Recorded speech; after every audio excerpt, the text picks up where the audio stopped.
Good evening.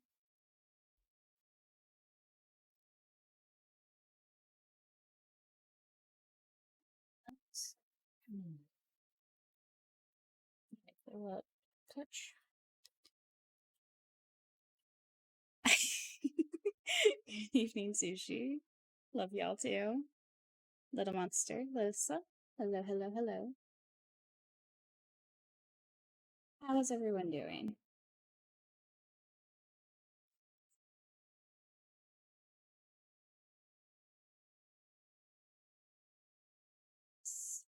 A moment. I move my coffee out of my son's range. Okay, so I attempted to set up a bot timer. I don't know if it's active or not, though, because this game is spooky and it needs some content warnings.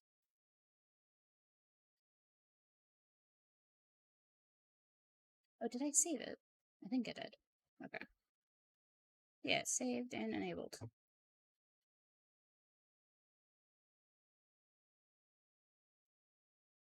Content warnings.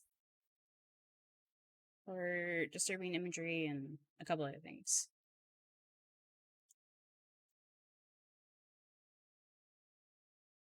Doing pretty good. Curious about this game. It's the same people that made Slay the Princess. Yes. There's four. They said when it's done, it's going to be 7 chapters. And right now, there's the first 4. It's me. I'm the disturbing imagery. No, you're not. Shush. Okay, well, hold on. I'm going to put this because it's set for 30 minutes, so maybe it's going to wait until 30 minutes before it pops up the first time. That's a little annoying because I wanted to pop up every 30 minutes. I don't know what happened. Copy. I've never used a chat timer before. The first one will pop up in 30 minutes, and then it'll be every 30 minutes after that. Okay, well, in that case, I'm going to do this one manually then. Yeah. So, also, it wasn't listed specifically in the chapter 1 content warnings. It just kind of had an overall that there are rare and occasional flashing images. So, I guess let me actually just put that in there too.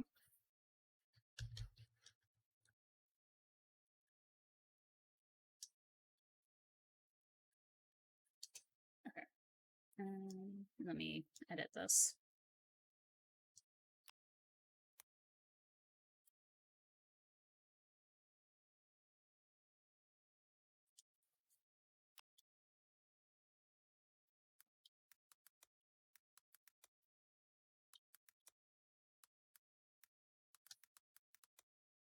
So I know vaguely what the game is about, but I've never seen anyone play it.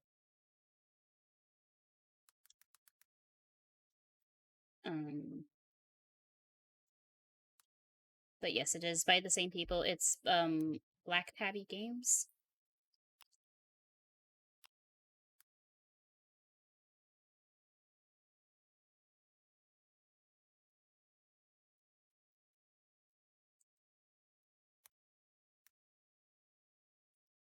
Okay. But hopefully that did its thing. It's gonna pop up as a wall of text in the chat, but better safe than sorry. Okay, let me get that started.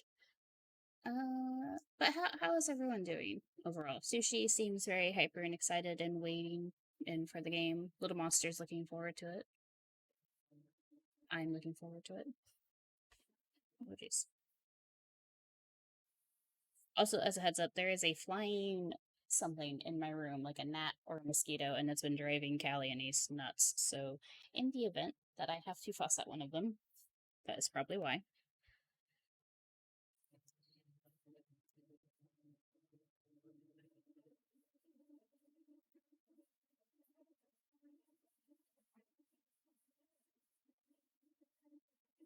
I do like that Black Tabby Games has a thing, and then they have the content warnings like per chapter to let you know.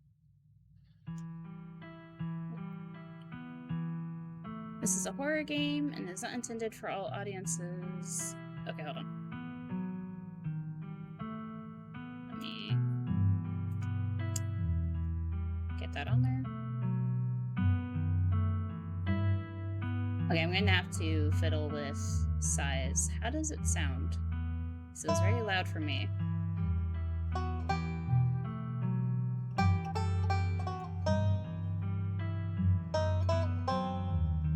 It's loud? Oh no. Okay, hold on.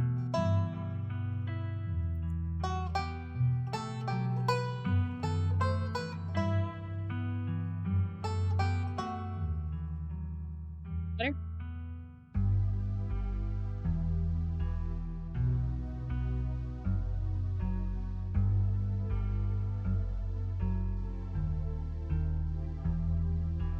I don't know what a watch streak is, but congratulations, Lissa. I haven't been streaming super consistently, so maybe that's why.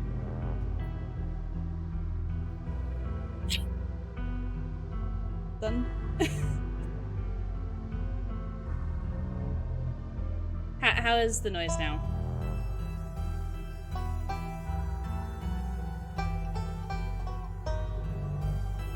I turned it down a bit. Still loud. Alright then.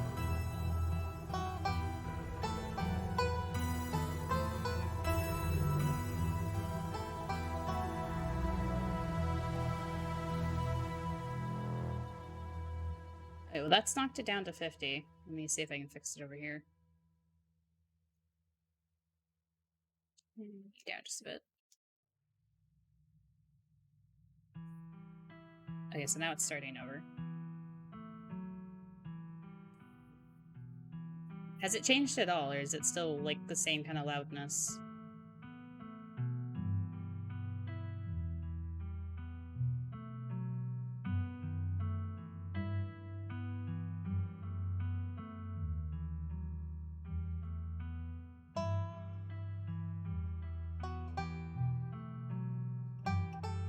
I do like this little melody though, it's nice. Sounds a little quieter. Can you hear me, like, decently over it?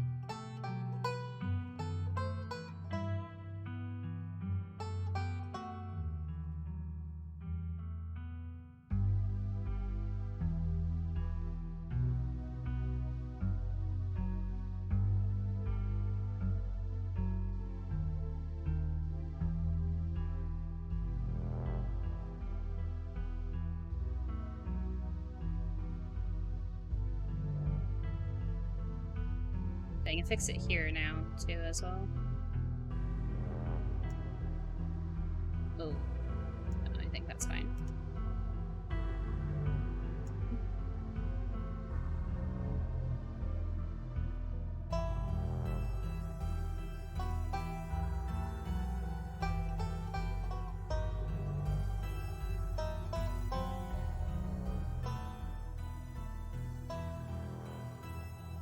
Oh, is it voiced? That's kind of cool. Okay, well, hopefully that's a little better.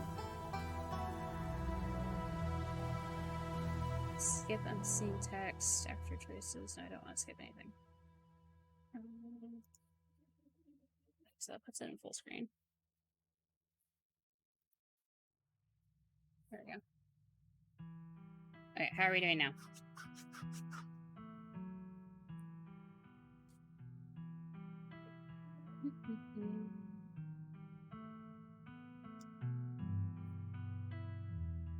There's a little overlay.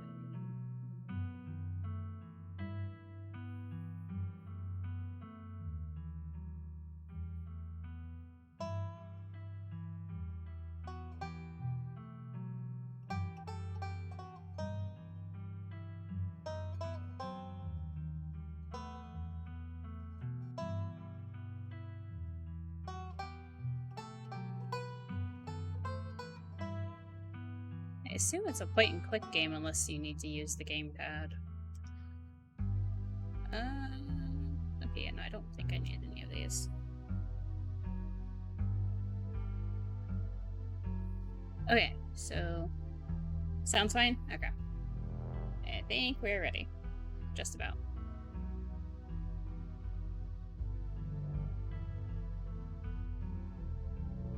Yes, my son, in true cat fashion, has decided to lay where my mouse cord would normally be. So I'm having to shift everything to the left.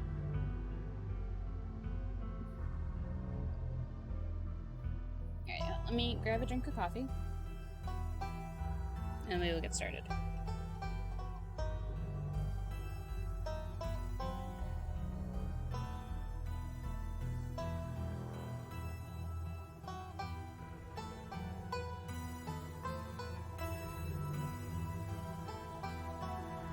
Very excited for this game.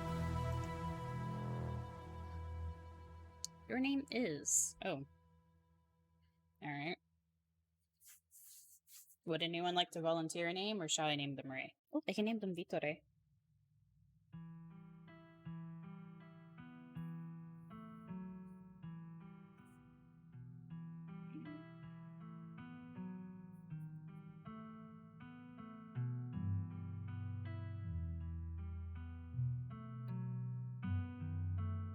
Second, while we ponder this.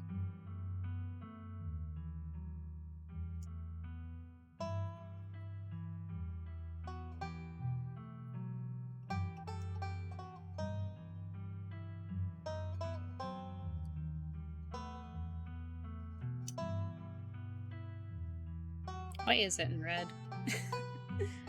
Alrighty. Name is Ray. Enter. You live in the city of... Oh.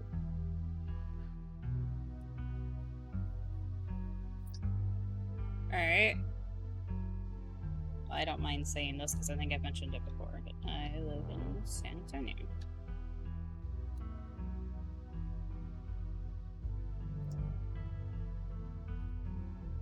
Does not... Oh, I love this.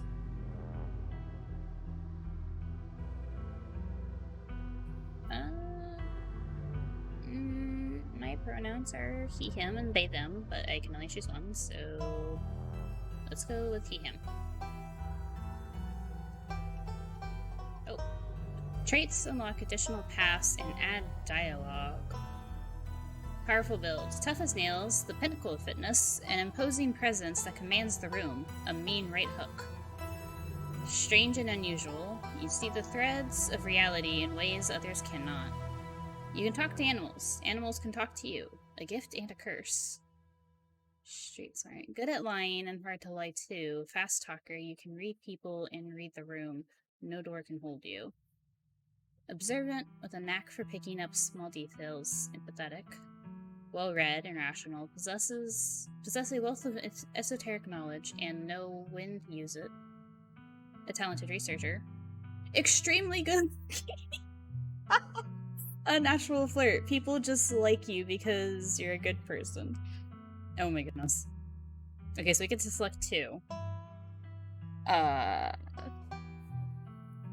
Traits unlock additional paths and dialogue options. Curious. Especially like with this, if you can actually talk to animals. What do you guys think? Chat, help.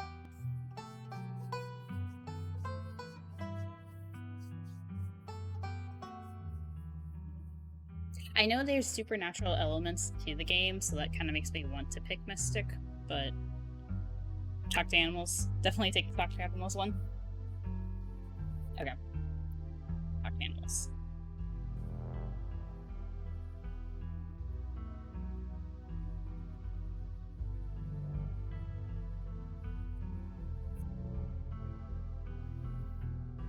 I do like that, like, that's a variety of ways of, like, and, like, you can mix and match them, since you get to choose two. That's interesting.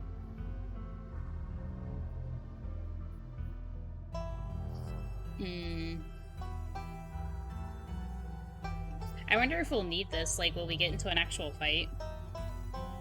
Like, for that, like, last part?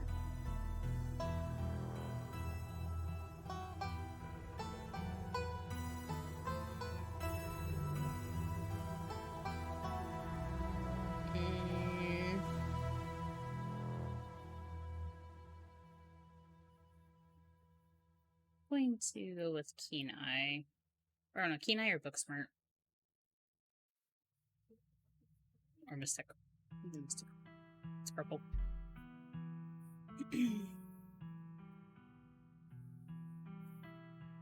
Okay, so Mystic, talk to animals. I feel like they play hand in hand. Okay, we're going.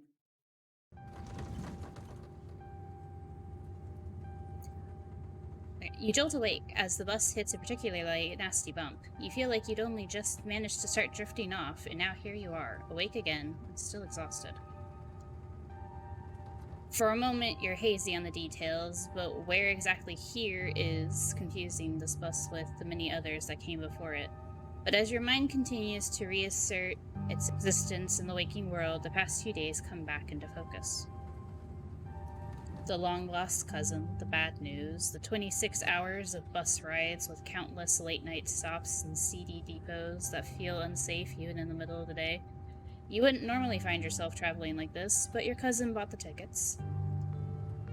The funeral of Pearl and Scarlet, your cousin's mother and your aunt, seemed like something you shouldn't ignore, even considering your own late mother's rocky relationship with this side of the family.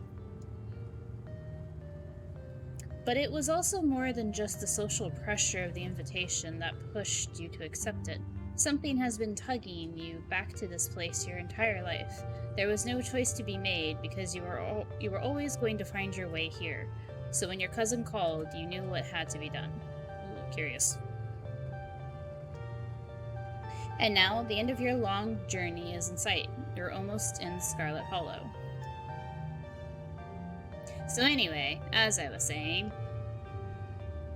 Oh, no, he's still here. He's been sitting next to you for the past 5 hours, talking at you without pause. You're not sure if he even stopped when you started to doze off. At first you thought he was just being friendly, but that was several hours of one-sided conversation ago. I was up in Maryland looking for work, but mostly messing around because I was a dumb teen. Me and my buddies were doing our usual prank stuff, you know, pushing joggers into the harbor, that sort of thing. Oh, wait, what? Dude, what's wrong with you? Hell yeah, sounds awesome. No, dude, what's wrong with you? What's up, chat? Wanna help me with this? Although this seems like a very basic sort of start off. Although he did say he was a dumb teen. Too. Yeah, no, don't just push somebody into the harbor. That's very rude and possibly dangerous.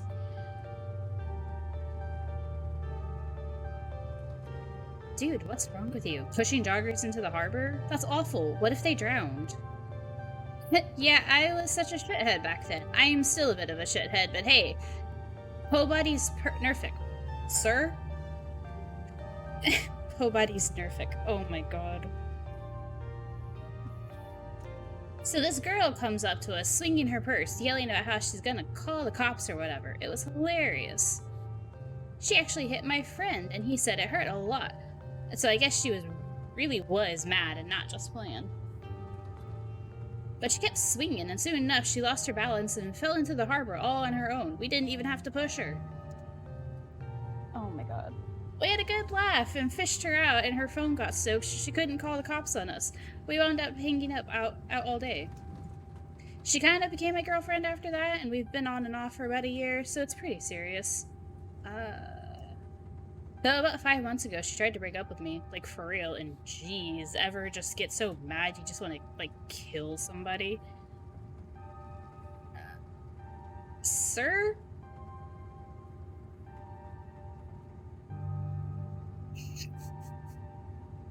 Like, he's meant to be annoying, right?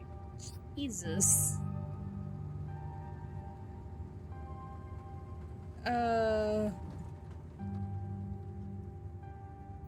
Yeah, that's right. I kind of want to kill somebody right now. What is this opening? Oh my goodness. Watch this go right over his head, like he doesn't realize we're talking about him. I kinda feel like killing someone right now. I don't like horrible people waking me up to tell me about their horrible thoughts. What can I say? I'm an interesting guy. You also can't take a fucking hint. Anyways, you'll get it when somebody tries to break your heart someday. It changes a person, makes them think things they never thought they could. I honestly could have killed that woman.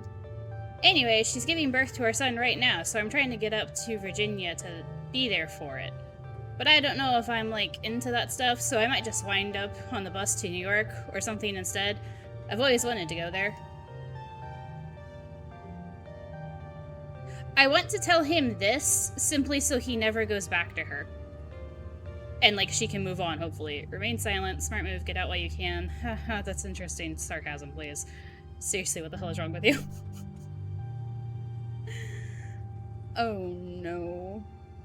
Is moving seats in the bus not an option? Kill him? No, seriously though, can we please kill him? God.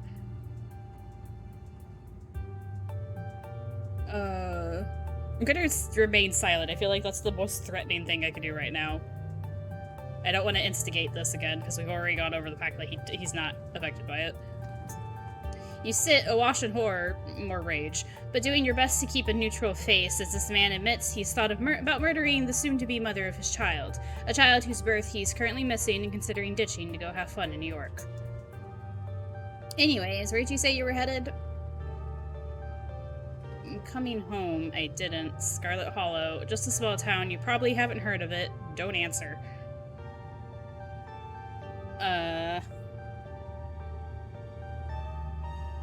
I'm coming home. This makes me think of Silent Hill. Kinda. I didn't, and I'm not going to.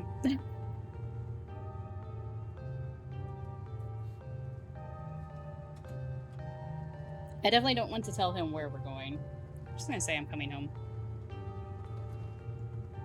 I'm coming home. My mother fled this place many years ago, but she's gone now, and I can feel it calling me back. Some things can only be put off for so long. The young man anxiously shifts in his seat. For one perceptible moment, it's his turn to feel uncomfortable before he catches himself and heartily laughs. Oh, you must be talking about Scarlet Hollow, right? Or the Holler, as they call it in the mountains. That's the only other stop until this bus turns around, so if you aren't getting off at my stop, you must be headed up that way. Almost nobody ever goes there. I'm usually alone on the bus by now, though, actually. I had a couple of buddies who went up there to work in the mine. There's a coal mine up in the holler, you see, and there's always a job listing or two on the board around here. I've never wanted to do that kind of thing myself. I like my lungs the way they are, thanks, but my buddies got desperate enough to try it. I haven't heard from them in a while now that I think about it. I should see if they're on Facebook. See how they're doing up there. Hope they didn't die. He looks back at his phone, for once focused on something other than you. Oh, this is me. It was lovely meeting you. I hope you don't get too bored without me around to talk to. Here, I have something for you. What is that? Oh, Jesus. The stranger rifles through his pack before presenting you with a dripping bag of peanuts. They're boiled peanuts. I got them at a gas station a few buses back. I noticed you haven't eaten much, so I figured you could use them more than me. Plus, they dripped all over my bag, so I don't want to carry them anymore. Tip, sometimes picking a dialogue option... Oh, this is, I assume, tip, sometimes picking a dialogue option establishes new facts about who you are. Oh, I'm actually allergic to peanuts. I see. Are we taking the boiled peanuts? Nice, I love boiled peanuts. Take the peanuts. No thanks. Screw you and your peanuts. I'm actually allergic to peanuts. Eat the peanuts. We just eat the peanuts right now. Take the peanuts, don't eat the peanuts.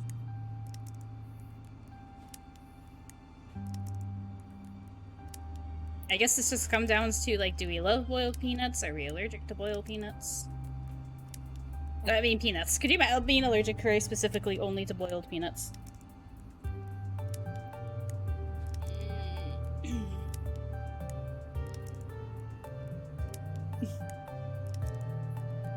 Screw you, screw your peanuts. He'd get that hint, right? Maybe.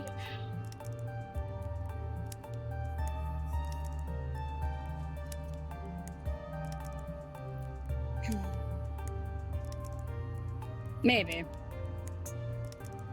Are we gonna go with this one? See if we can finally convince him. I mean, he's leaving anyway.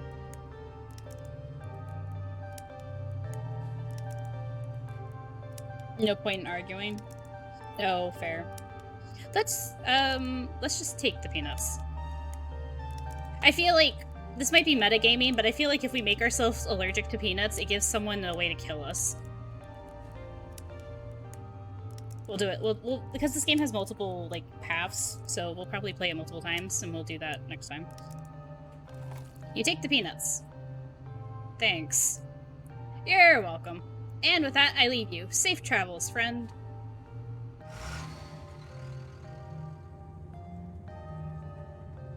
And just like that, the stranger is gone. Maybe you can finally get some sleep. Next stop, Scarlet Hollow, end of the line. Almost there. Schedule arrives Monday 11 a.m. Departs Monday 11:01 a.m. Bus finally comes to a stop. It brakes squealing as it deposits you in front of the Scarlet Hollow bus station. The sign at least reads bus station, but calling it that feels disingenuous. It's at best it's a kiosk. Though for a small town like this, you're amazed there's so much as a road, let alone a bus that drives on it every week. The driver quickly shuts the door behind you, starts the engine, kicking up dust clouds as he pulls away, eager to leave you and this place behind. Hey, Ray? You instantly recognize the worn young woman from a few public photos on her Facebook page. She's your cousin, Tabitha, and she looks annoyed to be here. I see that. Hello, Tabitha. Offer her the peanuts as a condolence. Looks like somebody needs a tug. Hey, Tabitha, give her your condolences. Remain silent. Okay, hold on. I'm going to save. Okay. And then what is this? New. Okay, so this is my little card. I have a book that I can't open. Sorry, I'm just poking at things. Oh, jeez. What did I click on? Oh, no. You're not you and you're hungry. Have some boiled peanuts. I didn't mean to. Okay, I accidentally clicked Hey Tabitha. ... Okay. I didn't mean to do that. I was just poking around the menu. Come on, let's get back to the estate. I don't want to spend any more time down here than I have to. Okay. Just hand her the boiled peanuts. God, that would have been hilarious. Oh, imagine, what if she really likes boiled peanuts? Your cousin turns emotions to an old BMW parked near the bus kiosk. You follow her, clambering into the dusty relic. Okay, my bad. I'll be more careful when I'm poking around the menu. It doesn't take much driving before the only signs of civilization are the car you're in and the road you're on. Tabitha maintains an icy silence as she focuses on the road. How many keys do you have, lady? Do you see this? Like, that's connected to her car key.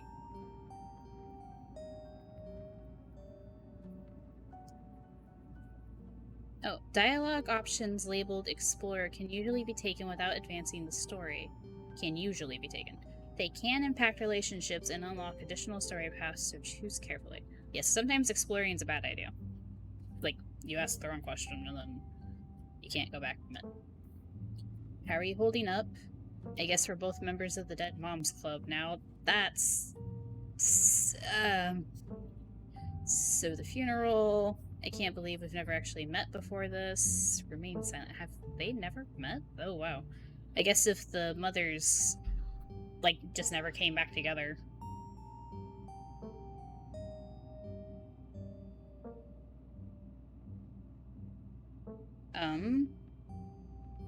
What do you guys think? You can ask about their general well-being. I feel like this is probably meant to be, like, lighthearted or something, but it's a little hard to say how she might take that. Talk about the funeral, which is why we're here. Explore, I can't believe. Never actually got press. Or remain silent. I feel like this would be a good opener. Sun, please.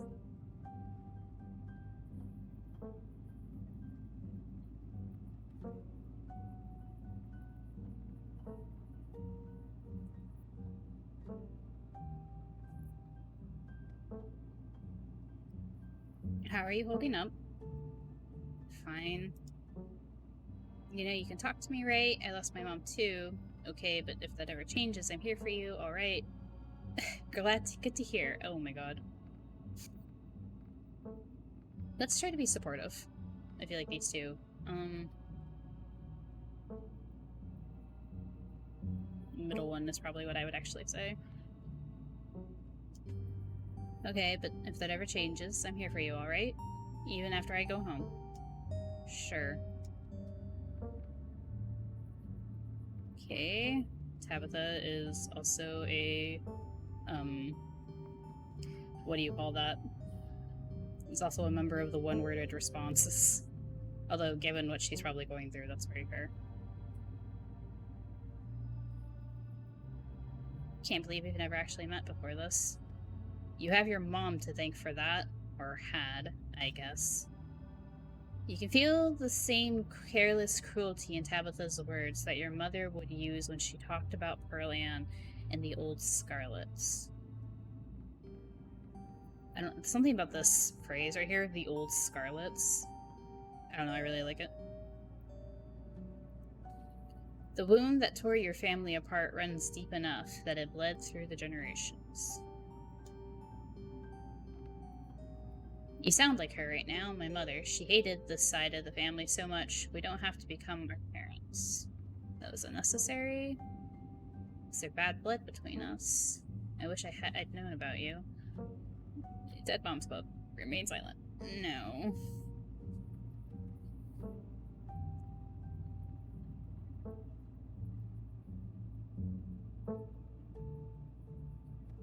I wonder if Tabitha has any other family besides her mother and you in the character.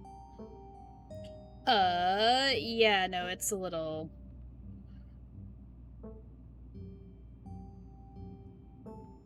I feel like just because we have this, we don't have to take this option.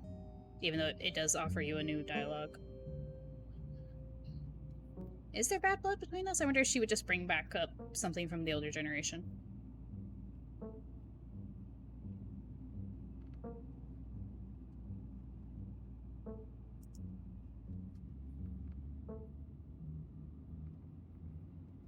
And whereas, yes, it was unnecessary, it's apparently true.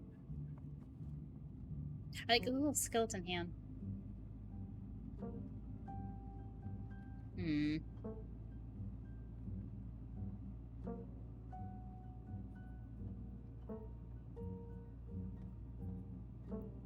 I'm sorry, but is there bad blood between us? All I know is my mom left and she was mad at the side of the family, but I don't know much besides that.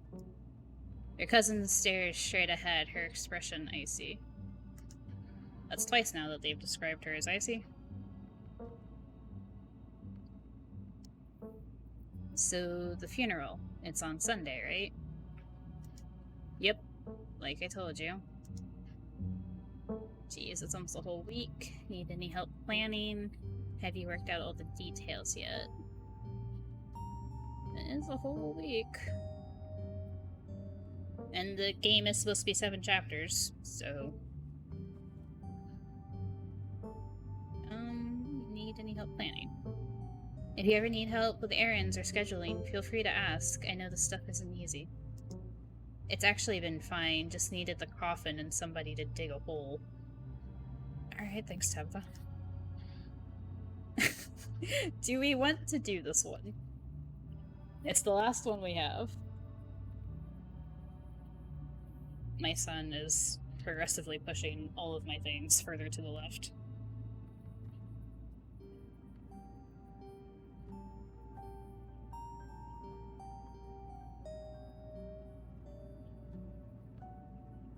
May as well.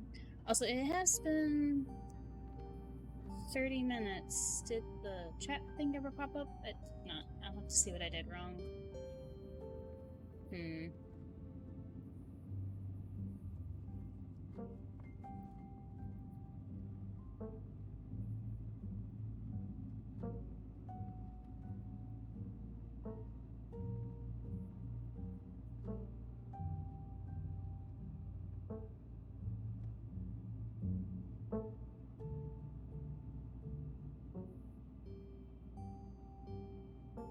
Here in a little bit, I'll just repaste it.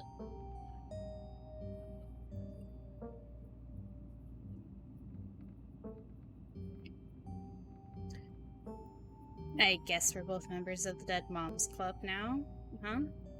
Your cousin. Oh no. Jesus. Your cousin turns to stare at you, an icy hatred in her eyes. Maybe this would have worked to ease tension if she were someone else, but she isn't. She turns back to the road, her expression cold and unforgiving. Remains silent. I wonder what her relationship with her mother was. You decide to sit in silence with your cousin as the car eases up the steep mountain road. Oh. Why? What side of the house is this, so I know never to go there? And here it is, the Scarlet Estate. Though it's seen better days, its crumbling elegance is not lost on you. Someone used to cramp apartments in gray cities. Your mother told you about this place many times before she passed, always with anger burning beneath her words. The faded majesty you once imagined doesn't quite compare with what's in front of you, a jarring blend of opulence and ruin. As you stare at it, perched on the crumbling cliffside, you can't help but feel like it's something that should have been left to rot a long, long time ago.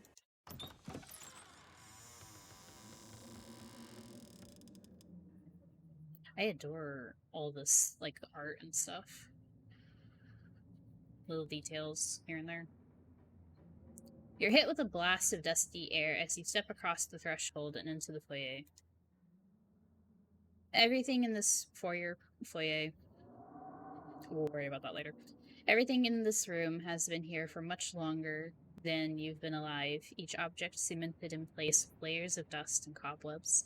You can hear the doors creak on their hinges and aches and moans of ancient floorboards as the house itself sways in the wind. Welcome to our family's humble estate. Unfortunately, due to the current state of the house, only a few rooms will be safely accessible during your stay. I wouldn't go wandering anywhere else if you value your limbs. The floors have been known to give out. If you know what's good for you, you'll stick to your room, your bathroom, and the kitchen. And hallways, I guess. But only the hallways you need to use to get to those places. I'll show you around so you know where it's safe to walk. You can leave your bags here for the time being. Cool, thanks. So you live here. It's beautiful. Lie. It's beautiful. This place is falling apart. I thought y'all were loaded. Can't you afford to fix this dump? That definitely seems like the wrong thing to say. Remain silent. Cool, thanks. I'm just gonna go with that one for right now. Let's just get the tour over with. Follow me. You put your bags down and follow Tabitha through a long, dusty hallway. She delicately steps over holes and tears in the floor, and you do your best to trace her steps. Kitchen. On Wednesdays, a woman from town comes in and does the cleaning. Her name is Janie. I wouldn't recommend socializing with her. She'll talk your ear off. If you need any food, there's fixings for peanut butter and jelly. Thank you. She has a cat. Cat. I wonder if any of this stuff is important. Flowers, notes all over the place. More flowers. Have people been sending her things as, like, condolences?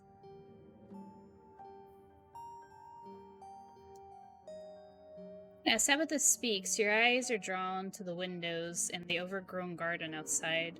Dread and anxiety grips your lungs, and you can almost feel the ground beneath you start to slip. This place is a step away from being swallowed up and vanishing forever.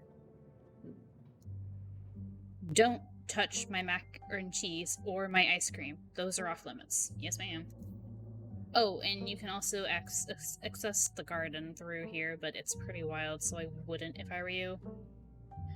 Some explore options prevent you from taking others. Choose carefully. This place isn't safe, and I don't mean that in the sense of it being perched on a literal cliff. Something is wrong here. I can feel the weight of the world going down on this place. Someone cleans this place. Oh no. You said someone actually cleans this place. Have you ever actually seen that happen, or does this person just say they did it and leave? This is so nice. It's nice. It's perfect. Awesome. I love PB&J. Oh, can you imagine if we said we were allergic to peanuts, and then we don't have anything to eat, potentially? Is there somewhere in town to buy food? What if I want ice cream? I love PB&J. I also love you. Oh, I forgot to buy peanut butter!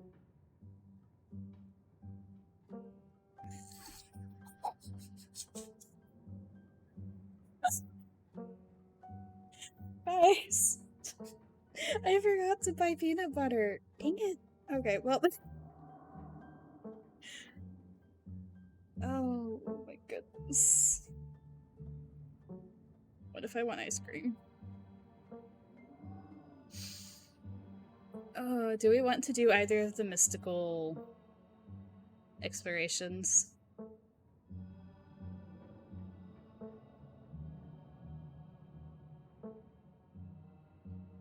Or are we doing the peanut butter one?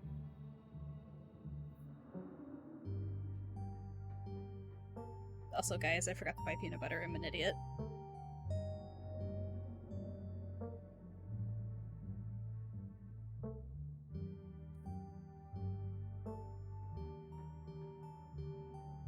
Up to me. Oh.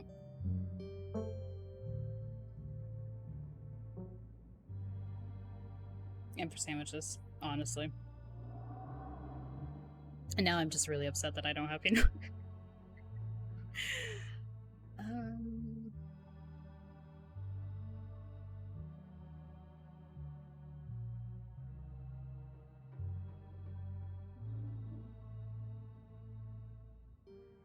Okay, this place isn't safe. I don't mean that in the sense of being personal, that something is wrong here. Okay, geez, I get it. You think it's messy. I'll tell Janie to be more thorough this week, but you should know there's only so much anyone can do with the country house this old. It's always going to be a little grimy and worn, unlike your sleek city apartments. If a little dirt bothers you, you're going to have a rough time this week. That's not where I was going with that. But awesome, I love PB&J. How'd you know it was one of my favorites? That's... Sorry. That smile can't be real. Oh, no. I didn't, but good for you. Is there somewhere in town to buy food? I might want to eat something other than PB&J this week. Is there somewhere in town we can get groceries? Well, aren't you fancy? Yeah, there's a general store. There's also a diner. I usually order my food in bulk online, though, so I wouldn't be going with you. General store, how very folksy. That seems like the wrong thing to say, but I'm your guest. Oh, I didn't actually budget for groceries this week. Sweet, thanks. We'll manage, I think. Sweet, thanks. Cool. Good talk. We're not touching the ice cream. She already told us there was a general store. Alright, what's next on the tour? Bathroom, follow me. Great, it's been hours since I've gone. Why did we say that?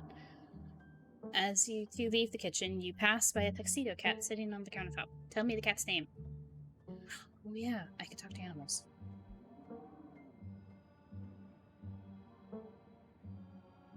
Don't try to pet Frou-Frou. If she wants to be pet, she'll let you know. Oh.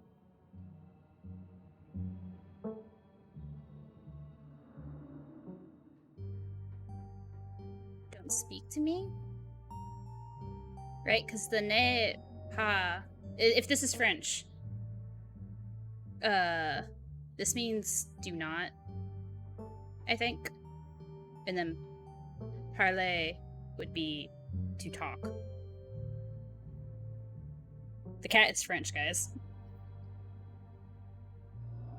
Yeah, he said don't speak to me. Pet her. Sorry, I don't speak French. Okay, but can I pet you? Why do I ever bother talking to cats? Leave her alone. No, as a cat owner, I'm going to say this. Leave her alone. Tabitha was right. If she wants pets, she'll come to me. Leave her alone. Clearly, this is a cat that wishes to be left alone. You slowly back away. Oh, I'm sorry, Alyssa, I didn't see.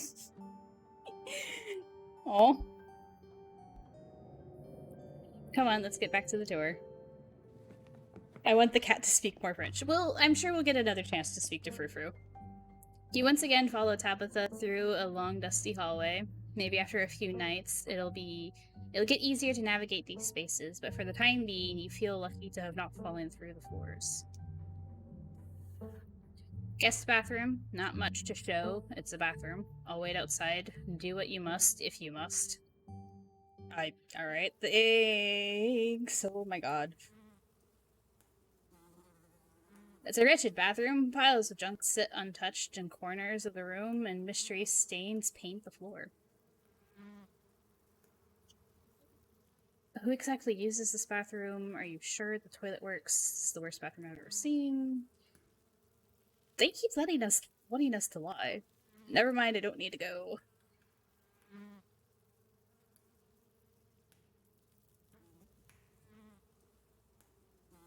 Who exactly uses this bathroom? Yeah, because it has stuff in it. Who exactly uses this bathroom? Guest? Alright, so evidence she has guest, or has had guest.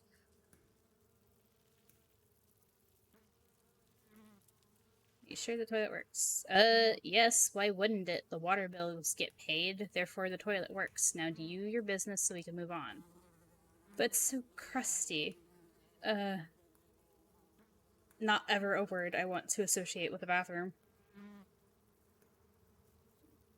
You silently stare at the monumental task in front of you. Okay. Left toilet seat. Oh.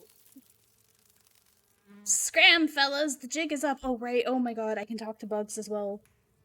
Oh, I kind of love and hate that. Scram, fellas, the jig is up. Bugs, skitter from the bowl as you lift the seats.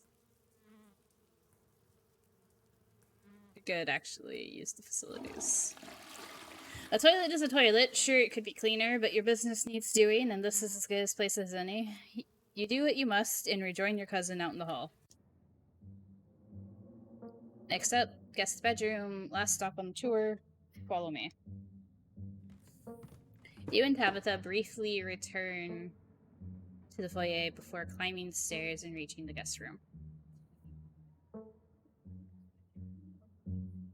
The room smells old. Dust, mildew, wood rot. It has it all. A week of sleeping in this place might give you permanent lung damage. This is where you'll be staying. The linens are fresh. I had Janie wash them last week. I had to endure a half-hour rant about her kid to get her to do it, so you'd better be grateful. An unmistakable stain coats this room. Someone has died here. No, people have died in here. Oh, yay. Do you think we'll get ghosts?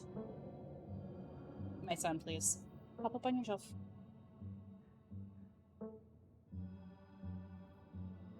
Come on.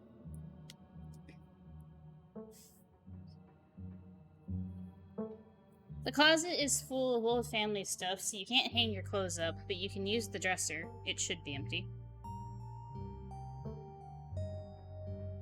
I can't see around my cat. 1 second. This room is amazing. It's not. People have died in here, haven't they? Seems a little dusty. Who used to sleep in here? Who used to sleep in here? When? This house is almost 150 years old. Many, many people have slept here. And many people have died here. And now you'll sleep here, carrying on the fine tradition of the bedrooms being slept at. She is... I don't know, there's part of me that's actually being charmed by her very sarcastic cynicism. I can't say it. Cynical.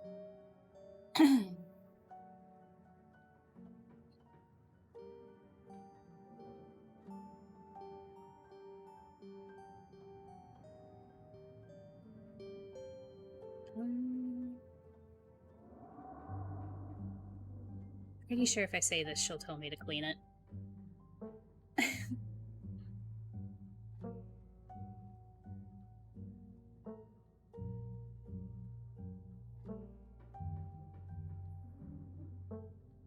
I want to ask about the painting, though.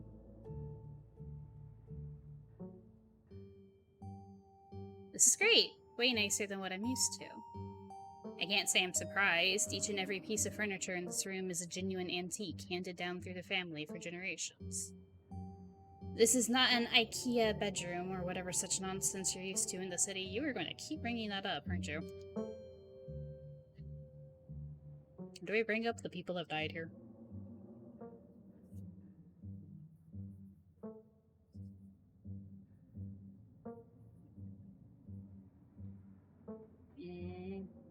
I mean, sure, I already did the whole... I sense a heavy spiritual fog hanging over this room. People have died here, haven't they? Like I said, this house is almost 150 years old. Obviously, people have died here. I guess I'll get settled. Follow me. I'll take you back to the foyer so you can collect your belongings.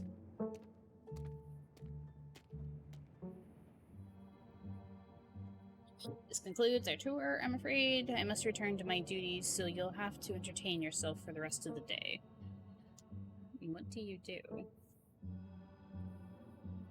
Don't expect to see much of me.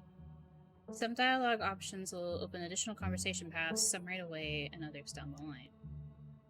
Where are you going? What am I supposed to do while you're gone? Are you sure you can't take a day off? Did I do something wrong? No. Are you sure why you're being such a jerk? Well, are you sure you're okay?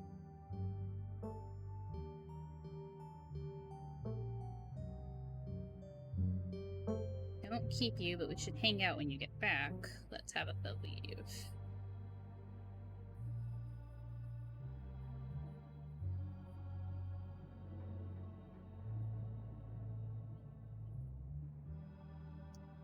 Wait, where are you going? To work. Somebody has to pay the bills around here. What kind of work do you do? I run the coal mine, same as every Scarlet who came before me. Except for you and your mom. It requires a lot of time and concentration, so I'd appreciate it if you didn't keep me for long. Can I come watch? No, that sounds like a bad idea. Sorry. Hashtag girl boss. Oh, no. Didn't know we owned a coal mine. We don't own the coal mine. I own the coal mine. Your side of the family forfeited any claim to it years ago.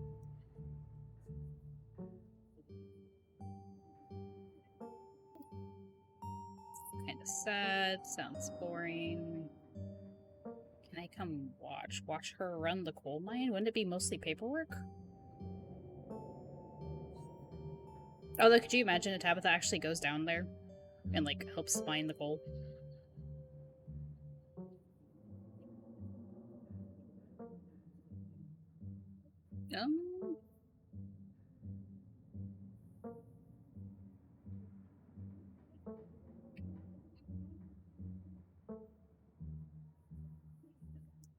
Whatever your thoughts may be on Tabitha's work situation, you decide it's best to keep them to yourself.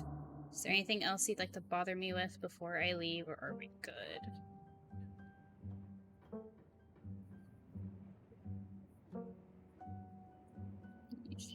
Sure you're okay? You seem kind of upset. I'm fine, I just need to get back to work.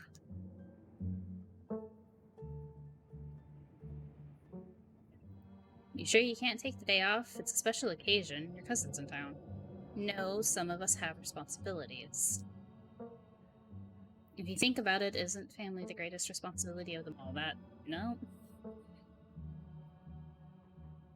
Can she drop weight, chill with your cuz? Okay, I'll drop it. Okay, I'll drop it.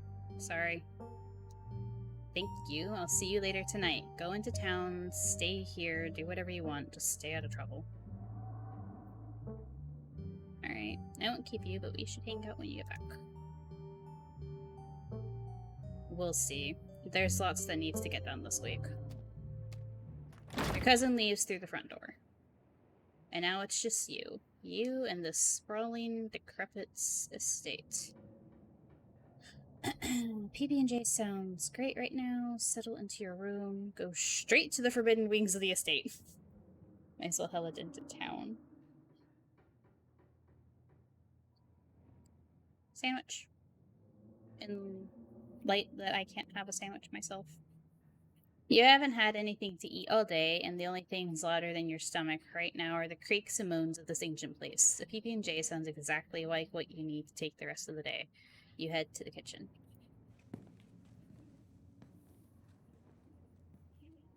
You're back in the kitchen, ready to craft a beautiful peanut butter and jelly sandwich. It's a daunting task given the state of the place, but the aggressive growls of your stomach outweigh your fear of food poisoning. To get started, you'll probably need to find some peanut butter, some jelly, bread, a plate, and a knife.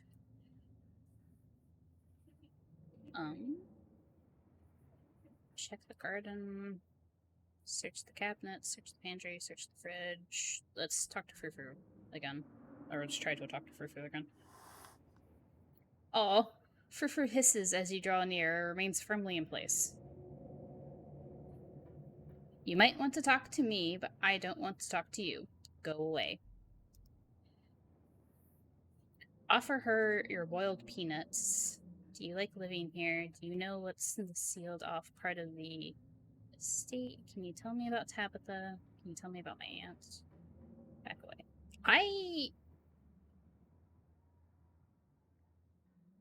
don't think cats should eat peanuts.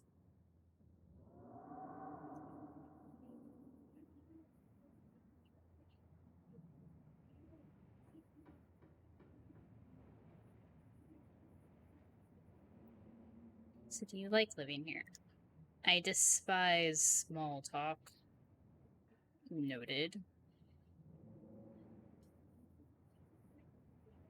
Can you tell me about... Is that... It's not small talk if you're actually asking for information, isn't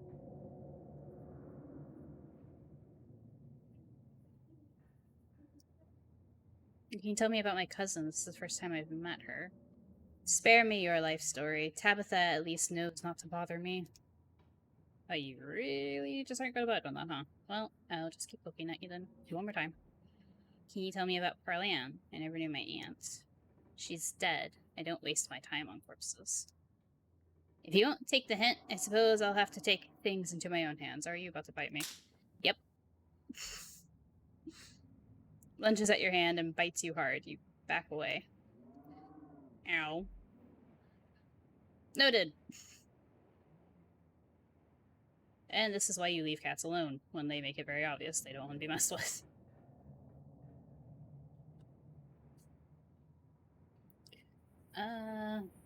Right. Bread, jelly, peanut butter. Search the pantry. Tabitha sure loves her mac and cheese. Oh my god. GIF! GIF peanut butter. Sorry.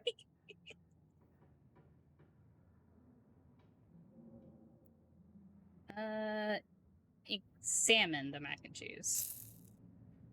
You pick up a box of Tabitha's mac and cheese. You can't say you've ever seen the brand before. Cook it for yourself, put it back. Empty the box and stuff it... Oh, no. Oh, there's a dead mouse. Craft is craft mac and cheese. You need to take it to the crafting table. And craft yourself some mac and cheese. Okay. That's horrible. Why would you do this? Put it back. Staying away from the mac and cheese is one of your cousin's hard rules. She already seems to not like you. You put the back reluctant to make things worse than they already are. There's also a lot of loaves of bread. Like, how quickly does she go through bread if she has this many all at once?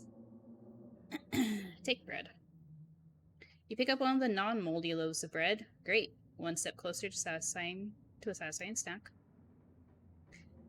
And the PB&J itself. Take the peanut butter. The king of nut butters, and only 3% of each jar is mashed up. Cockroaches. Thanks. It's like that 1% of a chocolate bar being ants. Don't do that to us. Close the pantry. You close the pantry door as best you can, turn back to the rest of the kitchen. Fridge. You approach the fridge, your eyes catch a note taped to the door reading, Janie, stay out, in all caps. Below it, in separate hangings, are the words, okie dokie. Why would you need to tell the cleaning lady to stay out the fridge? That's... oh no. You open the fridge. You already feel a deep urge to wash your hands, even though you have yet to touch anything other than the handle. Wait, why did you open both the fridge and the freezer? Examine old takeout, check mayonnaise, take jelly, grab ice cream. Do not grab the ice cream. Okay, we don't need mayo for PB&J, but why are we checking it? You know you probably shouldn't, but part of you has to know how old that mayonnaise is. You pick up the jar. Its label flaking in your hand. It expired 10 years ago. This jar of mayonnaise is old enough to graduate the 5th grade. Best to put that back in the and forget you ever saw it. Salmon will take out. No. Why did you do that? What were you expecting? This takeout container is disgusting beyond words. Liquefied mess wholly congealed in its styrofoam shell. You can't even tell what it used to be. The substance doesn't smell bad. It smells ancient. For God's sake, wouldn't eat it!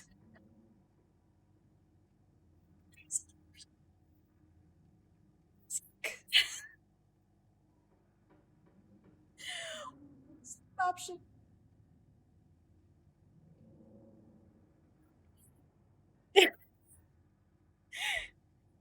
Okay, but if this kills us...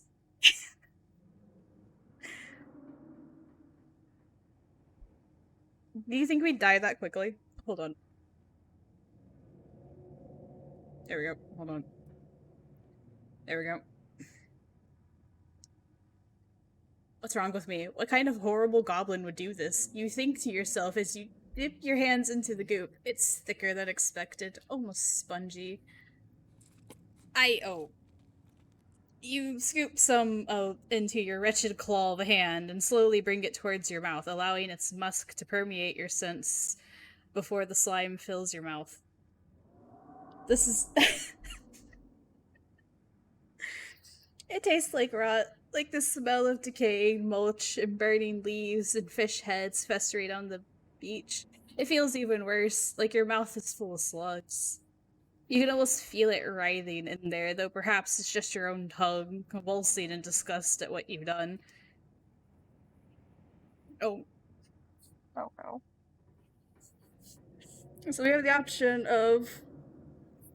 It's the worst way to describe something that's amazing.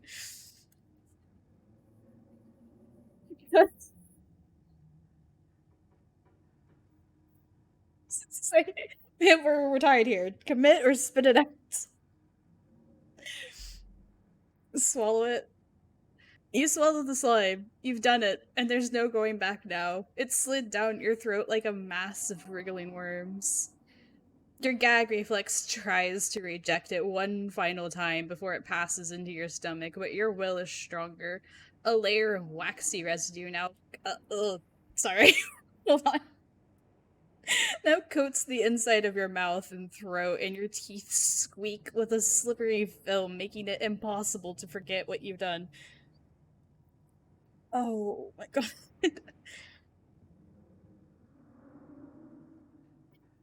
Man.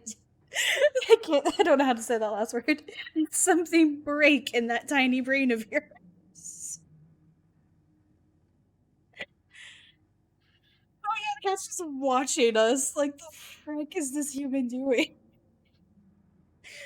I don't know what this word is. You have a feeling that the consequences for this action will be severe. A problem for future you to worry about. I didn't die, guys. I'm not 100% pretty sure it says you disgust me. You know what? That is very fair. Hold on. So, before we have eaten the takeout, after we have eaten the takeout, it did. Yeah. It disgusts LMAO. Okay, well, look, the cat's already bitten us. We can't get any worse off with cats, so don't worry about it.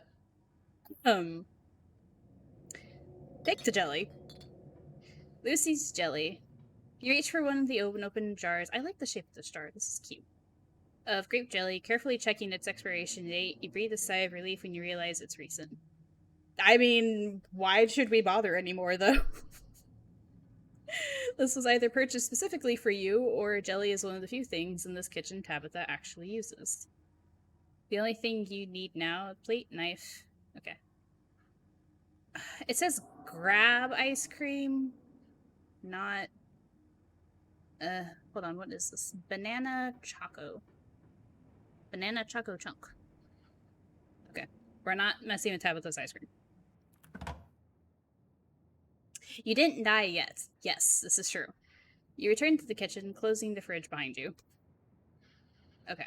So next will be the cabinets. This is coming off its hinge. This cabinet must be where Tabitha keeps the dishware, and oddly enough, the utensils.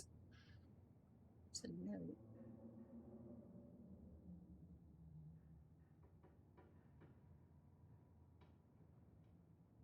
Examine the shot glass, examine the mug, grab a bowl.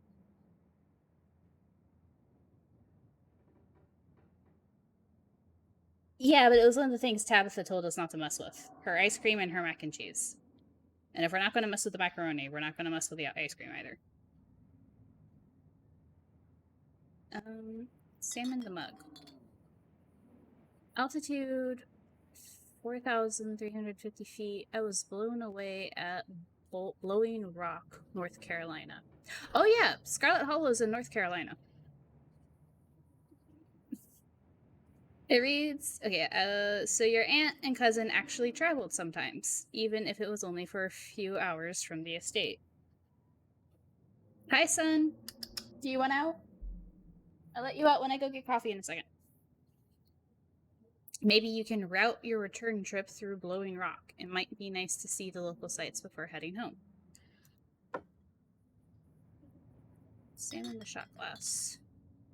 I survived Deb's 50th. Your aunt's name was Pearl Ann, so this wasn't from her 50th. From the few stories you've heard from your mom, Pearl Ann wasn't the type to have kitschy, I don't know how to say this word, friends who gave out themed shot glasses at their birthday parties. So someone Tabitha maybe knew. I'm going to grab the bowl because I want to know what this note says. Oh. Moth trap. Do not touch. You reach out for the bowl, but as you pull it down, a blend of vinegar and dead moths splashes onto your immediately staining your shirt. On the back of the bowl is a note that reads, "Moth trap, do not touch." Whoops. Ha. Idiot.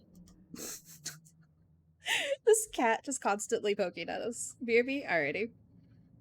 Your shirt is now unpleasantly wet. You'll probably change into something clean before you leave the house. Okay, grab a plate and a butter knife. Are we putting the same knife in both the peanut butter and the jelly? That's not...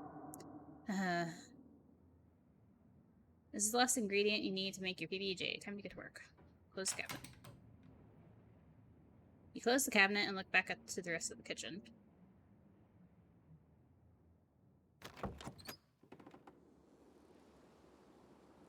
This garden was reclaimed by the wilderness long ago. Alright, I have hiccups.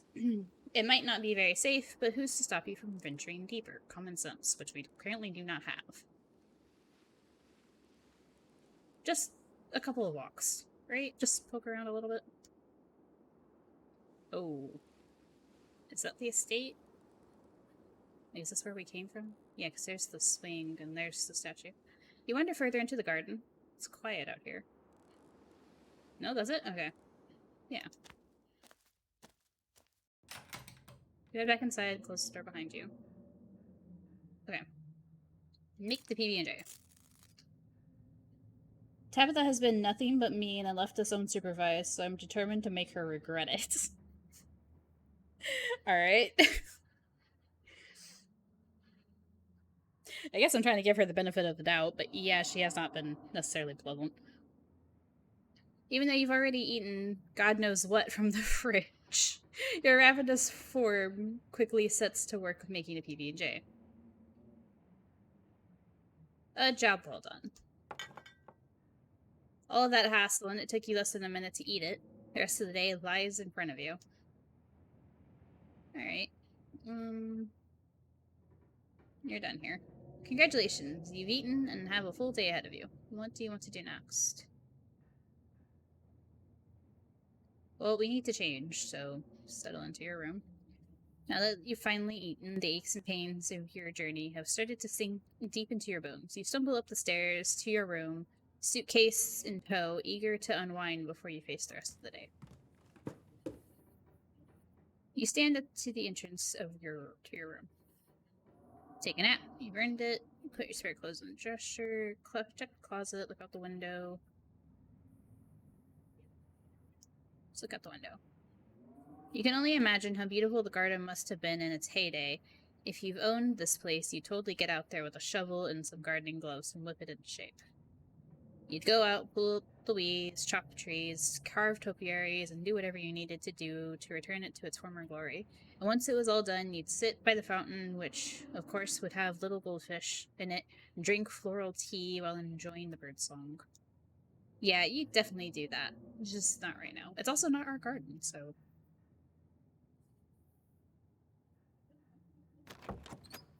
Oh. Hello, Dolly.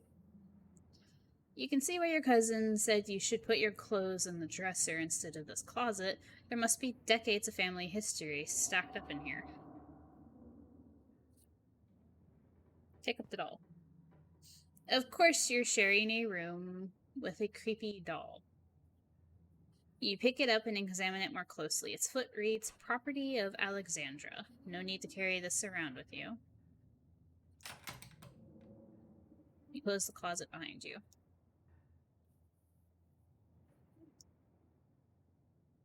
This must be an old relative of yours. Very old, judging by the dates on the inscription. You've never heard of her, but you'd barely heard of anything about your aunt and cousin until a week ago, so that's not really a surprise. Maybe you could ask Tabitha about this Barry Mel... Barry... I said Barry Mel. Mary Belle Scarlet the next time you see her. That is, if she's actually in the mood for conversation.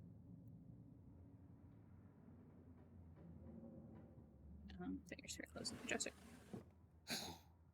Hello. You drag your suitcase over to the dresser and open the bottom drawer. A possum lurks within. It is quiet but angry. Afraid! Oh! My friend, I know hurt. Can you move, please? I want to put my clothes in there. Can you tell me about the human who lives here? Offer him boiled peanuts. Put the clothes on top of the possum.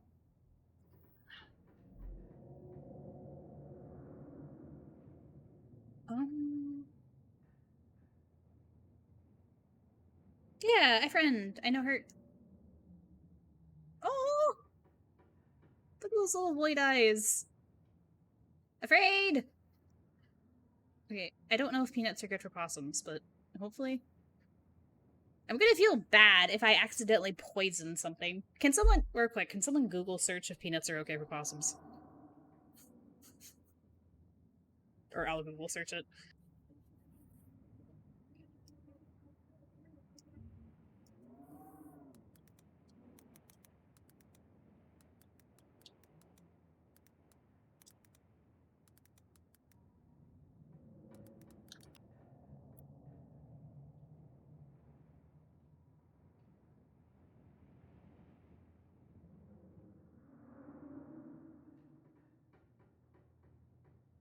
Okay, it says it's fine. They eat. I did. I found.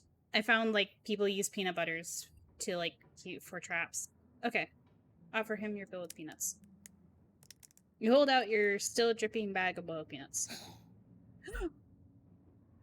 Oh, okay. No, he's playing. Oh, listen. Afraid death comes for Dustin. Oh.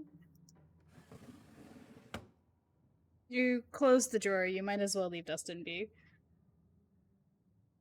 He's playing possum, I assume. You open the top drawer. It's empty. It's a good place you'll find to put your clothes in. He better be. Based on the state of the house, you wonder if you'd have been better off keeping your clothes in your nice clean bag, but there's no going back now. Should we take a nap? We can take a nap or we can leave.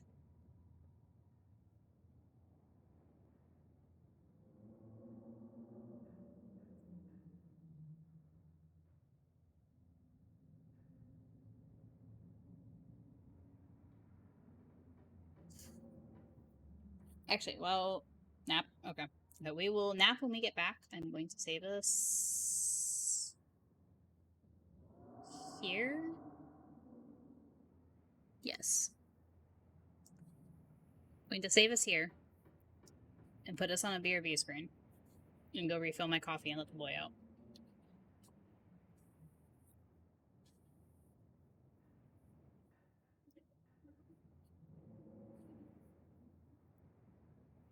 Okay, BRB.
I'm back.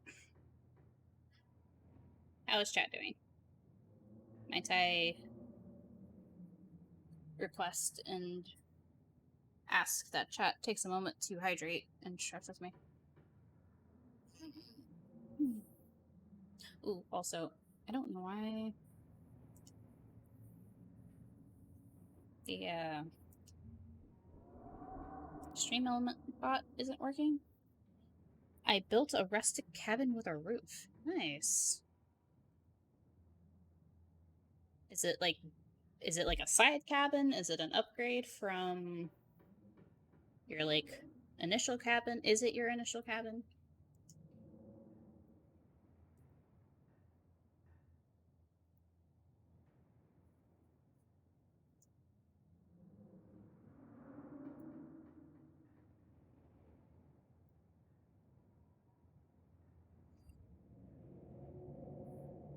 It's not even my cabin. It's for some losers from the space station. Oh, motherfuckers.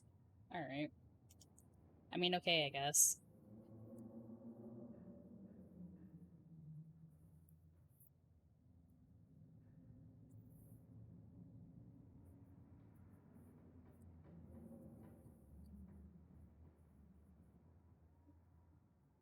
You got paid for the cabin? Okay, good. Okay, so I don't know why my chatbot's not working the way it's supposed to, but there is a second, in case you missed it, the content warnings and the occasional flashing images. Okay. Okay, I have hydrated, I have stretched, I have more coffee. I think I spilled some of it on my foot.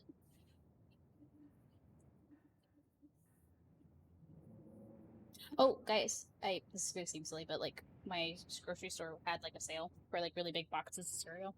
So I got me and Mama a box of Lucky Charms. She was very happy about that because Lucky Charms was one of her cereals she ate when she was younger.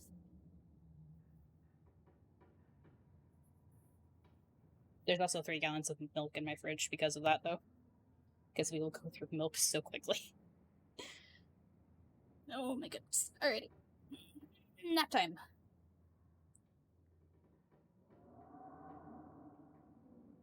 Take a nap. You've earned it.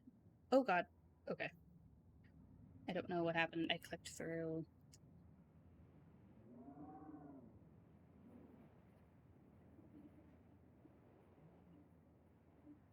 Okay, no, I think it's fine. You immediately collapse onto the bed. You're tired enough that being alone in a strange new place won't stop you from passing out. Or so you thought. You cough as a small cloud of dust rises up from the mattress. These sheets might be fresh, but everything beneath them might have been around to see the dawn of civilization. You try to settle, but the bed is lumpy in strange places, and you can feel the springs pressing through the fabric. You might be tired, but you're far from tired enough to get in more than a few minutes of uncomfortable napping.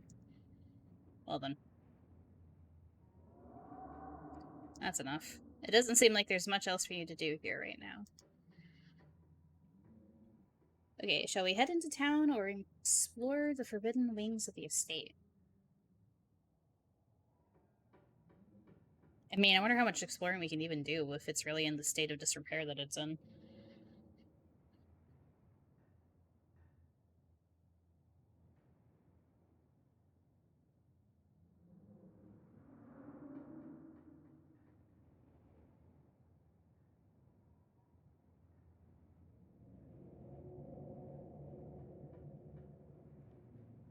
With Tabitha gone, there's no one stopping you from going into the forbidden wings of the estate. Well, that's not true. You immediately try the nearest door, only to be impeded by locks and chains. Also, is this Frou-Frou? Behind the... Is there a way for me to remove the text box? Hold on. Oh, character history. Oh, that's what this is. I see. Hold on.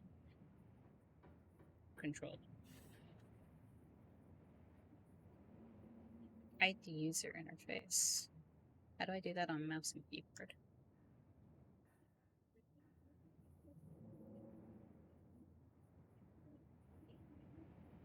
It says Y top button, but it's for the gamepad. I not have a way to hide it?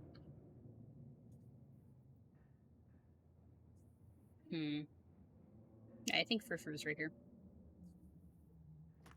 Oh, maybe not. Maybe it's just a shadow. Never mind. I'm seeing cats where they aren't. With your cousin gone, there's nothing for you to really do here. You leave the estate and head out to explore the town. Before leaving the house, you rinse off and change into a clean shirt. You're not about to meet new people coated in vinegar and dead mouse. Hooray!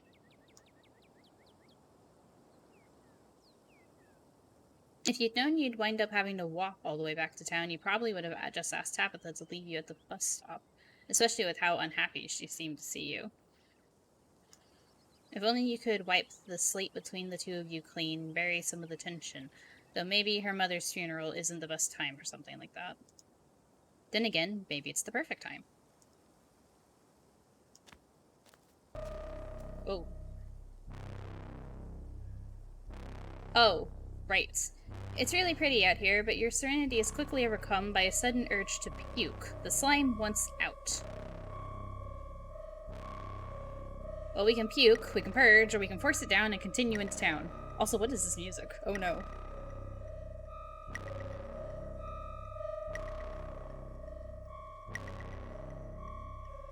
Force it down? Alright. Stop it!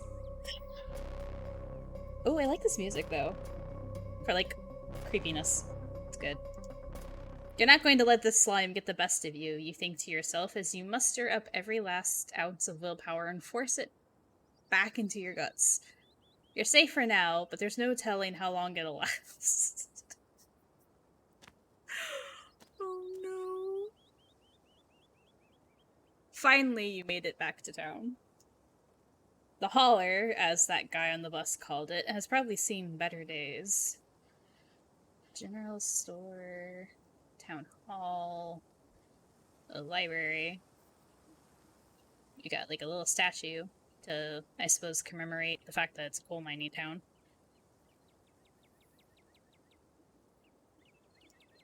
It still has the feeling of an idyllic country town, but its sidewalks are cracked with many of the storefronts and many of the storefronts are boarded up, their windows dusty with age.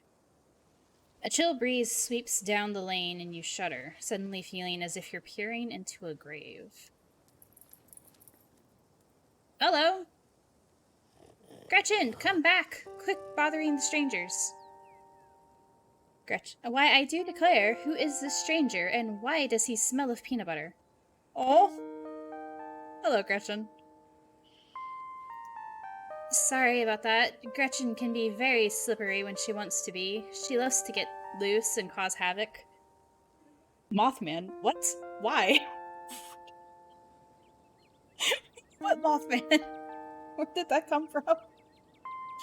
Gretchen! Yeah, Gretchen's a cutie. They got a little heart on their collar. Oh, Mothman! Her shirt! Sorry. Listen.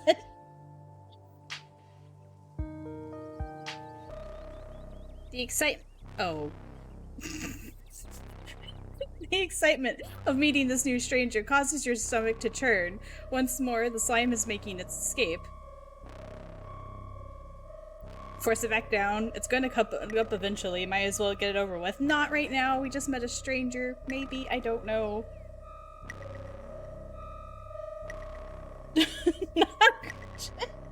Okay, force it back down. I can do this all day, you think to yourself as you struggle once more to force the slime back into your stomach. You succeed, but you don't think you'll manage to pull this off again. Hey, are you okay? You don't look so great. Lie. Yep, I'm all good here. I'm okay, it's just a bit of a stomach ache. No, my guts are in agony.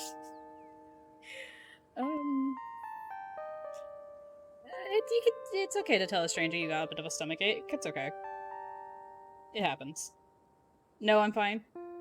Well, either of these. I'm okay, but this is lying.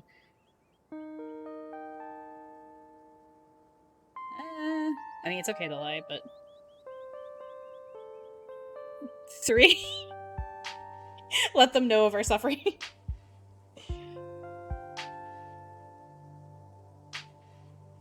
Melissa says 3. I mean... You know. Maybe they'll offer us something to help. Your head is swimming, and your guts are in agony. Not too great. I think I ate something that didn't agree with me earlier.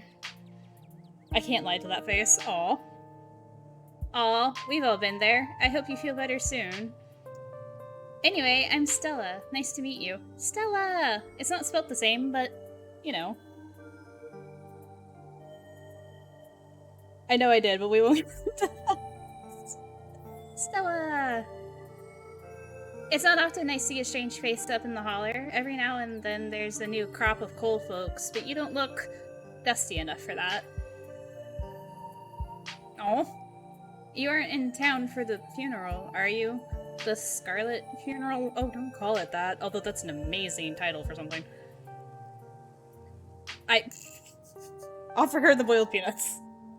Introduce yourself. Yep, maybe. No, it's none of your business. It's incredibly rude. Remain silent. Let's, you know, introduce yourself. I'm Ray. Yeah. You must be Tabby's cousin, right?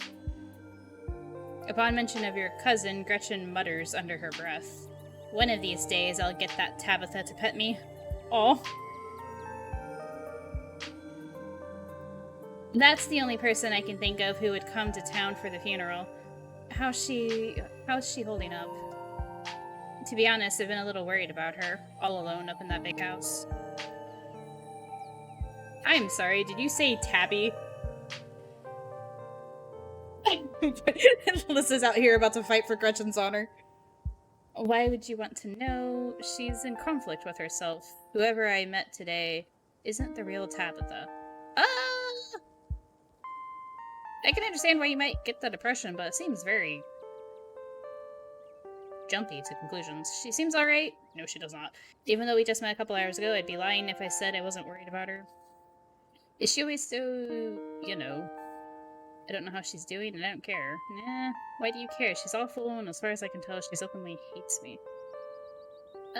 No, hold on. Did you say Tabby? I'm sorry, did I hear you right? I can't imagine Tabitha ever going by something so bubbly. See, I'm partial to the last one. She did back when I knew her better. It's been a while. I hope she's okay. Oh.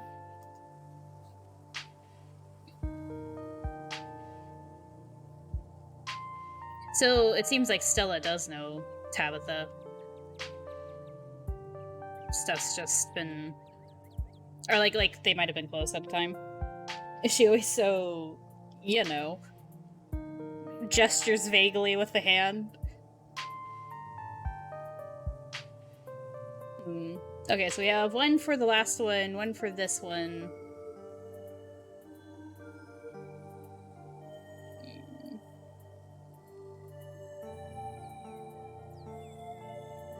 Go with this. No. You got me last time. Go with sushi. Oh. Well. Once again, we have conflict.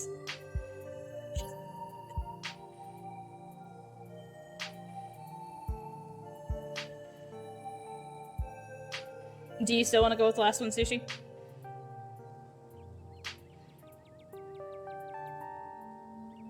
No. Okay. Okay, she always so... you know.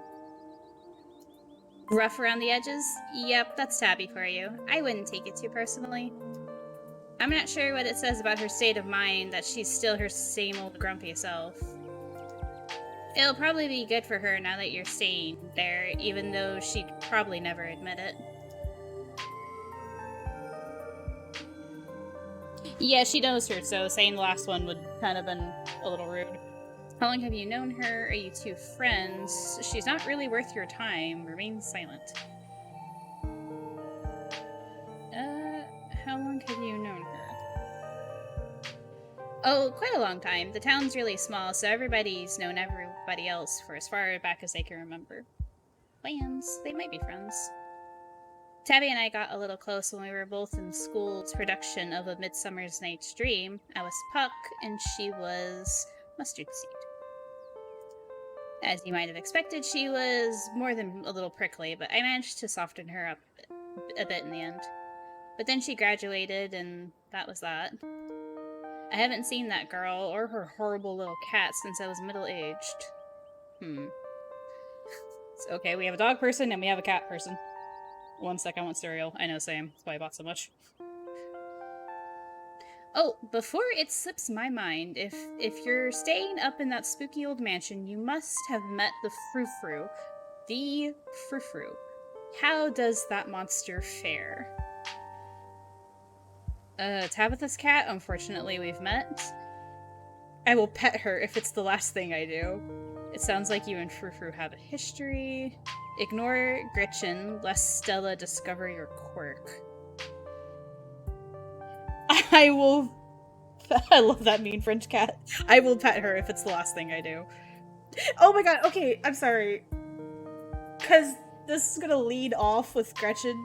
Oh no, wait, no, she did mention the cat, so maybe. Never mind, it's fine. I'm overthinking this. I will pet her if it's the last thing I do. Yeah, I've met Frou-Frou. She might think she's so much better than me, but I will get her to let me pet her. Wait, what? Are you messing with me? You can't actually talk to my dog, right? Yes, this is a joke. I cannot talk to animals. Alas, you've discovered my dark and terrible secret. Say nothing. Oh no.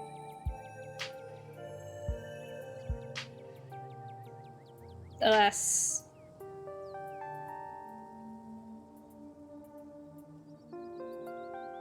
Yeah, this kind of stuff makes it sound like you're joking too. Alas, you've discovered my dark and terrible secret. I can talk to animals, and animals can talk to me. Your dog sounds like a southern belle when she talks. Yeah, of course you're joking. Aww. You and Stella maintain silent, awkward eye contact. Lie with the truth. Yes, exactly. Well, next time you see that devil, please send my regards, and do let her know that not only do I still draw breath, but that I very much still plan to outlive her. I can't do the Southern Belle accent for Gretchen, but I adore it. Oh, if you just got to town, you must be starving. Gretchen. Yeah, no, Gretchen's great. I was just on my way to the diner for a coffee, and they've got amazing biscuits. My treat. Follow her. We don't have an option, apparently. Oh no. Oh no, there's a lot of people in here. The pleasant aroma of greasy breakfast food hangs heavy in the air, in contrast with the empty, lifeless atmosphere of the family estate. The diner is filled with the comforting din of human life. Winnie's winning smile. Free. Bottomless coffee. Hell yeah. All of which grinds to a sudden halt as the patrons realize that a stranger has entered the establishment. With all eyes, oh no, on you, your stomach starts to churn. Again, the slime refuses to be contained. You've held it back too long, and it yearns to be free with a force more powerful than your comprehension. Behave yourself, slime, do it. No, yeah, no, it was coming. As it barrels through your esophagus, you spot a small trash can. You aim for it as best you can before the slime erupts from your mouth. Oh, God. Some of it made it in, but much of your vomit and bile still splattered across the entryway of the diner. All the while, every pair of eyes in the place was on you. As someone rushes out of the kitchen with a mop and bucket, Stella hurries you to a booth. Shouldn't you hurry them to a restroom? Haha, hey everyone, this is Tabitha's cousin. He's here for the funeral, and I guess he's not feeling very well. It looks like your entrance was probably a little more dramatic than you were expecting, huh? Are you feeling okay? Do you need anything? Also, we did tell you stuff. What was I gonna say? I just got an achievement on Steam called Patient Zero. So that bodes well. It's fine, just exercise some demons. Oh my. Okay. Oh, hey, look, now it's doing its thing. Thank you, Stream Elements.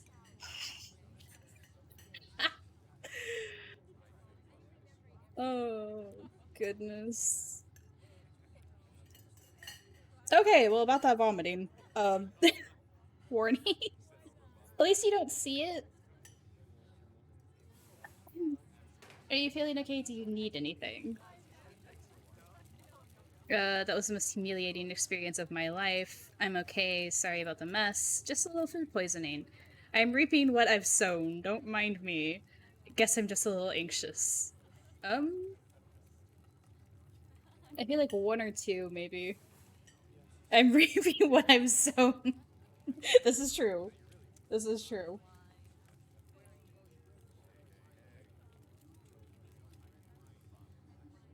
I ate something that I knew that would make me sick, and now here we are. We've all been there, pal. I hope you feel better after letting it all out. Yeah, sometimes you just gotta purge. I know I've certainly been there more than times than I'd like to count. Oh. Hey, stranger. Hope you're feeling better. And Stella, I already went ahead and fixed up your coffee. They gracefully put a cup of specially brewed coffee on the table in front of Stella. Aw, shucks. Thanks, Avery. And here's some bacon for the little lady. Oh. For me? For me? Gretchen sniffs at the bacon and digs in. You can hit on your gamepad. Oh. But I don't have... Ah, got it. Okay. We found the way to hide the text box. Gretchen's got her bacon.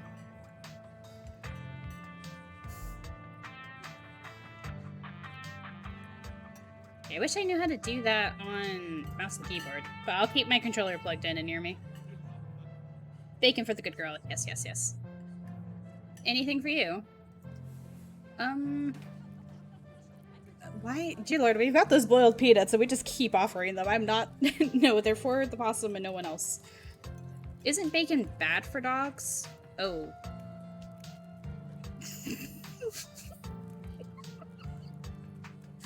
Is it? I don't know. No thanks, I'm still feeling a little queasy. Stella said she's buying, so I'll have one of everything, please and thank you. No, let's not do that. How much is coffee? Order a coffee, order a biscuit. Order a biscuit and coffee. Huh? Honestly, should we try to eat again after what we just went through? I know personally I wouldn't be able to eat after purging.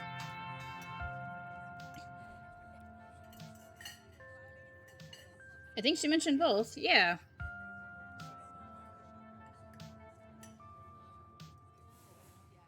Hell yeah, we aren't a little bitch. Alright then, biscuit and coffee.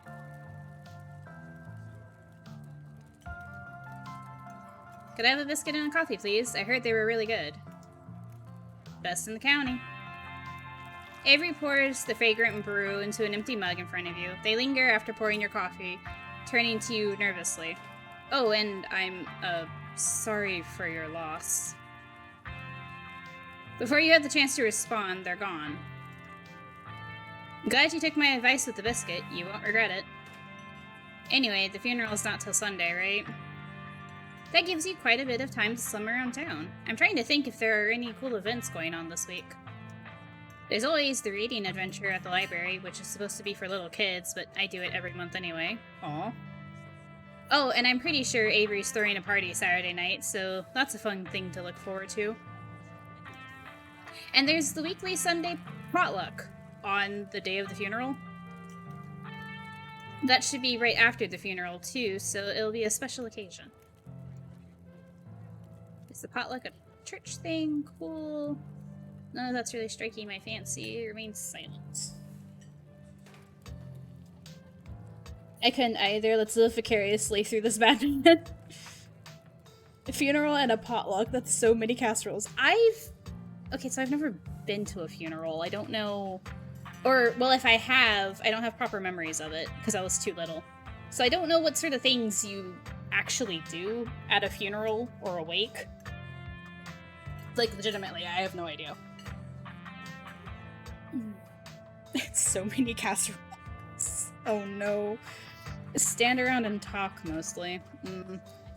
Doesn't sound like it'd be my sort of thing. Like, just in general, unfortunately. Is potluck a church thing? Would it be weird for me to come if I'm not a member? You know, the Sunday thing is coincidental. It's actually hosted by the library. A lot of things are apparently hosted by the library.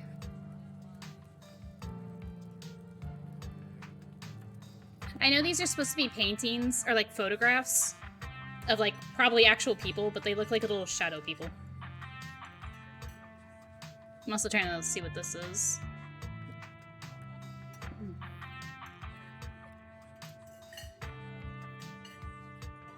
Gretchen has enormous eyes. Not too many people go to church around here, if I'm being honest. A non-religious community in the rural South. I get that. That's a shame. Hell yeah, religion sucks. Remain silent.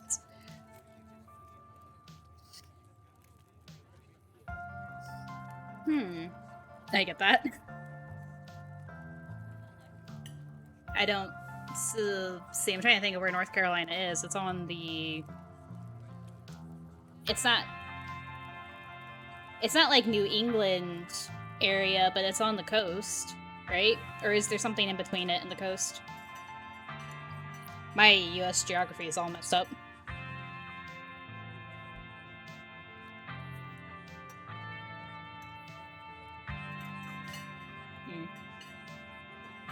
I don't know how, like, I've never been over there, so I don't know.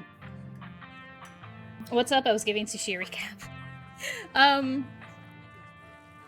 Just thinking about, like, because they're in North Carolina, which, like, I'm trying to think of, like, how south that is on that side, on the east, never east side of the country. I've never been over there, so I don't know how religious they actually are. They're southern. Noted. I used to be able to, like, know where all the states are, and I'm sure I could still if I saw a map, but, like, in my head, I've got nothing.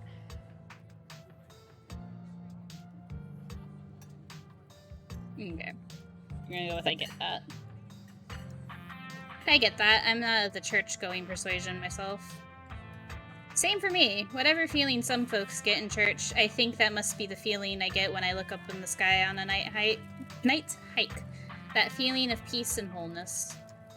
But that's not to say we're a town of heathens or anything like that. There are plenty of God-fearing folks around. They just aren't fans of the church. Curious. As someone from South Carolina, they're southern in a northern way, like they don't have grits, they have hominy. Oh, they're southern by default. I hate hominy. Give me grits any day. Noted.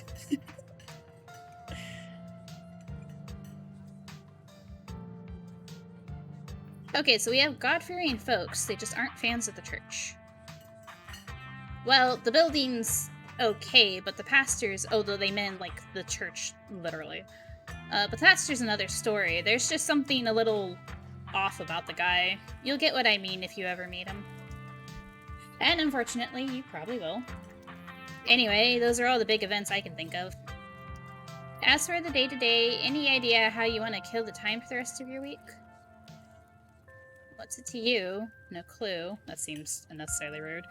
I'm sure I'll be able to occupy myself. I'll probably just do what I can to support Tabitha through this.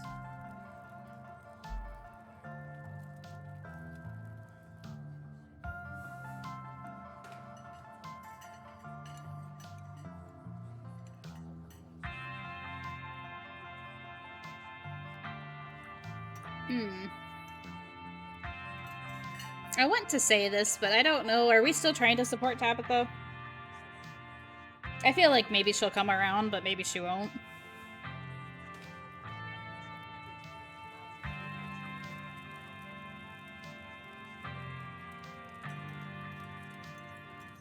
Or I'm sure I'll be able to. I don't want to immediately. I feel like she's trying to be very nice and open, but.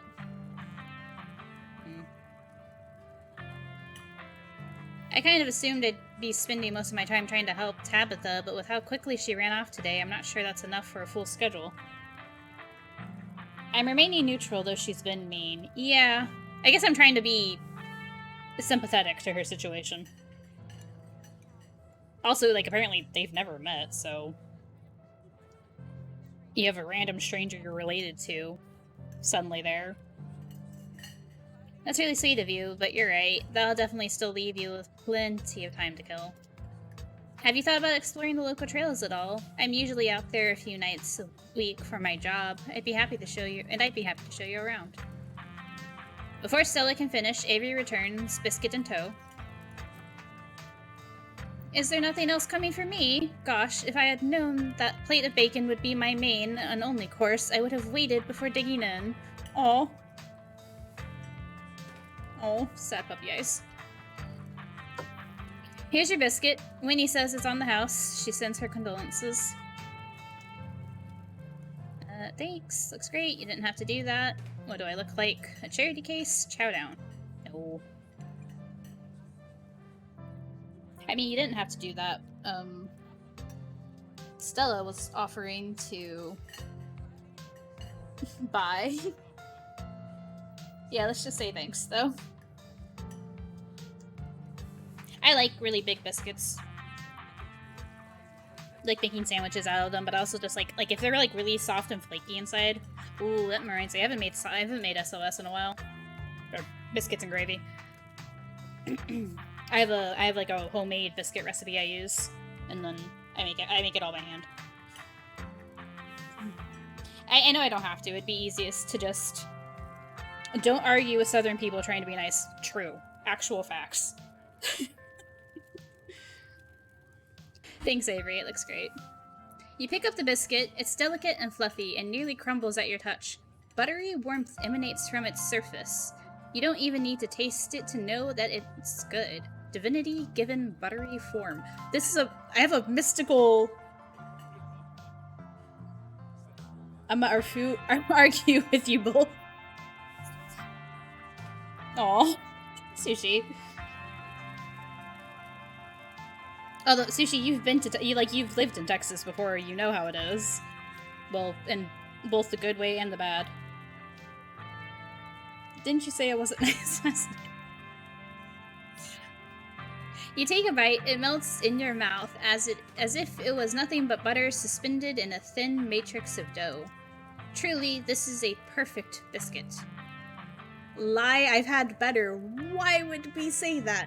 This is the best biscuit I've ever had, but that's not saying much. Oh, we are all inspired. So by default, you can't argue with me. I grew up in Texas, I did. Lissa is mean and scary. Lissa is not. Well, neither of you are mean and scary. I feel like, but that's not saying much. Kind of throws the comment. Yes, no? I'm terrifying. Sure you are, sweetheart. As her best friend, I am inclined to disagree. Oh. Well, we're from New York, but we'll always get to Eric. I feel like you're in awe of it. You're inclined to disagree with me, not Lissa. Got it. No, yeah, bias. You have to, like... I get it, besties. Whoa. Whoa. This is a really good biscuit. Wow. I'm so glad you like it. Avery lingers at the table for a moment. So, has Stella mentioned she's famous? Oh, is that so?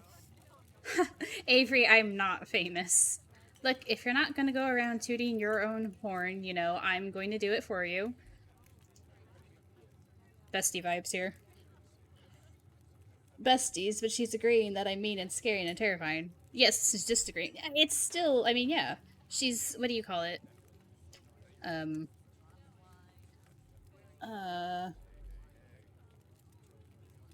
She's telling tales of spreading your intimidation. There, you're so vicious. There you go. She's, you know, boasting. There you go, ruthless. Still a size. I'm a- Oh! Tuber. Oh, Stella. Wait, what?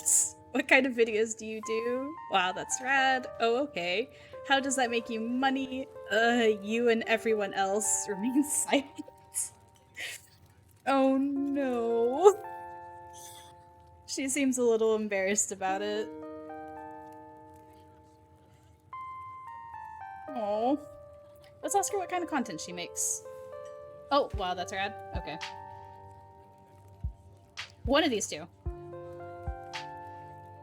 Yeah, let's ask her what kind of content she makes.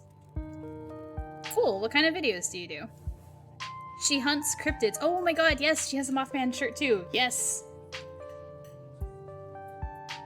Oh, sorry, Sushi was supposed to be a tiebreaker. Mothman shirt, confirmed. I mean, it is confirmed it's on there, but now it makes sense. I mean, it made sense earlier anyway. No. Don't mind me. Aw. Sushi, you choose next, I promise. You do exist. You exist in our hearts and in Utah somewhere. Do it, Lissa. Get her. I'll send you back up if you need it. Air support. You should really check out her channel, right? It's amazing. Absolutely, give me the channel. I think the best video to start with would be that river one. No, not the lake one, but, you know, the controversial one. Which is where the cryptids and murderers live, if my mom is to be believed.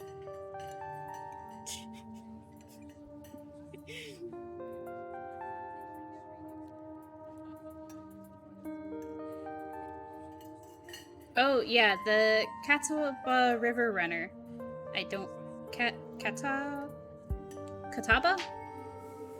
I didn't expect much out of that footage at the time, but it wound up being my most popular video by far.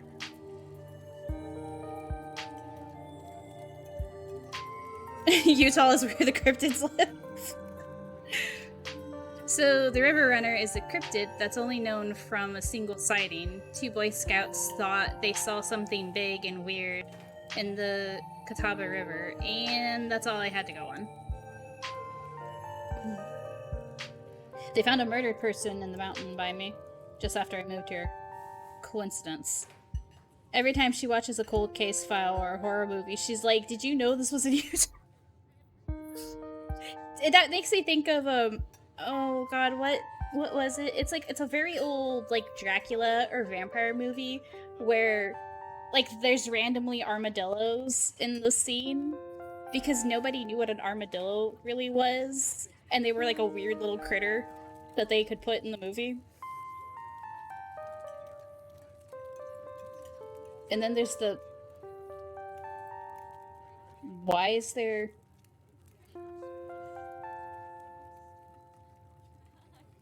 Why? I know what the second word is, but what's the first word? Acknowledge it and moving on. Alright, moving on. I will want to know more about that later, though. Okay, so 2 Boy Scouts saw something in the river, and that's all I had to go on. But then I wound up catching this on camera. Stella pulls out her phone and shows you a clip of something in a river. Some folks said it was a beaver, but if that was the case, it'd be at least twice the size of any beaver I've seen. I've also had people saying it was a dog, or even a capybara that must have escaped from a local wildlife sanctuary. It was a mountain lion. I could smell its stink from miles away. Gretchen says it's a mountain lion. I'm still not sure what it was, and I'm the one who saw the thing with my own 2 eyes. It's a mountain lion. Gretchen thinks it's a mountain lion. An honest to god cryptid here. Cryptid there. Oh yeah, totally a dog. Or wait, a beaver. Hold on. Whatever it is, you should leave it alone. I don't believe in cryptids. Remain silent. Capybara, friend-shaped. I don't think we have those in North Carolina. Not even in a wildlife sanctuary. I wish I could actually see the video or something. Now Gretchen looks sad. Maybe?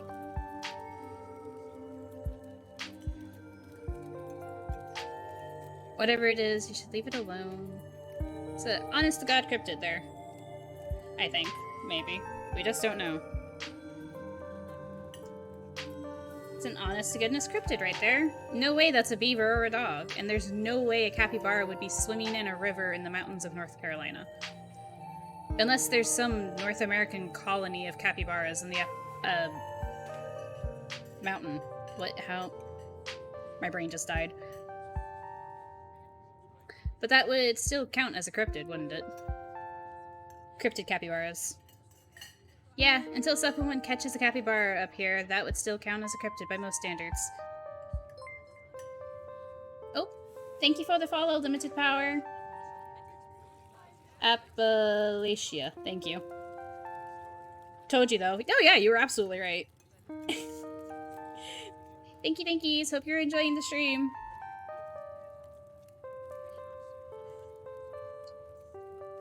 My comment section went nuts for this footage, and from there it spread to Twitter pretty fast. I like the, like inclusion of all, like, IRL stuff. It's very fascinating. And, like, you do see it, but you don't see it too often. Why'd you freak yourself out? Suddenly regret. Uh-oh. Sushi, are you okay? All the large windows in the kitchen. Oh. Do you have blinds or something that you can pull down? If that helps. There were polls for days. I even had actual experts weighing in. It was all really cool. It was all a really cool experience. And it meant the video did some pretty great numbers. Personally, I'm a fan of the capybara theory. Sure, it's not like any local sanctuaries were missing one, but there's always people keeping exotic animals as pets. Kind of a sewer gator type situation. Exactly. Some exotic pet owners set it free, and now it will forever roam the Catawba, confusing Boy Scouts and YouTube commenters for years to come. I'm not saying this right. Catawba, I think. I just wanted another bowl of cereal. And the kitchen window doesn't. It's a big open square. The thing I was talking about is Navajo origin. Oh. Is that why you, blinked it out?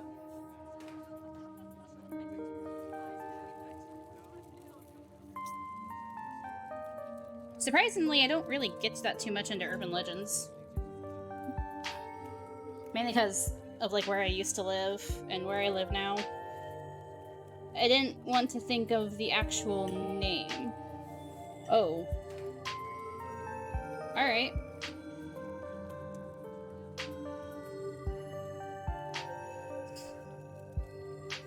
So, speaking of things to do around town, I was actually planning on filming this week's video tonight. I was wondering if maybe you'd want to come along? Oh, that's a random thing to, ask a stranger? I use similar words. Ah, I see. It's a pretty easy one this week. We wouldn't even have to camp anywhere. I'm gonna go after the... Wait! No spoilers! Whoops. Sorry, Avery. Aw, what a good friend. It's okay, I should probably get back to it instead of standing around chatting with friends. See y'all around. Now that the coast is clear, I'm going after the skunk ape. The what? What's a skunk ape? Heck yeah. Isn't that just worse Bigfoot? You stinky. What's skunk ape? I feel like we should gather information on this before we... It's like Bigfoot, but smellier. Alright. Most skunk ape sightings are from Florida, but while I was doing research for last week's video, I came across a report where a lady from a town over claimed to have seen one on her deck, playing tug-of-war with her dog. Okay. And as I leave no stone unturned, I decided it was worth investigating. So what do you say? Want to tag along? An unwashed Bigfoot. That's... It's concerning, isn't it? Just a little bit.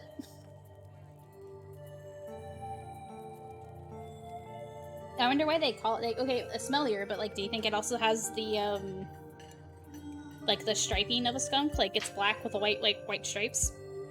Or the white stripe that goes down the back? That'd be kind of curious. I, for the record, actually like skunks. I think they're chill. Minus ever having to bathe a cat after getting into a fight with one.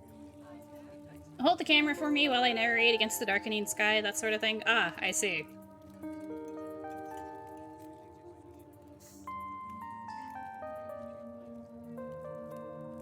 Free labor. No, I'm kidding. So we can ask if Gretchen's gonna be there. I feel like this will be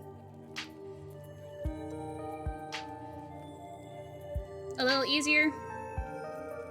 Because even if we're directing it to Gretchen, it's the sort of thing you can get away with saying to, like, around a dog owner, maybe. Absolutely, against my better judgment, yes. Are you nuts? It's not like I have anything else going on. No.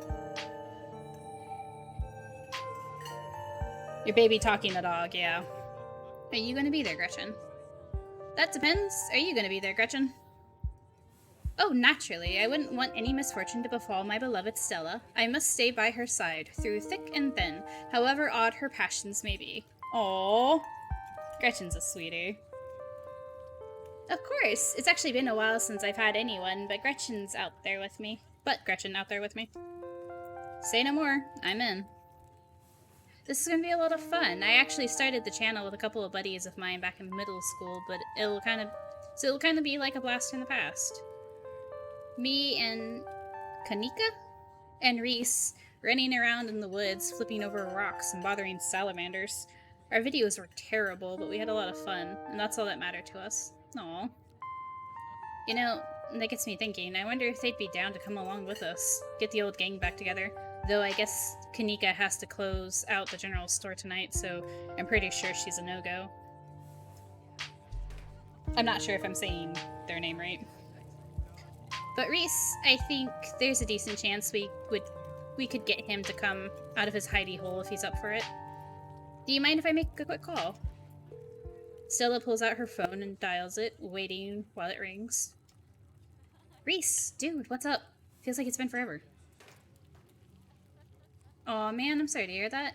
Do you want me to come by, or... Okay, if you're really sure, but if you change your mind... Oh, I was just calling to ask if you wanted to come out to the woods tonight. I met somebody cool in town today. He's Tabitha's cousin. I know, yeah, just here for the week. Anyway, we're going out to look for skunk ape. We could take the easier trails if that would help. Dang, man, that sounds awful. I hope you take it easy tonight. I'll swing by sometime this week and we can have a more low-key hang. How's that? Yeah, I'll bring him. Talk to you soon. Bye, bud. No. Reese, there's always been something off about that boy. I never did like the smell of him. Oh, that's Gretchen saying that. There's always... Okay. So Gretchen has concerns about Reese. Looks like it's just you and me, pal. Why would we ask that? Why would we ask that? Is he okay? Are you okay? What's his deal? Good. Is he okay? He's not feeling well, that's all. He's had a lot going on in the past, gosh, 10 years or so. But I feel like it's gotten a lot worse recently. I can't remember the last time I saw him leave his house. Relatable. Oh well, it's not my place to talk about, really. I just got a little excited thinking about having him along again. He's hilarious. You'd love him. We should swing by his place sometime this week. That'd be nice. We'll see. Haven't I met enough people already? That'd be nice. Hopefully.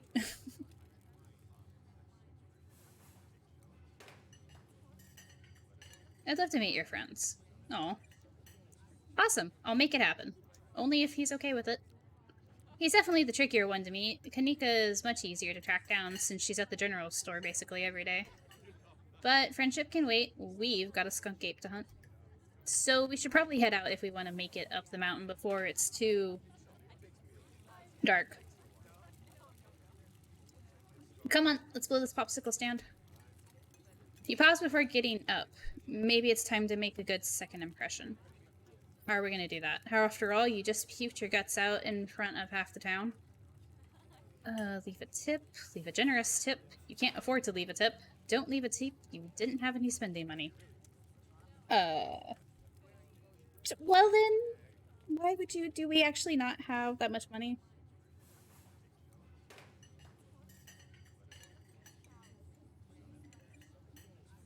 I wish I actually knew what our finances were like. I mean, we could probably afford to leave a small tip. Right? Maybe, or would that be considered would that be considered rude since it was already given to us, like on the house? I don't know. I don't know what the actual etiquette would be. Leave a generous tip? Okay. You reach into your pocket and pull out a crumpled $5 bill. You know it's a bit more than one would expect from such a short dining experience, but you might as well share the wealth while you've got it. You smooth out the bill before placing it on the table inconspicuously. Well, stick it under the coffee cup. That's what you're supposed to do. Oh, that's awesome of you. Avery will appreciate that, I'm sure. Stella turns to leave the diner, with you following close behind. Nice. I like this view. Oh god, is this the estate? I hate this. Why is it up on a cliff like that? It hadn't been very cold when you first arrived in town, but as the sun dips closer and closer to the horizon, a chill descends upon the hollow, and you see your situation with renewed clarity. You're in a new place, far from civilization, and the people you know following someone you just met into a dark forest in search of monsters. You feel a sense of foreboding. More alive than you've been in years, strangely calm, tense, unsettled, nothing. How do we feel, guys? Vibe check. We ate a mysterious slime. We fear nothing.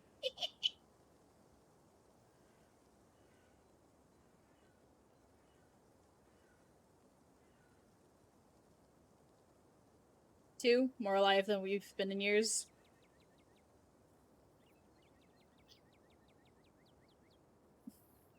What's your sense of fearing nothing? Is it strangely calm or more alive? 1. We gotta vote for 2. We gotta vote for 1.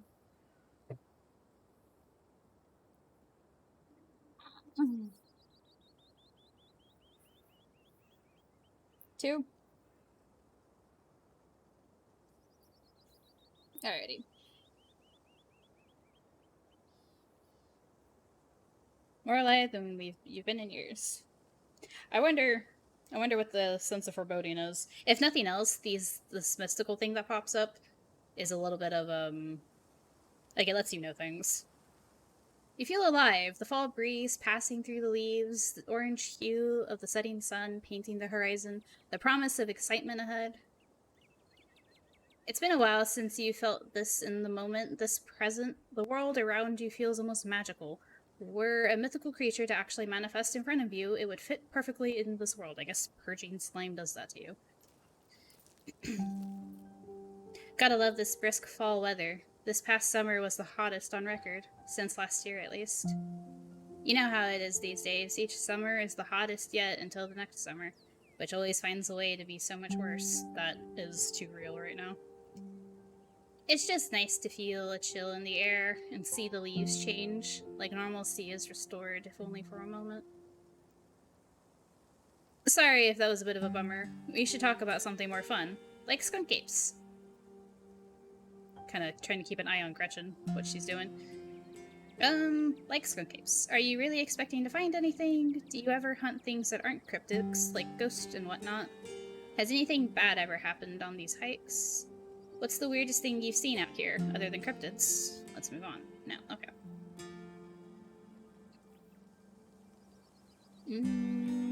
Let's see. Do you ever, like, ghosts, demons, werewolves, that sort of thing? Yeah, for sure. I used to go after all sorts of spooky stuff. I never had much luck, though, especially when it came to ghost. Back when I first started doing solo videos, I'd go into all sorts of old, abandoned buildings, hoping I'd stumble across some sort of activity.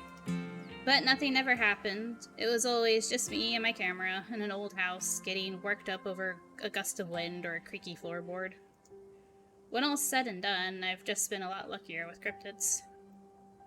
I want to believe in ghosts so bad, and I can't rule out the possibility that there really are true hauntings out there, but if there are, I sure as heck haven't seen any myself. Werewolves, I kind of lump in with cryptids. I'd be shocked if there actually were people out there who turned into animals, but werewolf lore lines up pretty well with the great beast genre of cryptid. As for demons, I don't know. I honestly don't even want to consider the possibility that they exist, because if they really are out there, geez, a lot of folks are doomed to an eternity of flames. So let's hope all of that's just spunk, am I right? What about aliens? What do you think about aliens? Don't even get me started. Did you see those UFO videos the government declassified? Aliens are definitely real, and they have absolutely visited Earth. Like, I believed in aliens way before I believed in cryptids. I adore my darling Stella, but she gets the strangest ideas in her head these days. Ever since her parents went away, she's been more and more foolhardy with all this critter nonsense. Aw, Gretchen. You don't see me hunting aliens out here because we know they're real. We're not alone out here, but everything is cut from the same cloth. Heck yes, aliens are real. Gretchen, what are you looking at? I'm skeptical. See, that's just what the government wants you to think. I have absolutely no opinions on aliens. Remain silent.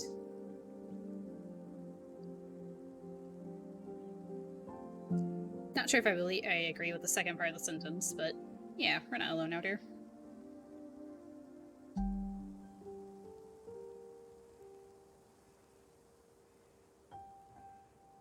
What the heck they're saying?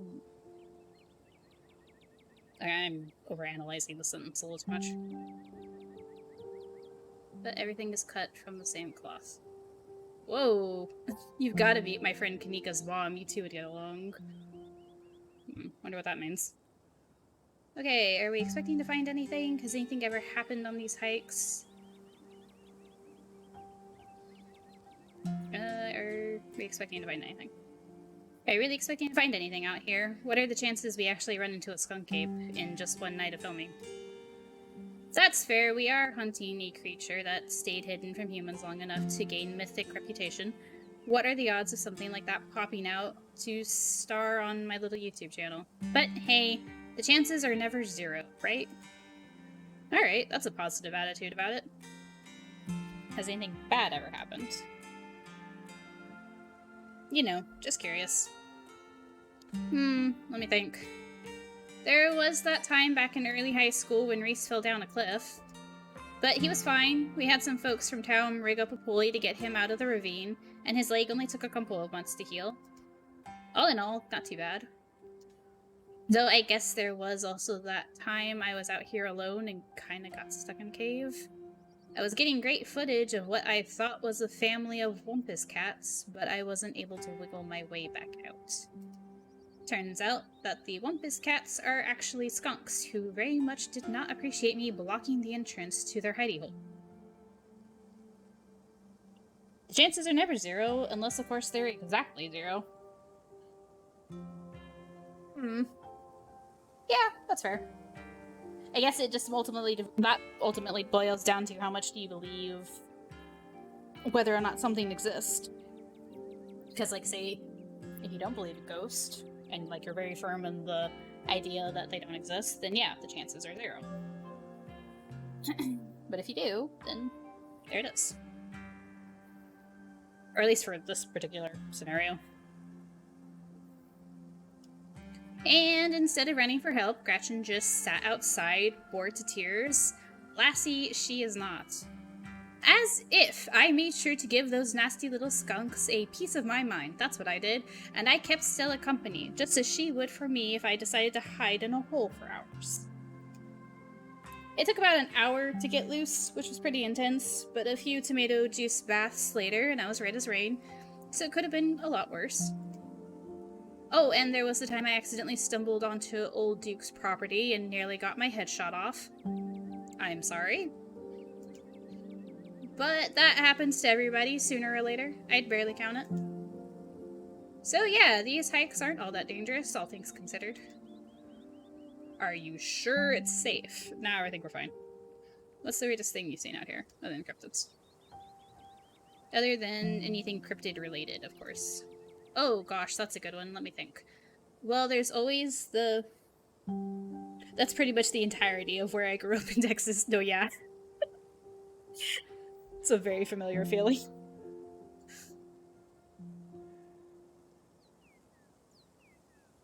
You didn't wander onto other people's property on purpose or on accident, absolutely. Learn where the fence line is, regardless of whether or not there's actually a fence there or not. There was always the deer. I saw stealing baby bird. I'm sorry, what? There's always this deer. I saw stealing baby birds out of a nest and eating them. That was pretty messed up. Is that a thing deer do? Like, is that actually possible? But I think most people know about that these days. I've seen oh, okay. I've seen tons of videos of other deer doing it, so I'm not sure if it counts as weird anymore. Apparently, yes. Yeah, that's news to me.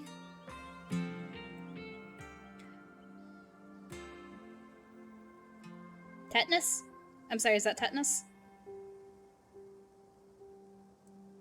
Well then, contrary to popular belief, deer are not vegetarians. Though they forage on plants, they will eat eggs, baby birds when they encounter them. Eggs and baby birds when they encounter them. Alright, cool. Learn something new every day. Apparently. Okay, Tetanus Lake. That's definitely the weirdest. It's a 5-foot deep, 30-foot wide pile of old cans and bottles and assorted garbage, with grass and trees growing on it, so you could barely tell it was there until you stepped on it. It apparently helps them grow their antlers. Oh, so like it's a source of like a vitamin or a nutrition. I love and hate that. I hate this. I hate this so much.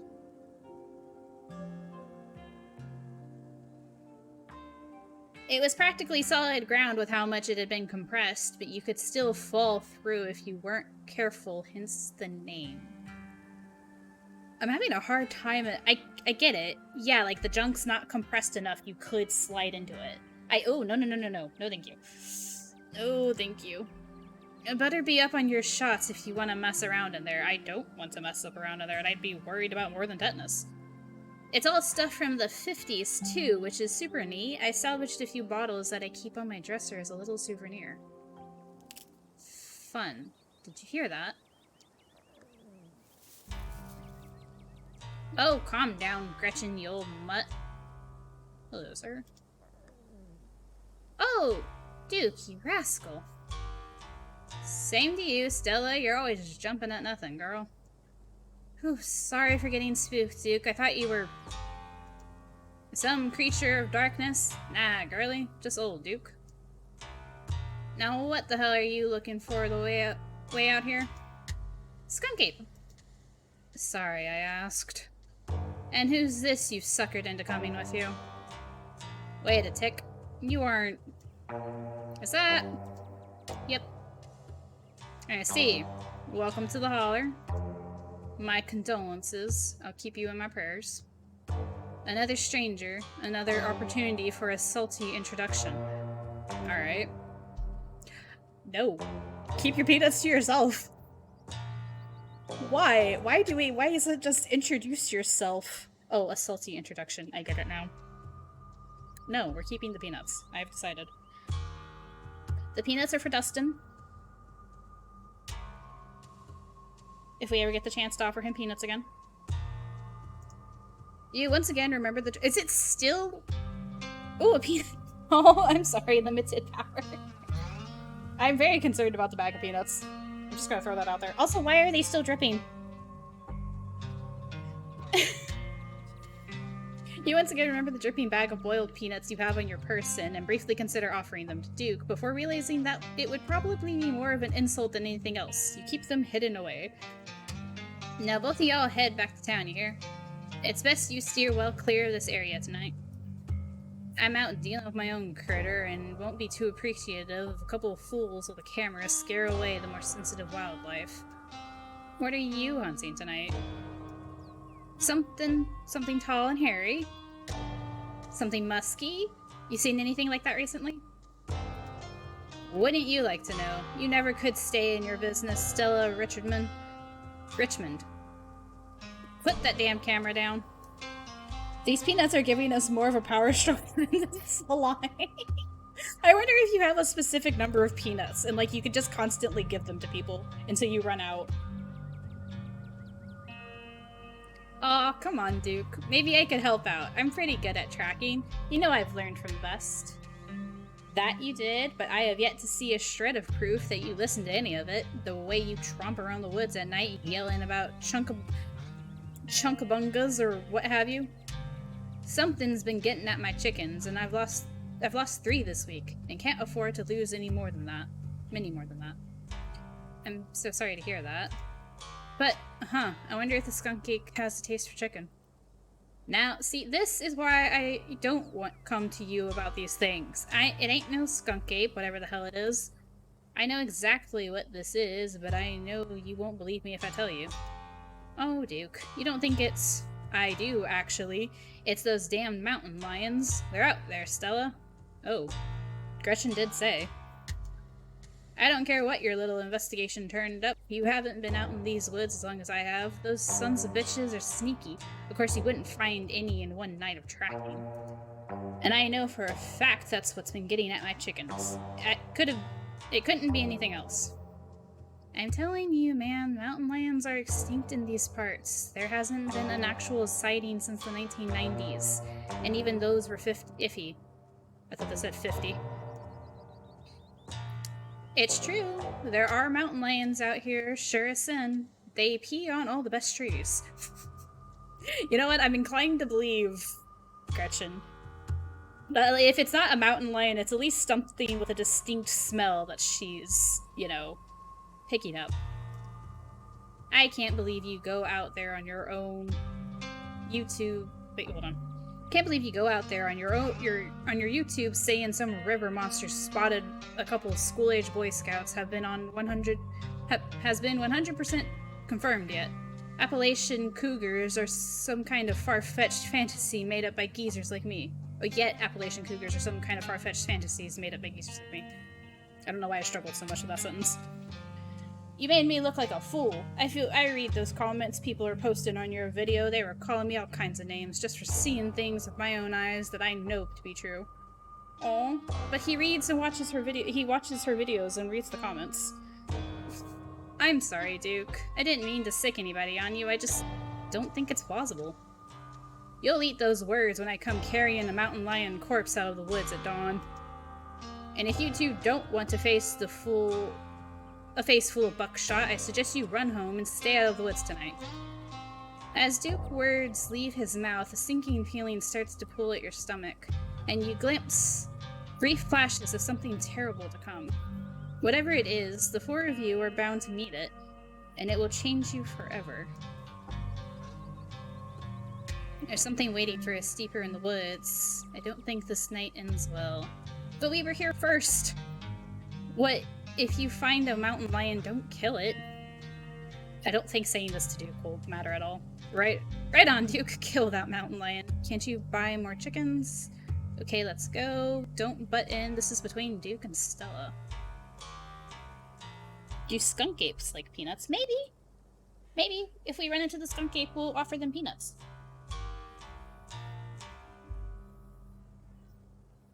I'm going to be very honest, I know off and on certain cryptids, I've never heard of a skunk ape before this game.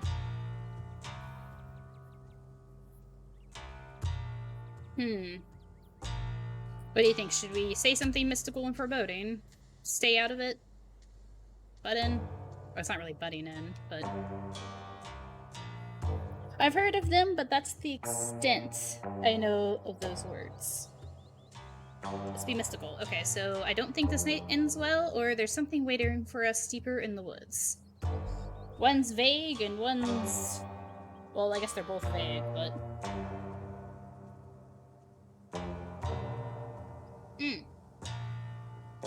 I just noticed his hat. I wonder what this is supposed to be. Like a local mascot or something.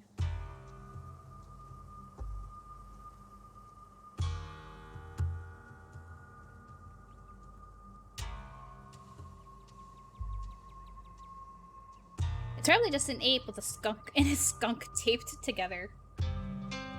It's a Ratatouille situation. The skunk is on top of the ape's head, controlling them. Looks like a devil? Yeah. Like it's got like a little pointy beard and a little horns. The Scarlet Hollow Devils. I wonder. Which makes me feel like some sort of obscure Yu-Gi-Oh reference to Duke Devlin. Oh! Is that a character in Yu-Gi-Oh? Wasn't really in Yu-Gi-Oh for a while.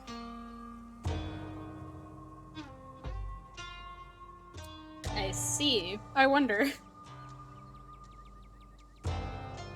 It is a character in Yu-Gi-Oh? I see. Okay, so we have an option for being mystical, staying out of it, or what's up? What do you guys think? This has said mystical, but since they're both vague, she backed out into leave it between them.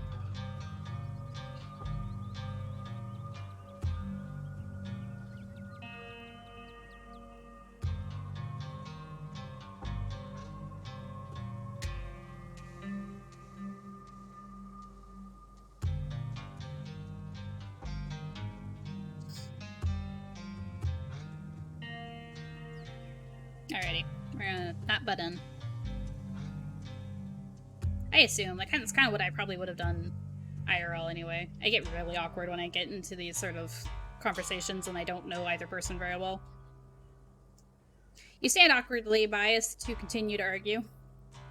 Duke, you're just wasting your time. Give us one night out there to see what we can find, and I'm sure we can get to the bottom of this. Yeah, right. You'll get some shaky footage of a raccoon and claim it's a heretofore unknown creature that has heat ray vision or some such nonsense. I didn't say this right. I know what I'm looking for, and there's no way I'm backing down. But I've gotta film tonight. The video needs to be out by tomorrow evening so I can keep on schedule. If I miss an update, I might lose my new sponsor, and who knows what that'll mean for my career. You are filming the night before you are going to post the video. What about editing? Do you have like a really good editor? Do you sleep? Or do you just post the raw footage? You ain't the only one on a schedule. As you well know, my boy Bo and me are headed down to the state fair to show off Big Betty. We'll be gone near a whole week, so our chicken coop might as well have a big all-you-can-eat sign on it. Well, because she runs a YouTube channel, so the video she catches of the cryptid, it might need to be cleaned up a little bit. Make sure the audio's good and everything. I guess it wouldn't take too long to edit. Oh, you were joking. I'm sorry. That'd be very funny. We get that from Stella later, what's editing? Although, I guess for the purpose of, her channel, posting the raw footage would be the better thing to do? Yes? No? I don't know.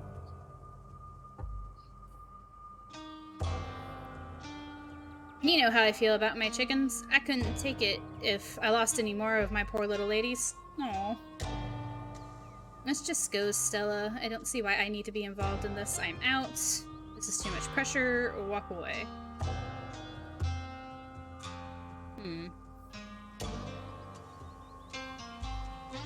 I don't think walking away right now is a good idea.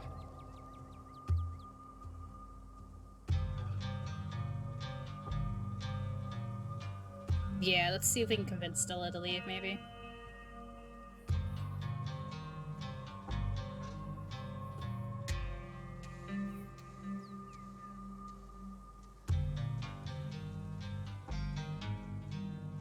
Although, I mean, Hold on. Let's just go still.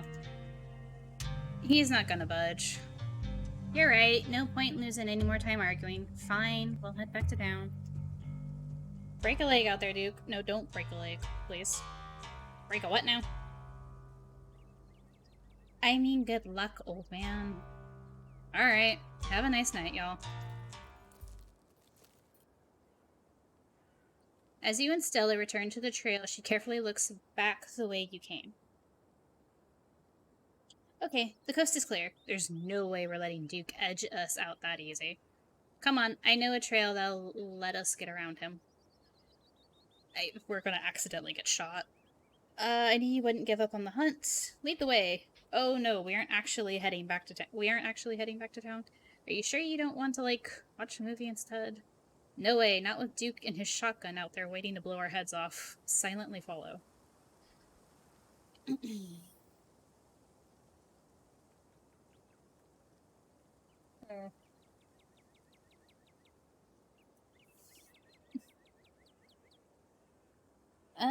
I guess lead the way.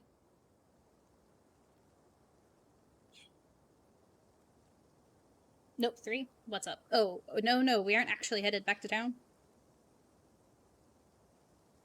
1, I'm gonna keep citing the mystery. So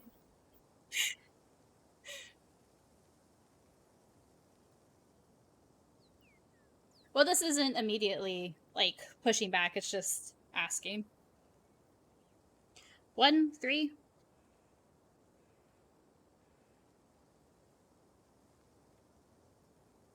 Ooh, that's fair. 1. Alright, we've been swayed back to 1. Yes, I knew you wouldn't give up on the hunt. The hunt. Never. And trust me, we don't have anything to worry about from old Duke or his shotgun. I've gone out hunting with him before. The man sounds like a truck crashing through the trees. Wait, what? Oh no. Even if we do cross paths, we'll hear him long before he catches wind of us. The trail's just up this way. Let's go. Alright, this looks like a good shot. Mind holding the camera? She hands you the camera and takes position. As night falls, my new assistant, the mysterious Ray, and I have found ourselves on a high hill in the Blue Ridge Mountains, where we'll begin our hunt for the elusive yet pungent skunk ape. Though mostly encountered in Florida, this possible relative of Bigfoot has been spotted all along the southeastern edge of the United States, including right in this very county. Here's hoping we get a glimpse tonight. We'll check back once we're on the trail. Until then, stay searching, Stellars. Aww. And keep digging, Gretches. Oh, that's so cute. I can take the camera off your hands for now. We'll be able to start the tracking scenes once the sun sets all the way. Do you have night vision on this thing? Or do we have a flashlight? In the meantime, we get to take in all this gorgeous scenery. Duke may be gone, but that feeling in your gut still lingers. Something terrible awaits you. Something unavoidable. Though what exactly is wrong in these woods still eludes you. There's something wrong here. It's breathtaking. It's hard to take it all in with all the danger. Being this far from civilization stresses me out. I've seen better. Not a fan of the bugs. Quietly look into Stella's eyes. Okay, that's a little weird. Remain silent. Although, I'm not very good with eye contact, personally. Like, even with people I know very well. I don't do eye contact very well. I don't do the whole looking at someone in the eyes.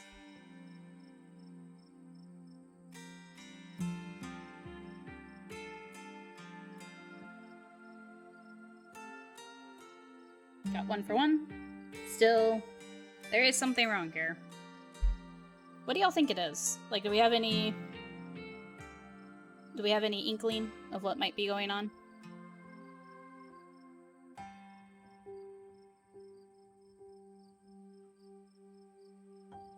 Not a fan of the bugs. I wonder... I guess any outdoorsy place would have a lot of bugs. I do, but I won't say. Have you played or seen someone play this before, Limited Hour? Is it okay if I just call you Limited? Definitely the weird townies.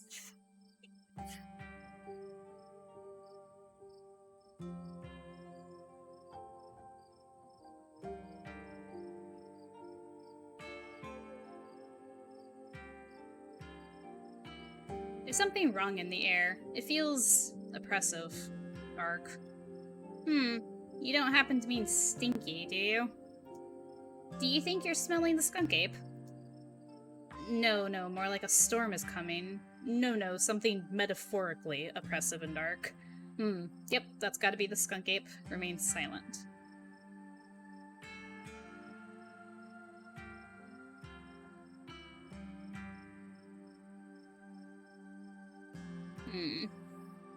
So we can divert and go back to the skunk ape, or we can say... I've seen the next bit. Ooh, I see.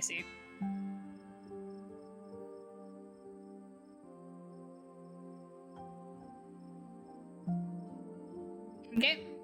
Like a storm is coming. That is very fair.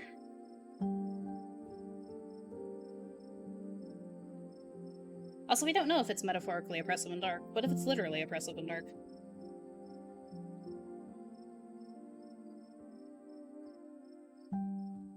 No, more like a storm is coming. Don't worry, oh god. Don't worry, I checked the weather this morning and we're in for a beautiful cloudless night. It really is the perfect time for a hike. Unless you mean a metaphorical storm. I don't think weather radar picks up on those. Okay, good. But either way, my gut usually warns me if I'm going to run into trouble, and I feel a-okay. Alright.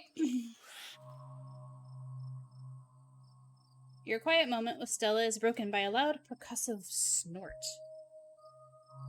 What was that? Oh no, the skunk ape has found us. It's Duke back with his shotgun. Run. Death has come for me at last. Goodbye, cruel world. Remain silent. What was it? I didn't hear it too well. Like, I heard the... It didn't sound like a snort to me.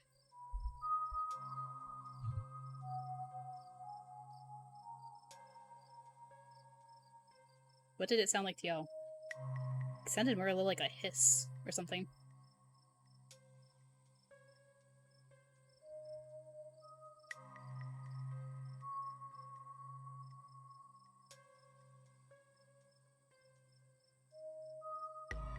What's that?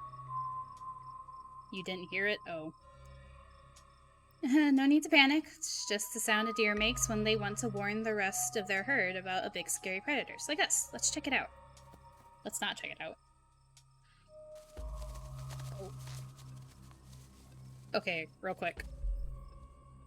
This is such a good setup.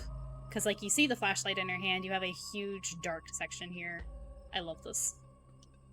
As you and Stella hear the footfalls of animals retreating into the woods, she reaches for her flashlight. Oh. Oh. What on earth? A single deer remains behind, staring down the beam of light while Gretchen whines and pulls at her harness. Pain, rot, decay. A deer! Let me at him! How dare he infringe upon my dearest Stella's personal space? Let me at him! And then it's gone. What was that on its neck? Jeez, Gretchen, calm down. You're gonna hurt yourself. Oh my, it seems I was consumed by a blinding rage. How very unladylike. What must you think of me?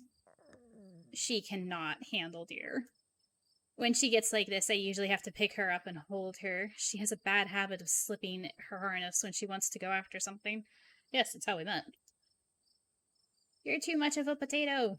And they don't make harnesses to fit potatoes, do they? Oh, it's so cute. I think that deer was threatening us. Was it? I didn't take that as threatening. I took it more as warning. There was something wrong with that deer. Why do you bring her with you? Well, that got my heart right up. I'm ready for the hunt. It's never too late to turn back. Remain silent. talk to Gretchen. I wonder, is this a talk to Gretchen, or is it because we have talk to animals that we're able to say this?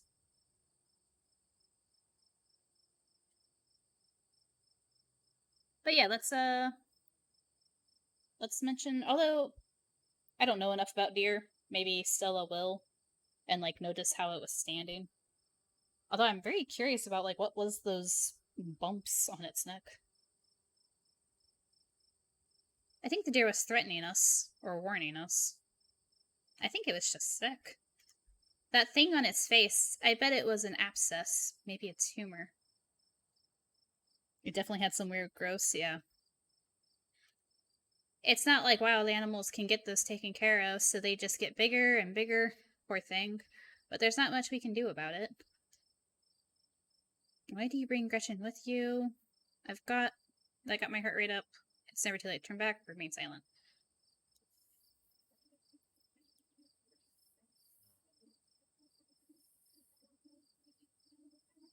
I'd be worried about Gretchen getting loose and then Stella, like, trying to catch her.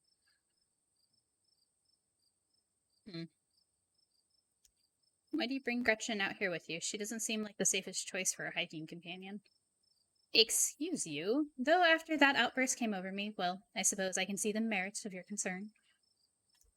I actually find her to be quite the opposite. Sure, she wants to chase stuff, but I usually let her when I'm not on one of my cryptid hunts, so I can't hold that against her. I'm just happy she's still so feisty even at her age. Pugs aren't exactly known for their good health, but here she is, running around in the woods at 17. Aww. And I feel like the fresh mountain air and exercise have helped a lot in that regard. That was Gretchen, I assume. You defy the laws of nature, don't you, Gretch? Ooh, does she, though? Well, I got my heart rate up. I'm ready for the hunt. It's never too late to turn back. Remain silent. I guess, are we ready for the hunt? Are we, though? Here, hold on.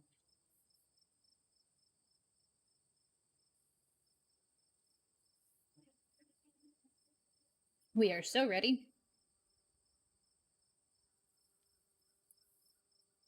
We've purged slime. We've been talked at by old Duke. We've been stared down by a deer with a warning. You're scared. Oh, it's okay. You're here with chat and with friends. We got this. Okay, maybe not.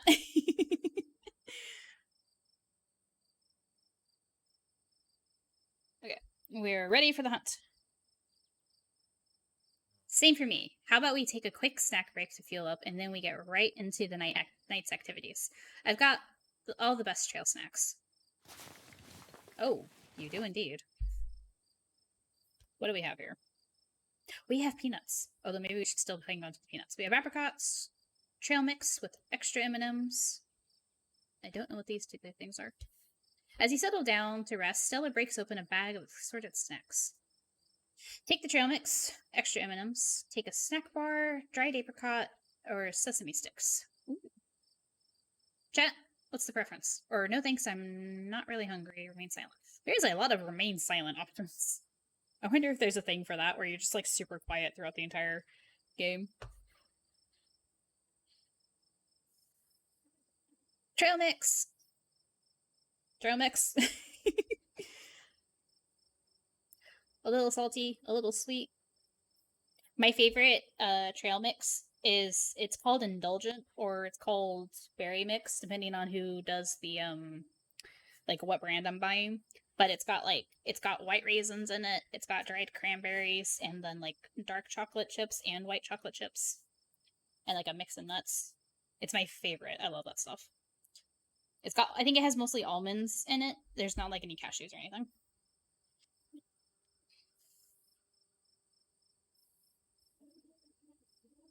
If you got a peanut allergy, I want to see what happens if you deliberately eat peanuts here. I do. I saw that and I was like, "Ooh, we could have a peanut allergy." I assumed is where that one at the very beginning was. We didn't take the peanut allergy though. Well, I mean, yeah, because we had the bag of peanuts. It is curious though because like, and then like Stella or not Stella, sorry, Tabitha only offers you PB&J at the house. It is curious if you can purposely set off your peanut allergy. Oh, okay. You grab the trail mix.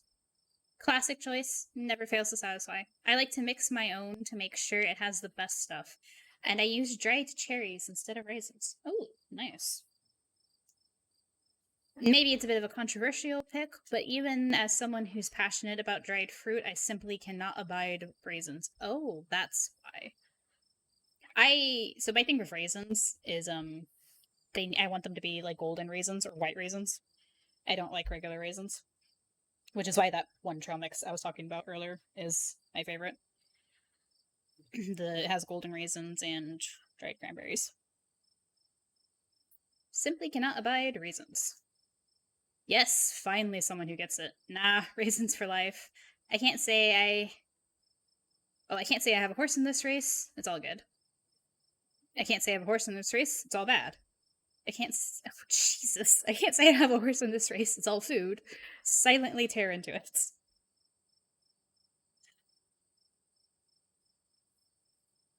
So I just like if they're golden raisins, I don't eat raisins.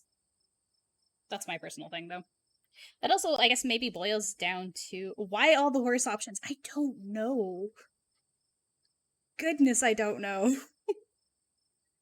I could eat dried apricots all day were it not for the consequences of the walnut fiber. Oh, fair. I don't think I've ever had dried apricots. Apricot? Apricot? Apricots for the skunk ape.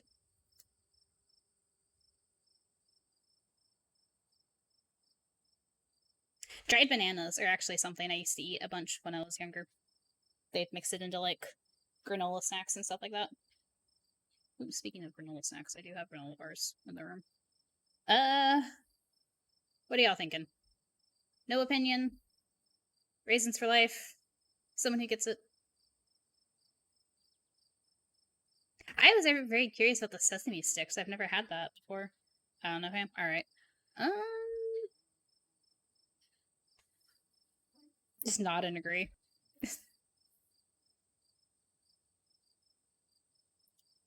Yes, finally someone who gets it. Raisins are glorified mouse. Oh, okay, that's a little extra.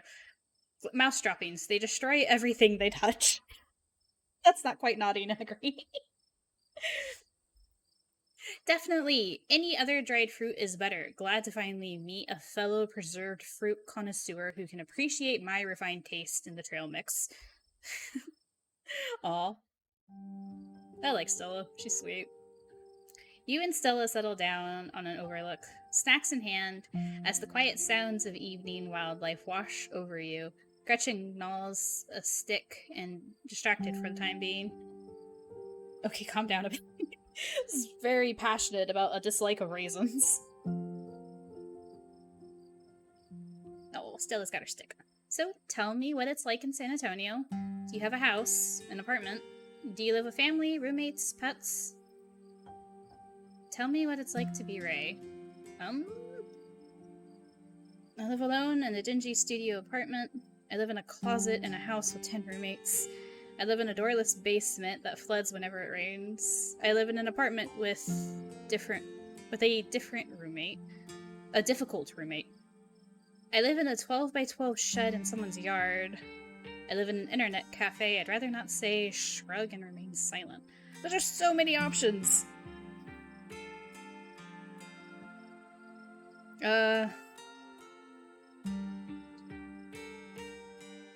Only some of these are. I wonder, like some of these, like okay, that could be believable, but like some of them are obviously like meant to be jokes, unless they're not.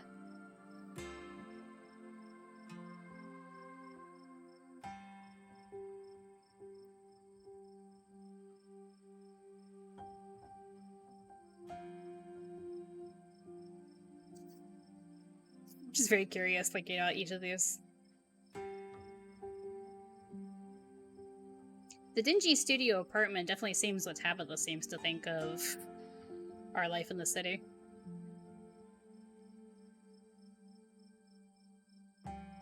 With a difficult roommate. I wonder if this is one of those things that affects, like, life or dialogue choices later on.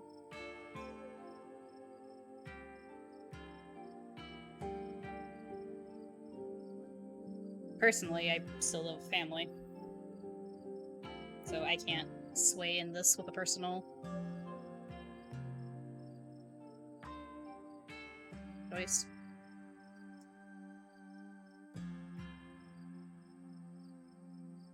I think either this one or the first one might be what I would choose. Difficult roommate.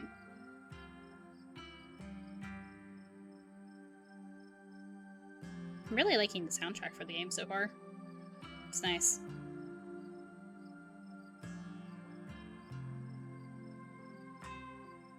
I have an apartment with a difficult roommate. I didn't find this guy. An old roommate of mine had him move in and then left and just stuck me with him.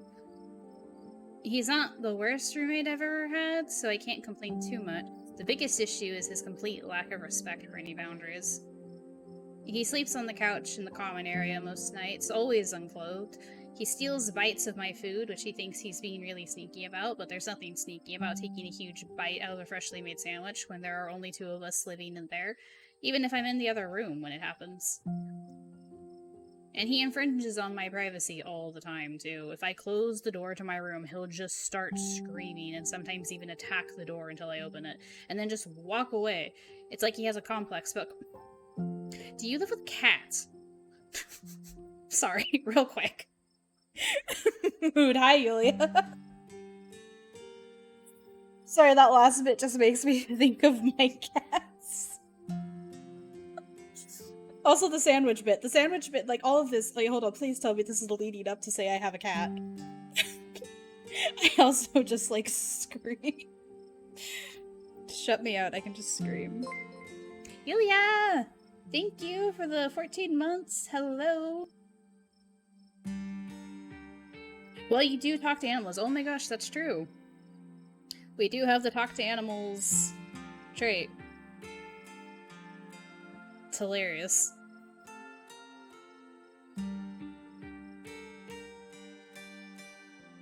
Which, of course, also means he doesn't close the door when he's doing his business, almost like he wants me to watch him. And at least once a week, he somehow misses and leaves these... It is. It's a cat. Or a dog. And leaves these big pee puddles, which I always wind up stepping in. It's gotten to the point that I think he's causing lasting damage to the house, and no matter what I say or do, it just doesn't get through to him. Anyways, sorry for the rant, but I could go on for hours about this guy. I mean, he's a cat, yeah, but he's a particularly horrible cat. And it's not like I can just give him away or anything. That would be cruel. Well, who's watching him while you're up here in North Carolina? You're doing defiled chalices again. Why? Never say I didn't do anything for you. He's also baby. He is also baby. The cat is... You heard it here first. The roommate cat is also baby. You're doing defiled chalices on your blood level 4 or on the other character? The stream character. Also, thank you, sweetheart. It'll be worth it. On the stream, dude, yeah. No, it'll be worth it so that we can do the chalices on stream. Wait, he's a cat? Like the animal? Yeah, his name is Struck. I'm terrified I won't get my security deposit back because of what he's done to the place. So, what do you do for a living? I build programmatic ags. Programmatic? I'm not sure. For a company that nobody's ever heard of. I sell arts and crafts on Etsy. I'm a first-year associate at a big law firm. I'm a streamer, I'm a student, I'm a teacher. I'm in the service industry. I'd rather not say, or I'd say, well, technically, I'm a streamer, but I have like 3 jobs, so we'll just kind of toss them all up in the air. I'm a streamer, yeah. No. And it's all thanks to you. I mean, both joking and literal.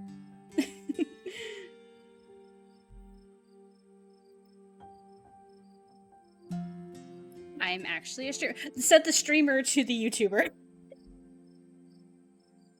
Oh, no way! A fellow content creator. That's awesome. I knew we had a lot in common, Ray.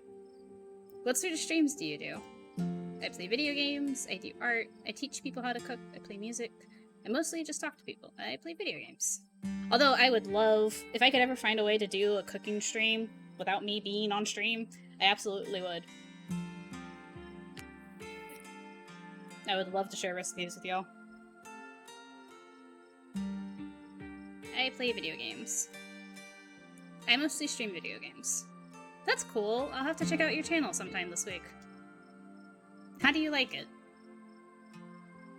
I wouldn't trade it for the world. I used to like it, but now I don't know. Remain silent.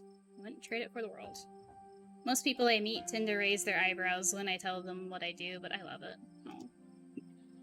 It might not be much, but it makes me feel like I'm taking control of my own destiny. Believe me, I can relate. I don't think I'd give up what I do for anything. A crisp breeze passes over you. What about you? What's your living situation?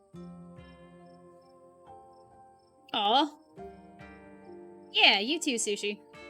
We got this. What's your living situation? Gretchen and I live in a little house just outside town. It's actually the house I grew up in, so it has a lot of pleasant memories attached to it, and I'm glad I could keep it in the family. My great-great-grandfather built that house, and he must have done a great job because it's just as sturdy as it ever could have been. Tabitha cannot relate. Puppeteer Ace into cooking for you on stream. Absolutely not. Although there are, I guess I'd have to commission someone, see about getting help to have one of those filters that you can put over somebody for like a VTuber. Maybe, and do it that way. Maybe, I don't know. I would also need like a designated like cooking area, and where I live right now, it would be a little awkward.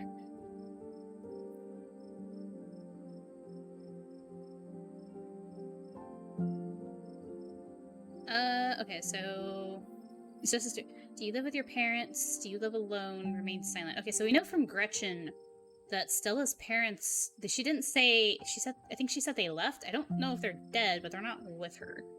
At least that's what the inclination I got from Gretchen. But I guess that's something Gretchen told us. We don't know that exactly. Just ask if she lives with her parents. Family home and all that? No, it's just me. They aren't with us anymore. Oh, okay, maybe they have passed. Okay, well, no, that's still very vague.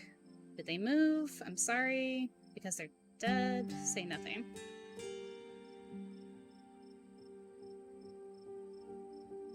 So we can jump to the conclusion that they've moved or dead, or just vaguely say I'm sorry.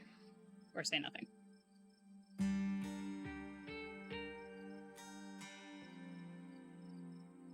You know what we mentioned earlier about the whole deer eating baby birds and eggs? Do you think a bigger deer would hunt chickens? Like if a deer was corrupted by something? That thought just occurred to me now. I don't know. Maybe? I don't know, this is where my brain went. One. Just try to maintain positivity and say maybe they moved.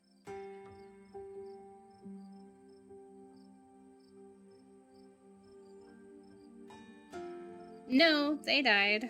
Oh no. It's okay, it's okay. I've done my morning. You don't have to watch your words around me or anything. Life goes on. What were they like? Sorry for your loss. I can relate. My mom died pretty recently. I guess we're both members of the... I would like to stop bringing this Dead Moms Club thing up. No need to overshare or remain silent. What were they like? Did you get along? They were amazing. Two of the nicest people you'd ever meet. And interesting, too. My dad was a bit of a regional legend among hunters and trappers. He was always out in the woods on the trail of something, and we certainly had some interesting dinners because of him.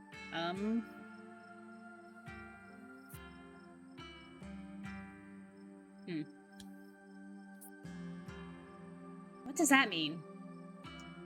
He had to learn how to fend for himself, you see, since his family didn't have much growing up, so he learned how to hunt and trap, and got damned good at it. He always made sure I had food and that I knew how to get it if I ever found myself too far from a grocery store. Her dad is the trap. Illumagabi confirmed. We're connecting the dots. I could make us a pretty good salad with just what's in this clearing, if I had to, though it wouldn't exactly taste great. As for my mom, she was a saint. She was the local vet, the lady all the farms in the county knew to call if their animals were in need of something. She was smart as a whip and strong to boot. Turns out pulling calves out of 1,600-pound cows all day is a great way to build muscle. But she was gentle, too. Even the smallest mouse would get proper care in her hands. I'm sure she's most of the reason Gretchen here is one of the oldest dogs I've ever met. So yeah, those were my parents. Sorry for your loss. I can relate. I guess we're both members. No, I don't for sure. Her mom is the huntress, confirmed. Duke is her dad? I wonder. Although she said they both died, though. Or illegitimately. Or he pretended to die and just took on another persona. Curious. JK. I know, but still. God, could you imagine? Like a random twist. Random twist, Duke is both your dad and Stella's dad, your half-siblings. I can relate, my mom died pretty recently. So I get it. It's alright if you ever need to talk about things. Aw, thanks, Ray. That's really sweet of you. How are you holding up? I'm okay, hanging in there. Terribly, to be honest. I was glad to see her go. What, our mom? No. Maybe, I don't know, actually. I don't feel much about it. I'd rather not talk about it. Say nothing.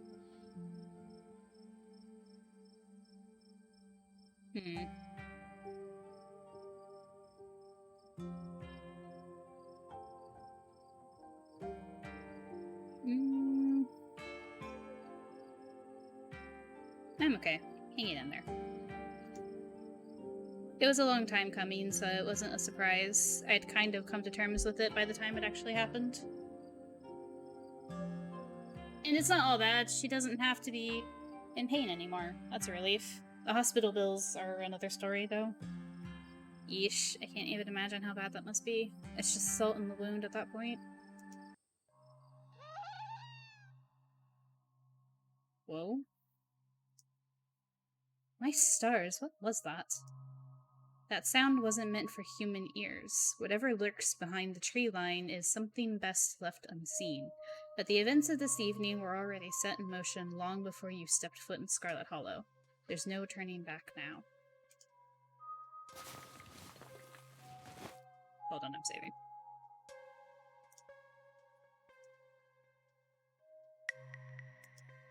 Stella immediately packs her bag and slings it over her shoulder.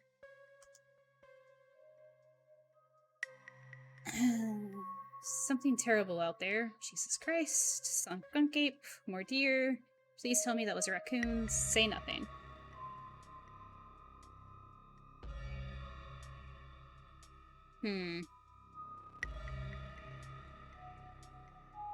What do y'all think? What do you think the noise was?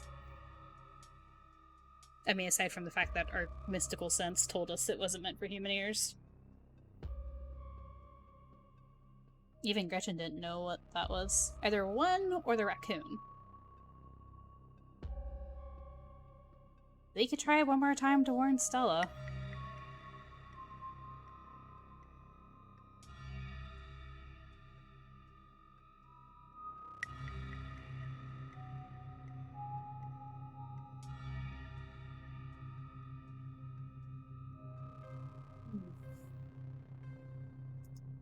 There's something terrible out there, Stella. Whatever it is, it's close.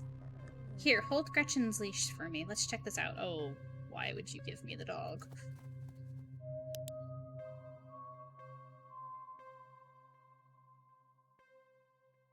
What is Detective Tap's favorite food, and why does he like to eat it? I'm going to... yeah, that's what I was going to say. He has the, And where does he like to eat it, not why he likes to eat it. I was going to say, it's like he has that perk. I assumed that's where you were going with that. I let Yulia's offsetting the spooky atmosphere with puns, once again. She's here for that. You and Stella inch towards the tree line, and she shines her flashlight into the woods.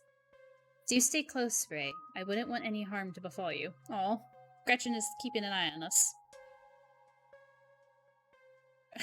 Yulia, please.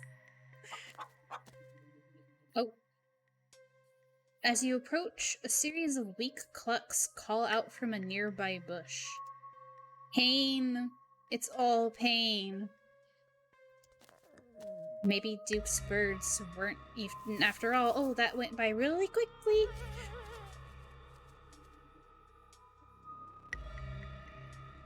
What the hell was that? Hold on, I gotta play that back. Yes, please play that back. Where, chicken? No, I don't think so. What was that paw?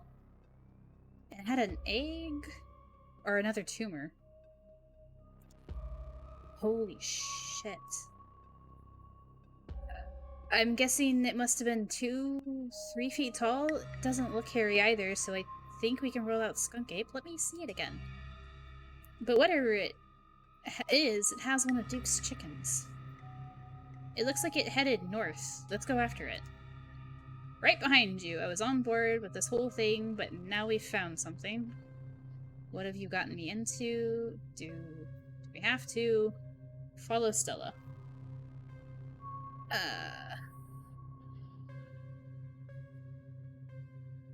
Oh yeah, I'm trying to nap. Can't get spooky. Wrong game. This is the wrong game to be watching me stream then. Although you normally sleep during spooky ASMR. Or sometimes it puts you to sleep. Follow Stella. Right behind you. I don't want to back out now that we've found something. That seems a little... I don't think we can back out anyway. What have you gotten me into? I'm trying to find a good place to pause to go refill coffee, but I don't... Oh, did you clip it? Thanks, Sushi.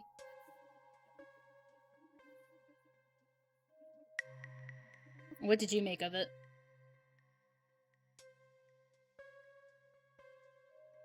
Right behind you. You follow Stella as she sprints into the unknown, Gretchen excitedly pulling you along by her leash. Charge! It had weird baby hands. Oh. Oh no. Oh. Oh no again. Stella, my darling companion, are you alright? Oof. Are you okay? Oh god, the monsters got you. We're gonna die out here. Oh god, the monsters will get you first. Oh, good! The monsters will get you first. Say nothing. No. Are you okay? Yeah, I'm alright. Just tripped on something weird. Is it the chicken? Oh no, that poor thing. It must have been one of Duke's. Oh, Jesus, it's still alive. Investigate the chicken. Don't go near that. Remain silent. Well... do we warn to stay away from the chicken, or do we investigate it? Investigate it. You gross, it's still alive. I am very concerned about the fact that it's still alive. Poor thing is in... Well, we already know it's in pain because we can talk to it. We ate slime, right? In honor of Lissa and eating slime. We can power through anything. Investigating the chicken?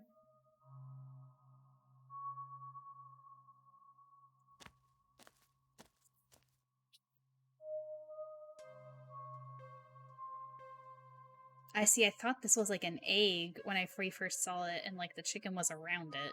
But, oh. I wonder, is that shadow or is there, can you see something inside it? Oh, okay, hold on. Are you going to eat that? Turns out I'm a vegetarian. Actually, I'm good, thanks. You move towards Stella to get a closer look at the chicken. Don't let Gretchen get too close. She'll try to take a bite if you don't stop her. I would never. Something about this bird doesn't smell right. You hold Gretchen's leash close to your chest. She squirms against her harness. Go. Examine the head, examine the wing, examine the growth.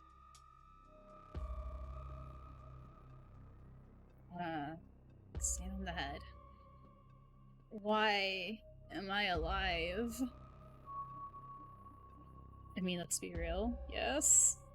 We want to know about the growth. We do, but I'm talking to the chicken. Its poor little chicken eyes look up at you, glazed over, but still rolling around in their sockets with unfortunate life. Oh. Examine the wing. This looks like this is what Stella slipped on. The wing is barely still attached, but that seems to be the least of the chicken's concern. Examine the growth. Good God. At first you thought it might have been a tumor, but this is something else. The skin is stretched taut, the growth pulsing beneath. Having investigated to your heart's content, you turn away to give Stella room to film. It seems we've found one of Duke's chickens, folks, and she's not looking good. I am hesitant to speculate, but she definitely seems to have some sort of growth under her skin. Could be a tumor, could be something else. Either way, I don't think there's much that can be done for her at this point. Geez, I'm gonna have to put up some massive content warnings for this video. Hey. Do you hear that?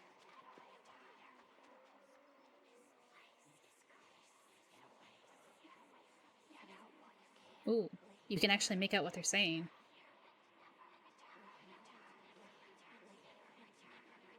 I've heard this place is cursed and get away from here so far.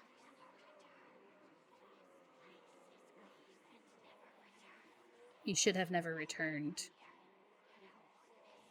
Get out while you can. Leave this place and never return. Oh, I love that. There's something out there all around us. I can smell it. There's so many of them. Oh. Hi, Duke. What in Sam hell are you two doing out here? Didn't I tell you to... Birdie? Oh, Birdie. What's wrong, darling? Good God. Did y'all see what did this to her? Oh, I can still hear the whispering. Great. No, but I'm pretty sure we can hear them. We caught a glimpse of something earlier. It wasn't us. Please don't shoot me. Why should I tell you anything? Say nothing. Can we? Is Stella and Duke hearing what we're hearing?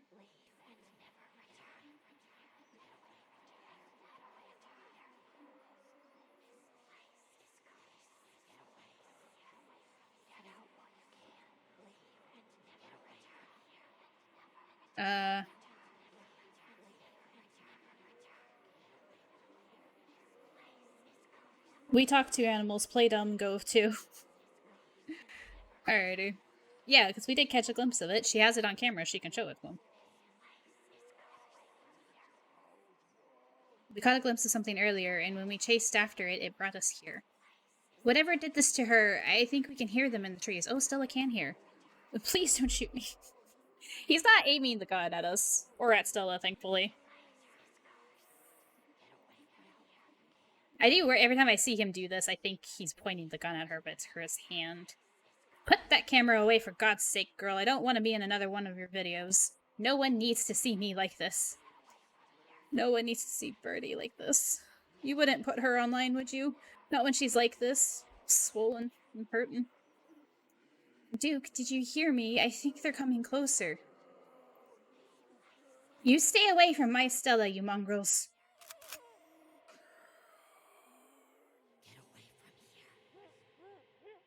Come out, you son of a bitches! Oh, something's also now saying, Duke, don't shoot them. We have no idea what will happen.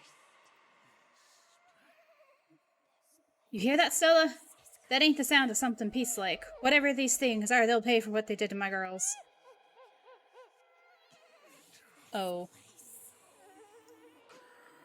Come on, you, whatever your name is. Grab that flashlight and help me line up a good shot.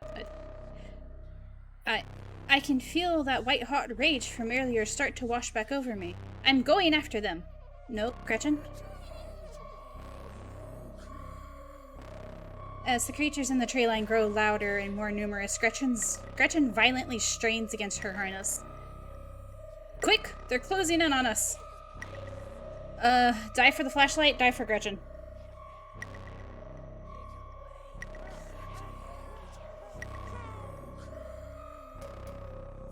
Flashlight or Gretchen? Die for Gretchen? What is that laugh? Fuck the flashlight! It's like something's laughing or something.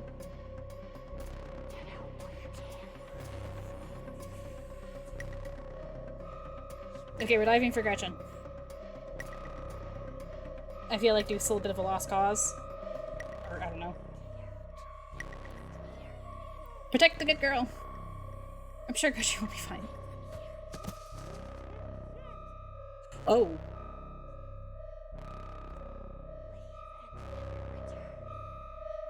You dive forward and scoop Gretchen into your arms just before she manages to wriggle out of her harness. Your eyes fixate on the dark tree line over Duke's shoulder.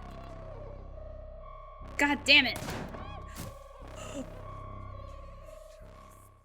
You hear a body hit the ground and then quiet as the chaos fades and the sounds of nature creep back in. Gretchen? Ray? Duke? Are you alright? Woe is me, a postmodern Cassandra. That's vague and unhelpful. Yeah, I'm just glad we're not dead. Just a little shaken up. No. Say nothing. What? Okay. Looks so familiar. It's me before coffee. Oh no. That sounds like what you'd say. Oh, alright. I love art and Batman. Talks to animals, spouts random mystical nonsense. Woe is me, a postmodern Cassandra. They're so polite and a little crazy, and I love them all. I warned you two something terrible was going to happen. Woe is me, a postmodern Cassandra. I guess you did. What happened? Did I lose myself again? I apologize for being so easily shaken up. I'll do better. Oh, Gretchen. Gretchen, here, I'll take her. My poor little pup. Thanks for watching out for her. Duke? Are you okay? Oh, no. Oh my god. Duke. Holy shit, what do we do now? What the hell are we supposed to do? We have to go after those things. We gotta go to the police. I would normally never say this, except for the fact we have found a dead body. Let's just forget this ever happened. Can we please go home? Stand in stunned silence. One! Are we going after those things? Oh, goodness. I want to see. No, that's very fair.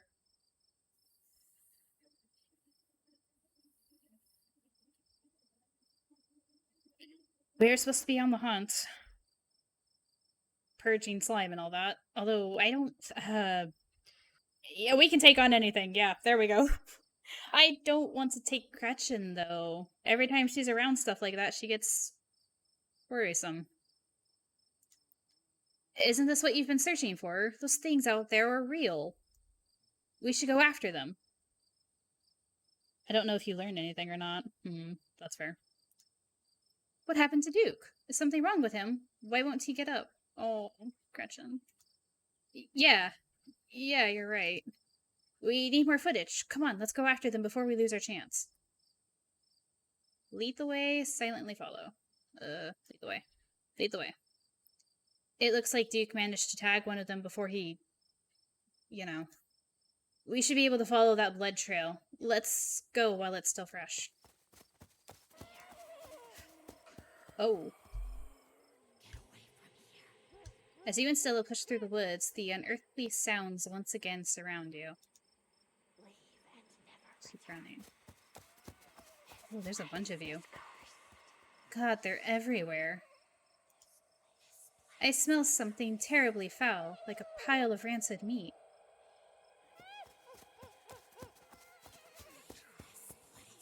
I think we're almost there. The trees are starting to thin out.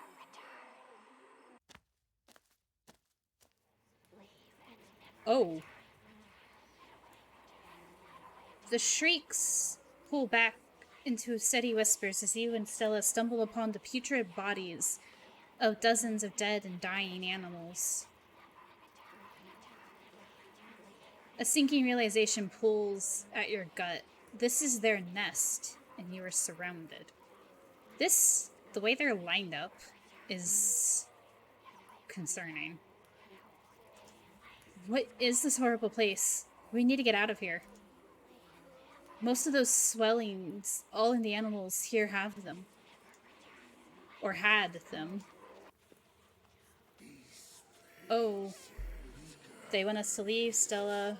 Why aren't they attacking us? We need to get out of here. We should have grabbed that shotgun. Say nothing.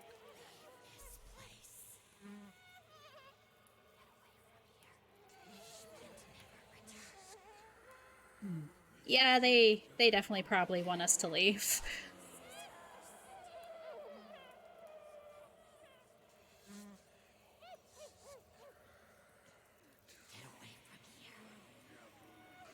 They want us to leave, Stella. We shouldn't be here. We shouldn't have seen any of this. Yeah, you're right. We have enough footage. Let's get the hell away from this nest before things get ugly. Did she keep... They're trying to warn you, yeah. Did she keep the camera on? I do wonder, has she actually caught any of this? Just as you follow Stella in a mad dash through the woods, so too do the unearthly hollers, and whisperers of the nest, in the highest branches of the trees and down on the forest floor. They're all around you, casually keeping pace with your all-out sprint. We're almost there. As you and Stella reach the main road, the cries of the creatures fade back into the sounds of nature. It sounds like they've stopped following us. I certainly can't smell that stench anymore. I should get reception now that we're back on the main road. Let me find my phone so I can call the sheriff. You feel a buzz in your pocket. Oh. 6 missed calls from Tabitha. Where the hell did you go? Where are you? I love how you have cousin next to Tabitha so you remember. And 13 text messages. Oh.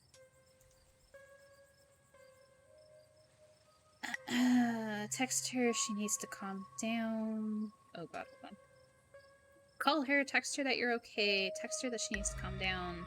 Tabitha seems worried. Yikes, Tabitha's been blowing up my phone. I didn't think Tabitha would be so needy. Wrong thing to say. Whoa. I think I'm in trouble. Nothing important. Keep it to yourself. I feel like we should definitely... Yeah, like we should try to call her. I wonder how late it is.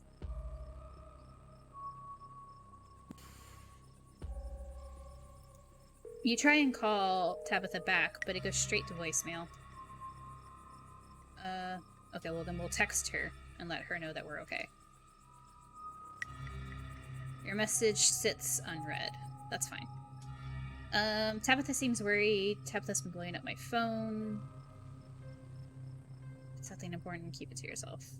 No. 2?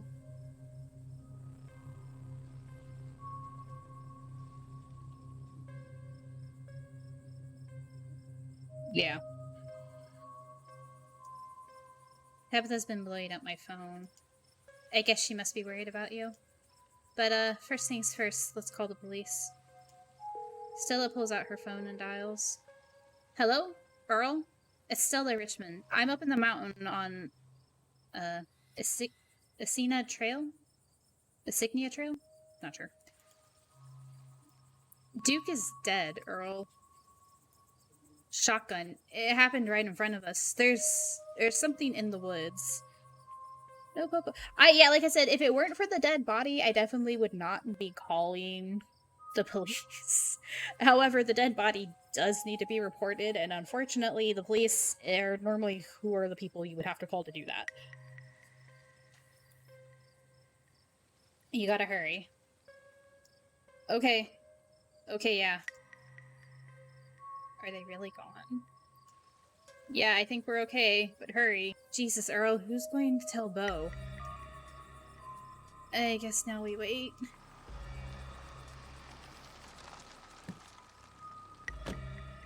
Oh no. Huckabee and Franklin?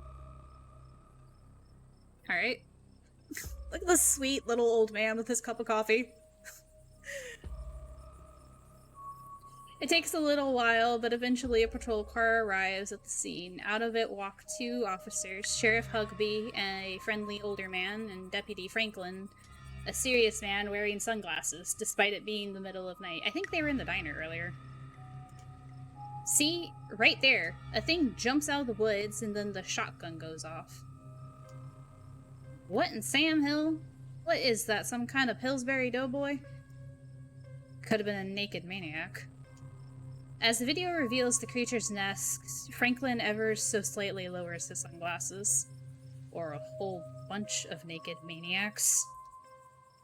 What the heck is that, some sort of crop circle? They killed Duke. Well, yeah, technically. Uh-huh. Now we're gonna have to confiscate this camera, Miss Richmond, if you don't mind. This is evidence. But okay. Let me just turn it off to save the battery. Here you go, Deputy Franklin. We appreciate your compliance with the law. We'll get a team out in the morning to retrieve the body, but for now, Sheriff Huckabee and I... Please, call me Earl. Earl and I will escort you and... Who are you exactly? That's Ray. He came into town today for the funeral. Oh, right. I remember now. Puked all over the diner. Alright, thanks. Duke killed Duke. It was suicide, I tell you. Potentially. I mean, technically it was self-defense. Suicide. We'll go with suicide. We'll escort you both back to town. If there's a naked maniac on the loose, it's best you don't walk back on your own. It wasn't a... Never mind. Why aren't you going out there tonight? There's a dead body in the woods. Those things out there could attack someone else. Well, it ain't exactly like old Duke is going anywhere at this point. He'll still be out there in the morning. Or those... whatever growth has been in the other animals will be in Duke. And something tells me we don't want that to happen. Because it seems like it burst, maybe? I don't know. We only have a skeleton crew at the moment. Monday nights are Deputy Derrickson's bowling nights. We'll be on alert for any more reports of naked maniacs, but retrieving Duke will just have to wait. Now, if you'll kindly step into the vehicle, we can return you safely to your home. Do we have to ride back with you? We can just walk. This creature's left. We'll be fine. I'm afraid I'm going to have to insist, for your own safety. Stella sighs. Okay, thank you. You can ride up front with me, little lady. That is, if your mama permits. But what about Stella? She hates being in those wheeled contraptions. Oh, like Stella doesn't like being in cars, period? Sure, Earl. You can hold Gretchen on the way back to town. Aw. The cops usher you and Stella into the back of their squad car. You're just the cutest little thing, Miss Gretchen. Yes, you are.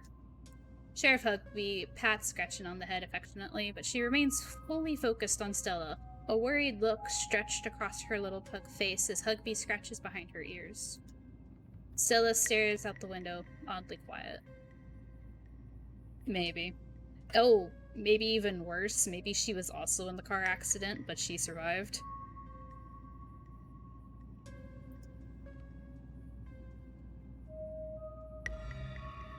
Oh, my poor Stella. Neither one of us much likes these awful metal beasts. If only I was able to comfort her. Confound this old man who reeks of coffee for keeping us apart.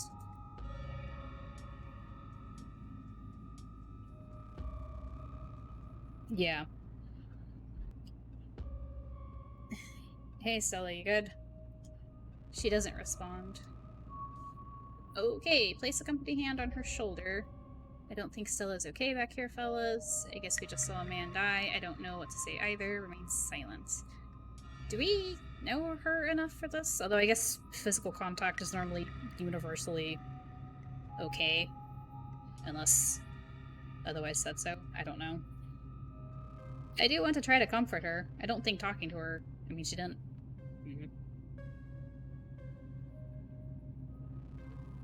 Yeah. Yeah. They might care, but they might also just brush it off. You reach out and rest your palm gently on her shoulder. She jumps slightly at your touch, but you can feel some of her tension ease, and hear her let out a self-soothing sigh. Okay, so we can tell the police officers she's not okay, or... I don't know if we're saying this to ourselves or to Stella. Or we can remain silent.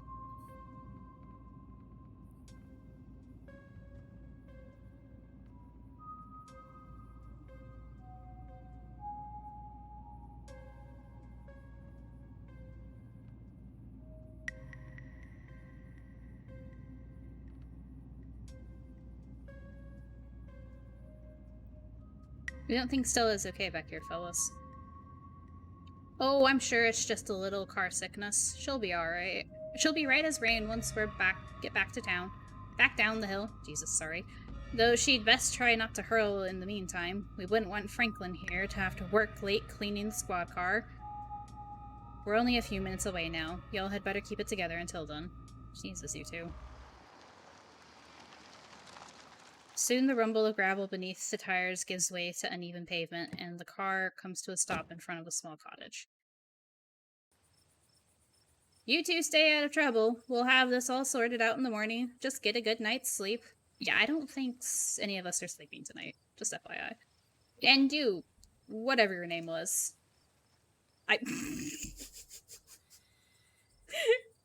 Ray, IP Freely, Fox Mulder, remain silent.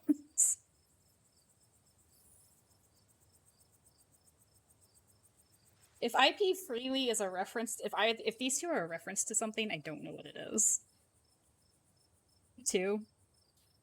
Oh, IP Freely. No, never mind. I get it now. Well. Yeah, there it is. Actually, you know what? The first thing that popped up into my head is the old. I've never watched them, but those IP Man video or movies. Sure was a reference. I mean, it's not a bad reference. Shouldn't we all be allowed to pee freely? Without the oppression of not having an available toilet? I don't know. Never mind. Yep. What about Fox Mulder? I wonder what that is. Fox Mulder is an actor. Personally, I like to pee in chains, and you should have the freedom to do so. Mulder and Scully, X-Files. Ah, I see. I knew Mulder and Scully. I didn't know his name was Fox. Oh, Fox William Mulder is a fictional FBI. Yeah, okay. Yeah, X-Files. I knew his name was Mulder. I didn't know his first name was Fox. I see.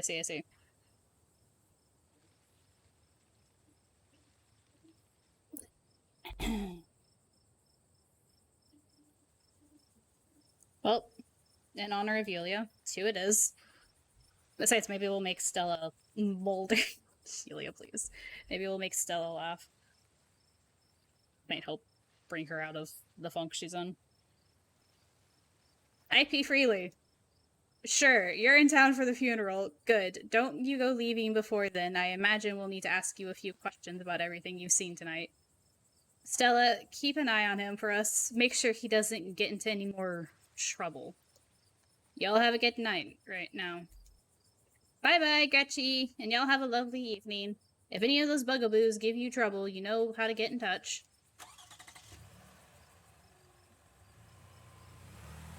And here you are, back in town, away from the woods, with no one but Stella and Well, Gretchen's there. Holy shit. Okay, Stella, why the hell would you ask if we could walk home? No, that's, I hope you don't mind me asking, but why on earth did you want to walk home? They seemed a little blasé about everything. They really did. Keep an eye on me. Are they for real? Can't say I'm surprised. Why did I ever agree to go in the woods with you? No, that's not necessary. How are you holding up?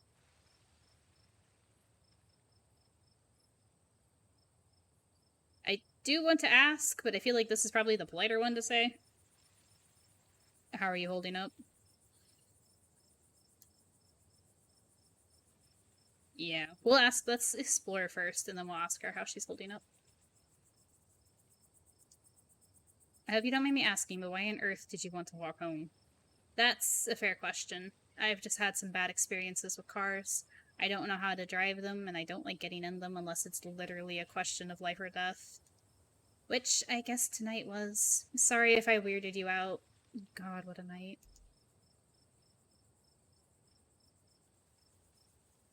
Okay, how are you holding up? How am I holding up? I mean, not great, but I'm more worried about you. I can't believe they just implied that you're a suspect, even after we showed them all of that footage. Even after we found that nest. It's okay. I'm not going to let anything bad happen to you. Nor will I. Though I have a little understanding of police work. I was there. I filmed the whole thing. At the very least, it'll never hold up in court. You're making a lot of assumptions, Stella. And it won't get to that point either, because we're going to do a little investigating of our own. Yep, there it is. We've got to find out more about those things. If we can get clearer footage, or better yet, trap one of them, this sounds like a bad idea, there's no way they can blame you for what happened. The library doesn't open up for a while, but I've read every book on cryptids they have, and never came across anything like this. There is someone in town who might have useful information. My friend's mom. Her place isn't far. We should head over now before it gets any later. Shh, let's do it. Sure, why not? Let's keep this nightmare going. Don't, that's rude. I should check in on Tabitha. You can talk to your friend's mom. I'm going to bed. Screw this, I'm out. Silently follow. Sure, why not? Let's keep this nightmare going. Okay. Though, I do want to keep this nightmare going, because it's been a blast. I've absolutely adored this. I need to do a BRP real quick. So we're going to save. Yes. I'm going to BRB to refill my coffee, and then they wanted us to leave, and we're like, go to this place, is cursed, get out, never return. Like, they were creepy, sure, but they don't seem so bad. They don't seem so bad. They were warning us. I hope. We'll see. Okay. BRB. Everyone stretch and hydrate while we're on our break.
Okay, I'm back.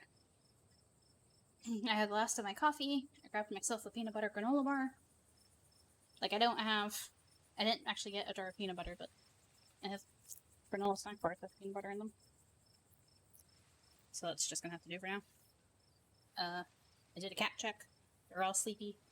Eating good. Curled up in the little spots. We have stretched, we have hydrated, and we are ready to keep going.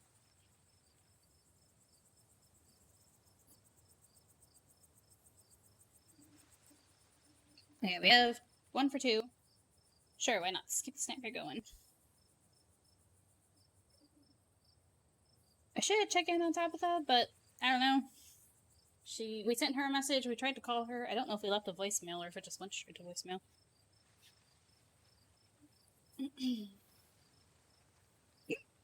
Okay. Okay, sure. Why not? Who cares? Let's keep this nightmare party going. You alright, pal? Seems like you might be losing it a little. All the more reason to visit my friend's mom. I always leave her place feeling lighter. Come on, she's just down this way. I'm glad you're sticking it out with us. It's always so nice to have an extra companion. Aw. I hope she's still awake. There's something foul creeping up behind us. Oh. Ray? Jesus. Oh. You and Stella turned to see a shadowy figure staring at you from across the road. You didn't hear it approach. Welcome home. You're finally back where you belong. Before you can respond, the door behind you swings open. An older woman stands in the entryway. Go home, Wayne. I can't help you tonight. You look back and the figure is already gone, disappeared into the shadows of the night. I'm sorry about that, Stella. Some people just can't be helped. I'm sorry, excuse me, what? What brings you out here so late? Did she know the name of, or did she just assume it was somebody named Wayne? And who is this? Hi, Mrs. Forsyth. Forsyth. This is Ray. Is it okay if we come in? You and Mrs. Forsyth briefly lock eyes. She's impenetrable, and you feel small, almost naked in her presence. There is something about her that's far beyond you, but you feel no threat, no malice. And then the moment passes. You see only the woman before you. Of course, you're in luck. I just put on water for hibiscus tea. Ooh, I love hibiscus tea. And for goodness sakes, you can call me Sybil. You're an adult now, after all. Aww!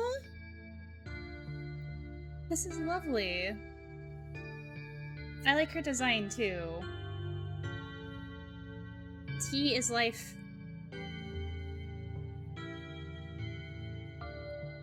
Welcome to my little nook. This place always has the loveliest aromas. It's nice to finally meet you, Ray. I was so sorry to hear about your mother. Vivian was such a lovely soul, and she's been sorely missed in the holler, and now poor Pearl Ann is gone as well. Do let me know if there's anything you need while you're in town. Offer Sybil boiled peanuts. No. Who was that outside? You knew my mom. How did you know that my mom died? I never met Pearl Ann. Burn the witch! No. We need your help.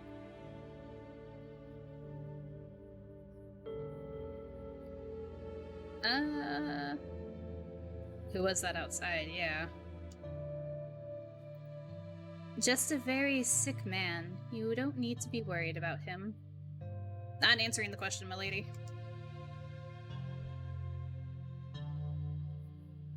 You knew my mom. Of course, dear. She was a good friend of mine for many years. She was such a lovely woman. You should come by sometime. I can delight you with unsavory tales of her youth. did you know that she died? Oh, Pearl Ann was a chatty woman. Not much went on that I wouldn't get an earful of, bless her heart.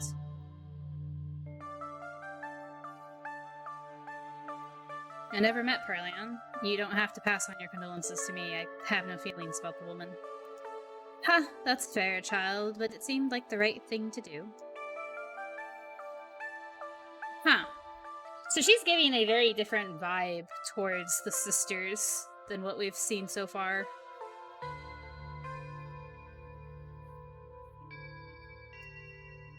Need your help. Ah, yes, I suppose pleasantries can wait for another time. What's got you here so late? You seem troubled. You know about weird stuff, right? Unexplainable stuff? I'm not sure, so sure I follow, dear. I know which oils to use for which aches. I know a bit about classical spiritualism. Just what sort of unexplainable things are you talking about? Duke was killed tonight by something in the woods. Oh, my lord. Have you contacted the police? Yes, and they didn't take it very seriously. They're not even looking for the body until tomorrow. Those things are out there. I don't even know how to describe them. I can't say I know much about local wildlife. My daughter has always had a brighter gift for nature than I. This wasn't local wildlife, Mrs. Forsyth. Here, I can show you. Stella pulls a memory card out of her sleeve and pops it into her phone. Oh my god. Love her. She grabbed the memory card out of the camera. Hell yeah. I wasn't about to just let the police hold on to this. At least not before we had a chance to make a copy. Smooth. Cops are gonna be mad when they find out you kept that. No one cares. Oh, I mean, we might care about her getting in trouble, but no one cares if the cops are mad. I can't believe you're withholding evidence. Say nothing. No, absolutely not. We're proud of her for doing this. Smooth. The cops wouldn't know what to do with that footage anyway. Imagine if they accidentally erased it. Exactly. I'll give it to them if they ask again, but for now, we can examine the footage for ourselves.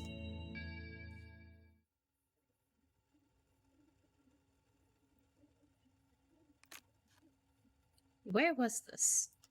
Up the mountain to the northwest? Within the town limits? Yes.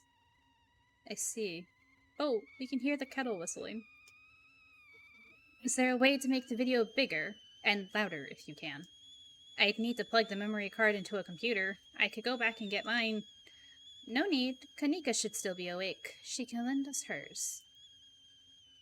Kanika? Are we seeing Kanika? You'd better come with, Stella. I'm sure she'll be more willing to help a friend than her nosy mother. Kanika, come out. We could use a little help. Oh, come on out. What, Mom? Oh, hey, Stella. And Gretchen! Who's a good potato? Kanika! Is it me? Am I the good potato? I most certainly hope I am. Oh, no. Guys, we have to protect the potato. Oh, she is a good potato.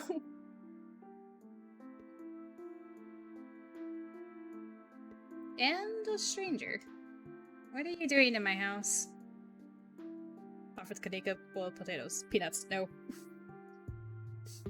Pretty sure that's a Sailor Moon shirt. Oh, it is! Like, you can see them down here. Oh my god, I adore this. Also, she's got, like, little bats and coffins and things on her door.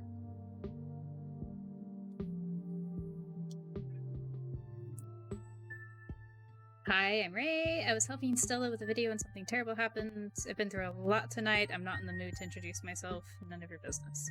No, let's not be rude. Hi, I'm Ray. Tabitha's cousin. Yep. Sweetie, we were wondering if we could borrow your laptop. Stella and her friends have a video to show us. It's really important, Kanika. Okay. My room's a mess. I'll just bring it out there. Heads up, Kanika, this is graphic. Duke got killed out in the woods tonight. It's on the recording. Wait, are you serious? Duke's dead? We can watch this without you. You know I have a harder stomach than any of our friends, so I'm pressing play. Silence washes over the room as the video plays. Stella, what the hell is this?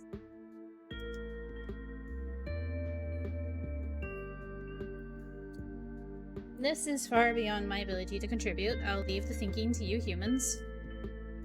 I'm sorry either of you had to see this, but Ray and I have no idea how to make heads or tails of it. Stella, are you okay? Did you get hurt? I'm fine, really. I'm okay. I'm fine too, thanks for asking. No. Well, I'm not fine, remain silence. All three of these are kind of... Or, well, these two. I don't know. It's, again, one of those awkward moments where you're the person who isn't as familiar with everyone else.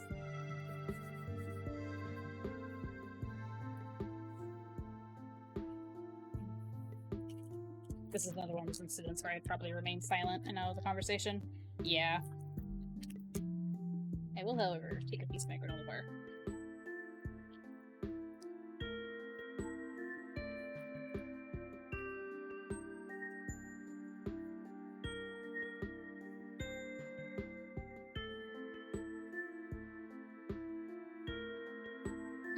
I just noticed she has bats in her headscarf.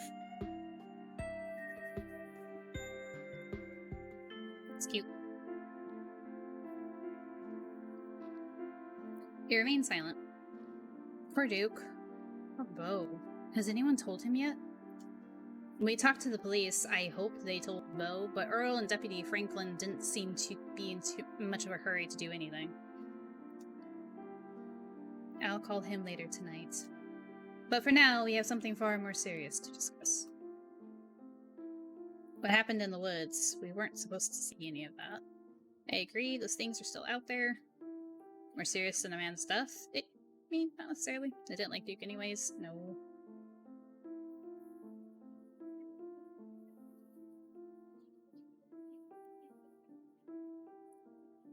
Yeah.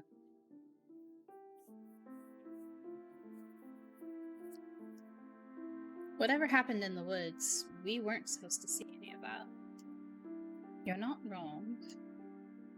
These things, my grandmother called them ditchlings. They are a terrible omen, a sign of great suffering and destruction to come. Mom, come on. Whatever's doing this is serious. Stop scaring Stella and Ray with this Tylipo? I don't know what this is. Tylipo? A man just died. Have some respect. You saw the things on the video, though. Kanika, sweetie, let your mother talk. The creatures themselves are harmless to people, despite that grisly scene in the woods. How can you say that? Duke is dead. An unfortunate accident, and nothing more. Just as birds flock before a storm, the ditchlings congregate, for tragedy is soon to fall. To see one is to be cursed by fate. To see so many in one place is... Sybil holds her silence. Jesus, Mom, they've clearly had a rough night. They don't need this. It's okay, Kanika. This is helpful. Stella, whatever these things are, they aren't magic. We can't rule that out, not after what we saw. But fine, let's focus on what we know. Whatever they are, they're doing something to these animals. You saw that nest. What were those growths? Maybe the ditchlings were here for Duke. Why? I don't know why we would jump to that conclusion. Sybil is right about these things. They were clearly warning us. Kanika has a point. Don't buy into this magic nonsense. Maybe they're making more of themselves. Whatever it does, it's not good. Yeah. This seems, I guess I can sort of see where this comes from, but it seems like a very, like, big jump.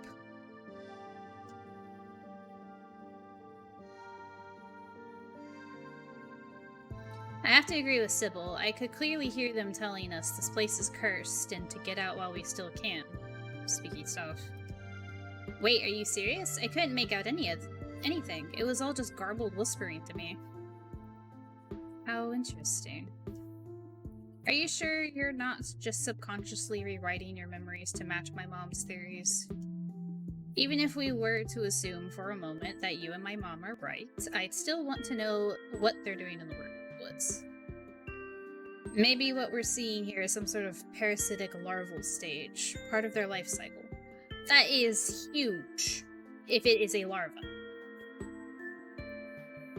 But I don't want to jump to any conclusions about something this out there, not without doing some research or talking to a biologist. I'm sure there's a rational explanation that'll clear all this up. Oh dear, I'd forgotten entirely about the tea I'd put on. Let me fix you a couple of cups. It'll help soothe your nerves. I don't know, it's getting late, and I should let Ray get some rest. I ran him ragged today with all that hiking and running through the woods in terror. I can keep going. I'm still wired. I'm ready to pass out. It was nice meeting you, though. You don't have to leave on my account. I just want to go home. Thank God let this miserable night finally end. I am tired as shit. Remain silent. I mean, we can have some tea, talk this over. Yeah, I can keep going. Although, maybe saying I'm still wired is the wrong thing to say, because you should try to not be so hyped up after some traumatic things happen. Like if you're finally in a moment of safety. I can stay out. I'm still wired from everything that happened. Okay, that's a good way to say it. Ha, okay. Maybe it's that I'm eager to get home and start doing some research. I'll ask around my usual forums to see if anyone has information on ditchlings. Is that what you called them? That's right. You go on home now, and do try to get some rest. Don't stay up all night on the online. Let me get you some of my house-made peppermint tea to go. It really does wonders to soothe the soul. Bye, Stella. I'll see you tomorrow, okay? And call me if you need to talk. Thanks, Kanika. I'll see you. Bye, Ray. It's excellent iced or warm, though if the night's getting chillier, warm will probably be best. Helps wake up the bones. Be careful out there, both of you. Sybil turns and closes the door behind her. What an unfortunately short visit. Alrighty, let's head back home. My home, I mean. Yeah, am I supposed to walk all the way back up to the estate? And here we are. You're welcome to stay the night if you want. I should probably head back before Tabitha has a conniption. I should probably head back and check on Tabitha. I think I need some time alone. Hell yeah, sleepover. Thanks, I'm terrified of being alone tonight. Thanks, I'm terrified of seeing Tabitha silently nod. Keep your concoctions away from me. Oh. Too bad she didn't give us any of the hibiscus tea to go. That would have been nice. So we can stay over, apparently. 2? Or we can try to get back to Tabitha.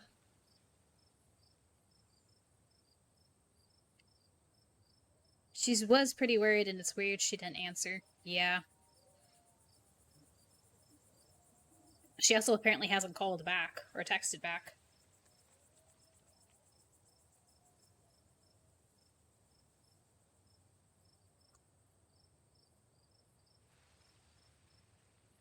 She probably... I'm just a little concerned about walking back up to the estate, but we're probably safe. If what Sybil said about the ditchlings is true. Ditchlings. Curious. I should probably head back and check on Tabitha. That's sweet of you. Are you sure you're okay heading back up that mountain alone? Is there a we should probably bang for the sake of... Not yet. It's still the first day.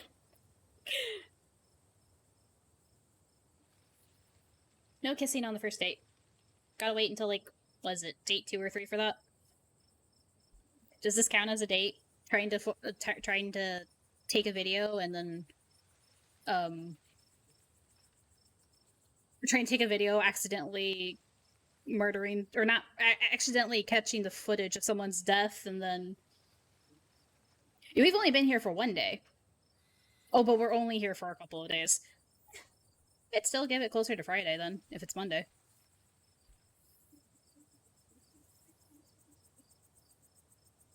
More terrified of Tabitha than those things in the woods. Sybil said those things were harmless. Yeah, I'm sure. On second thought, silently nod. Sybil said they were harmless. Sybil said the ditchlings are harmless. I think I'll be okay. It's not fun. Well, I won't stop you if you really want to go back. Here's my number. Call me when you get there, okay? And good luck. You and Estella exchange numbers. I'll see you tomorrow? Yeah, we're in this together. It's not like I have much of a choice. I don't know. I'm leaving town as soon as I can. Say nothing. Good luck, question mark. I know, right?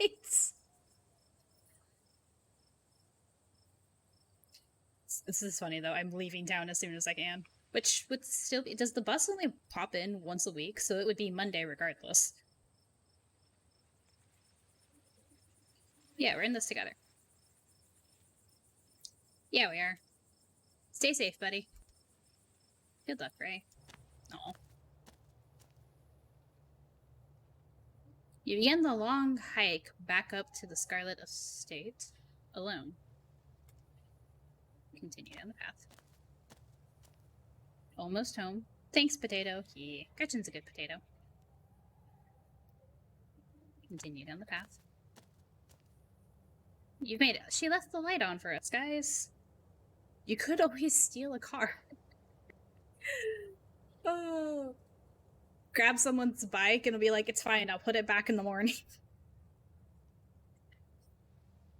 You've made it. Your salvation in sight, you make a mad dash to the door. Try the door, knock. We don't have a key, do we? Although, do you think Tabitha's awake? Try? Yeah. As you reach for the... Oh, hi. As you reach for the knob, the door swings open. Where the hell have you been? I called you back. I texted you back. Do you know anyone named Wayne? I immediately hop to that. Hi, Tabby. I watched a man die tonight. I went to leave. Look, I got suckered into something. It was weird. I met this girl in town and we hit it off. None of her business.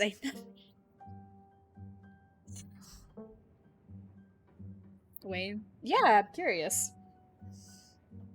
Do you know anyone named Wayne?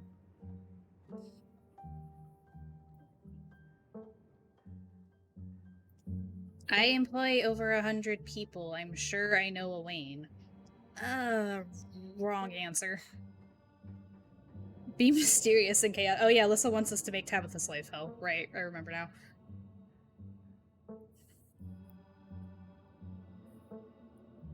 I called you back as soon as I had reception. Did you? I didn't... I didn't notice. Hi, Tabby. I watched a man die tonight. I want to leave. I got something... I watched a man die tonight. I guess. If we're going with Lissa's mysterious and chaotic. One. Oh yeah, we could call her Tabby. Like Stella did.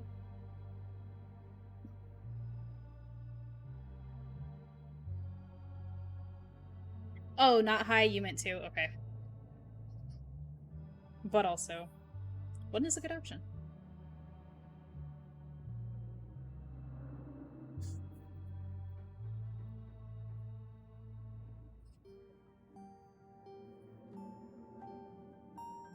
I wish we could combine them. Hi, Tabby. I watched a man die tonight. I really wish we could combine them. Just very casually. Yeah. I went into the woods with this girl I met to find some cryptids and it ended with us watching a man die. Ah, so you met Stella then. Okay, Jesus. Oh, well, we did say cryptids. That explains everything. And she's gotten you all worked up. I'm going to bed. I'll see you tomorrow. That's it? Okay, good night. I need to leave this town as fast as possible. Wait, you wanna hang out? Can you tuck me in? Say not bothered at all. The thing she took away from that was like, oh, you've met Stella. Tuck me. God. Also, God, I want to tell her that we ate the takeout. Like, I know you said not to touch the macaroni or the ice cream, but I took a bite out of your old takeout.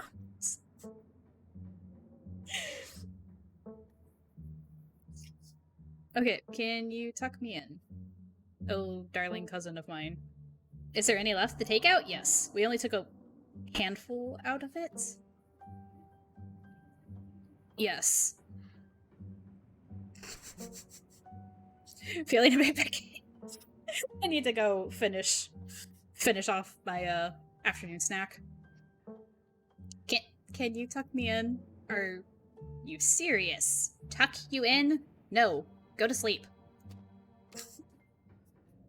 You're alone in the estate. No, we're not. She's still here. The sound of the wind whistling through the house gives you an uneasy feeling in your gut. It's probably best to turn in and try to leave the night behind you.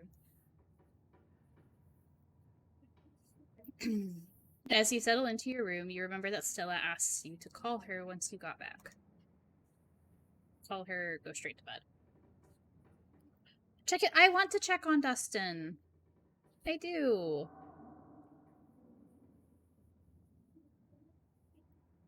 You pull out your phone and call. Hey, how are you? She sounds a little different. Like she's been crying. Oh. Should have given her a peanut. Did you make it back alright?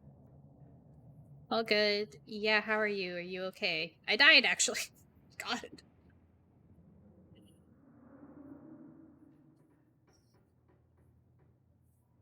I definitely want to do this again and see how many people we can give peanuts. Me to what the I died, actually. Anytime about anything.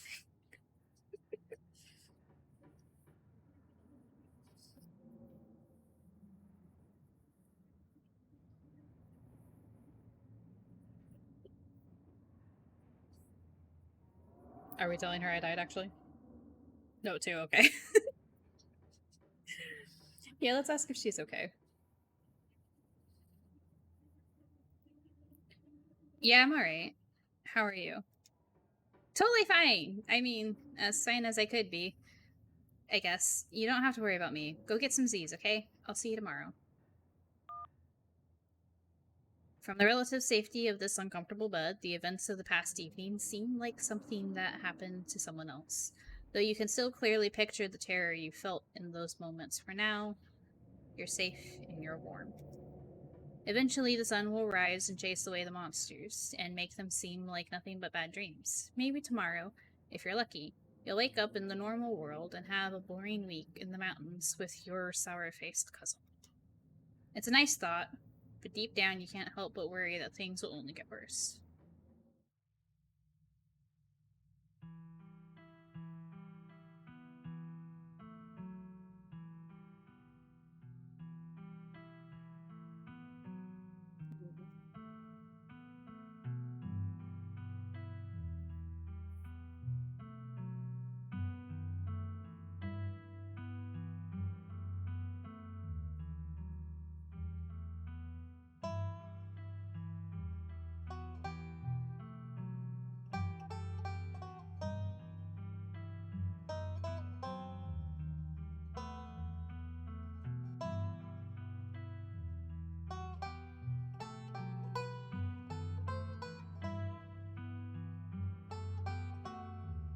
Oh.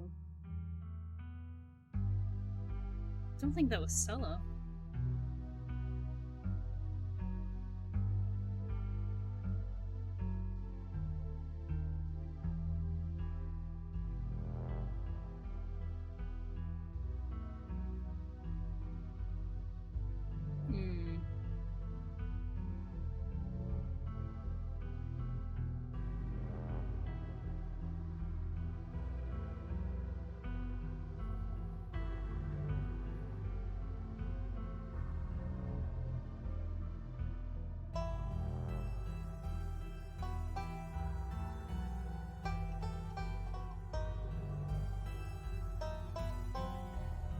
this, by the way. This is so cool. What door is that, I wonder? Huh. I'm suddenly reminded of Tabitha's keyring that has like a bajillion bunch of keys on it. Nice.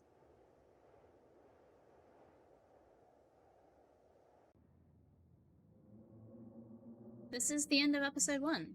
Episode 2 awaits. If you'd like to continue with this world state in episode 2, please save your game now. Saving.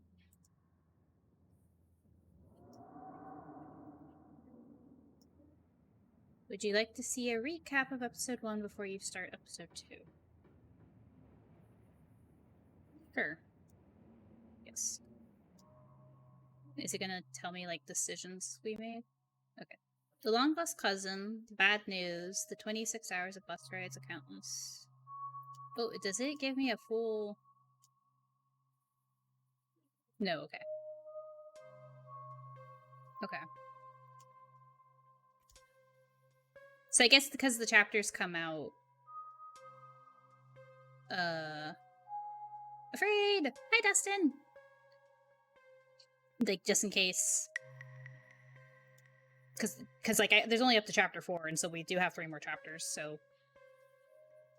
In case you haven't played in a while.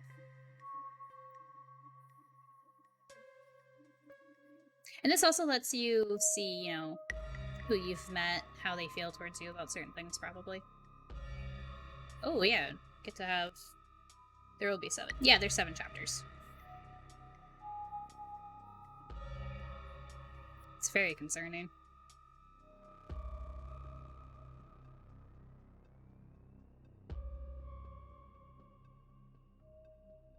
So according to Gretchen, there are in fact mountain lions. I do wonder... So that'd be one of the deciding factors. If we had grabbed the flashlight, would he have been able to shoot the ditchling and not died?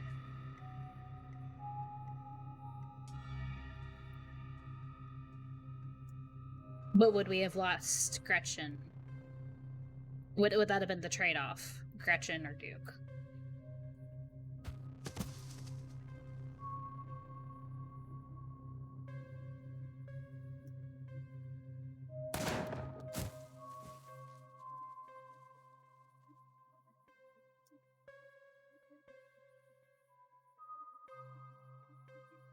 This is a little... And tells us his name's Wayne now. I don't think they did this when we first had this conversation. You can't see their face. It's a little hard to tell anything about them.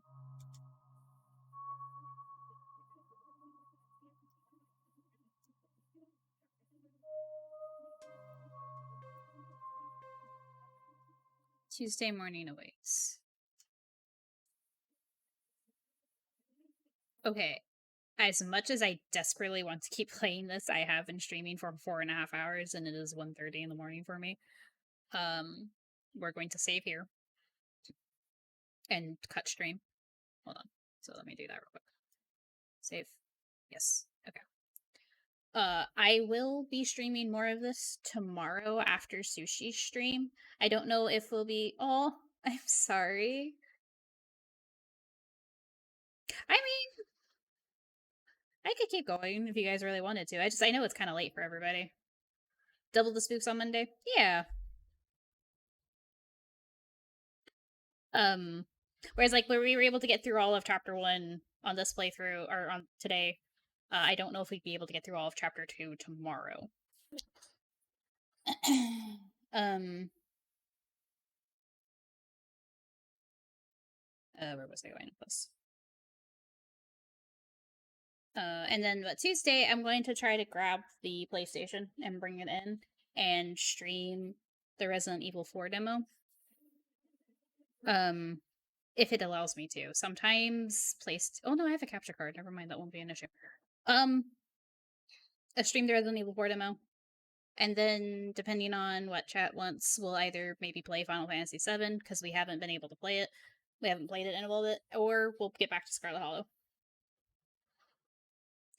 Listen, because. But, I do desperately want to keep playing this. I want to start up another, like, thing and go through the other things, but I will, because it has so many different things, so we can definitely, it has a lot of replay value, so we can definitely play this on and off throughout, while we do it. Um, yeah, it's a lot of fun. I absolutely adore this. Actually, I want to look at, hold on, new achievements. So, I'm trying to see.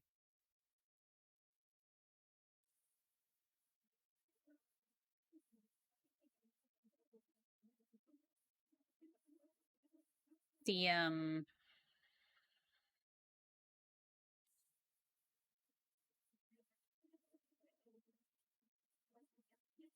I was looking at the achievements I've gotten so far, but it mostly has to do with uh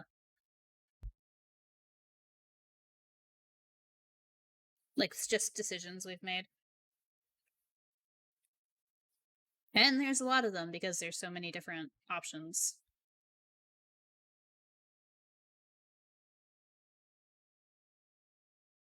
And there's like 46 hidden achievements, plus all the ones that I can actually scroll through.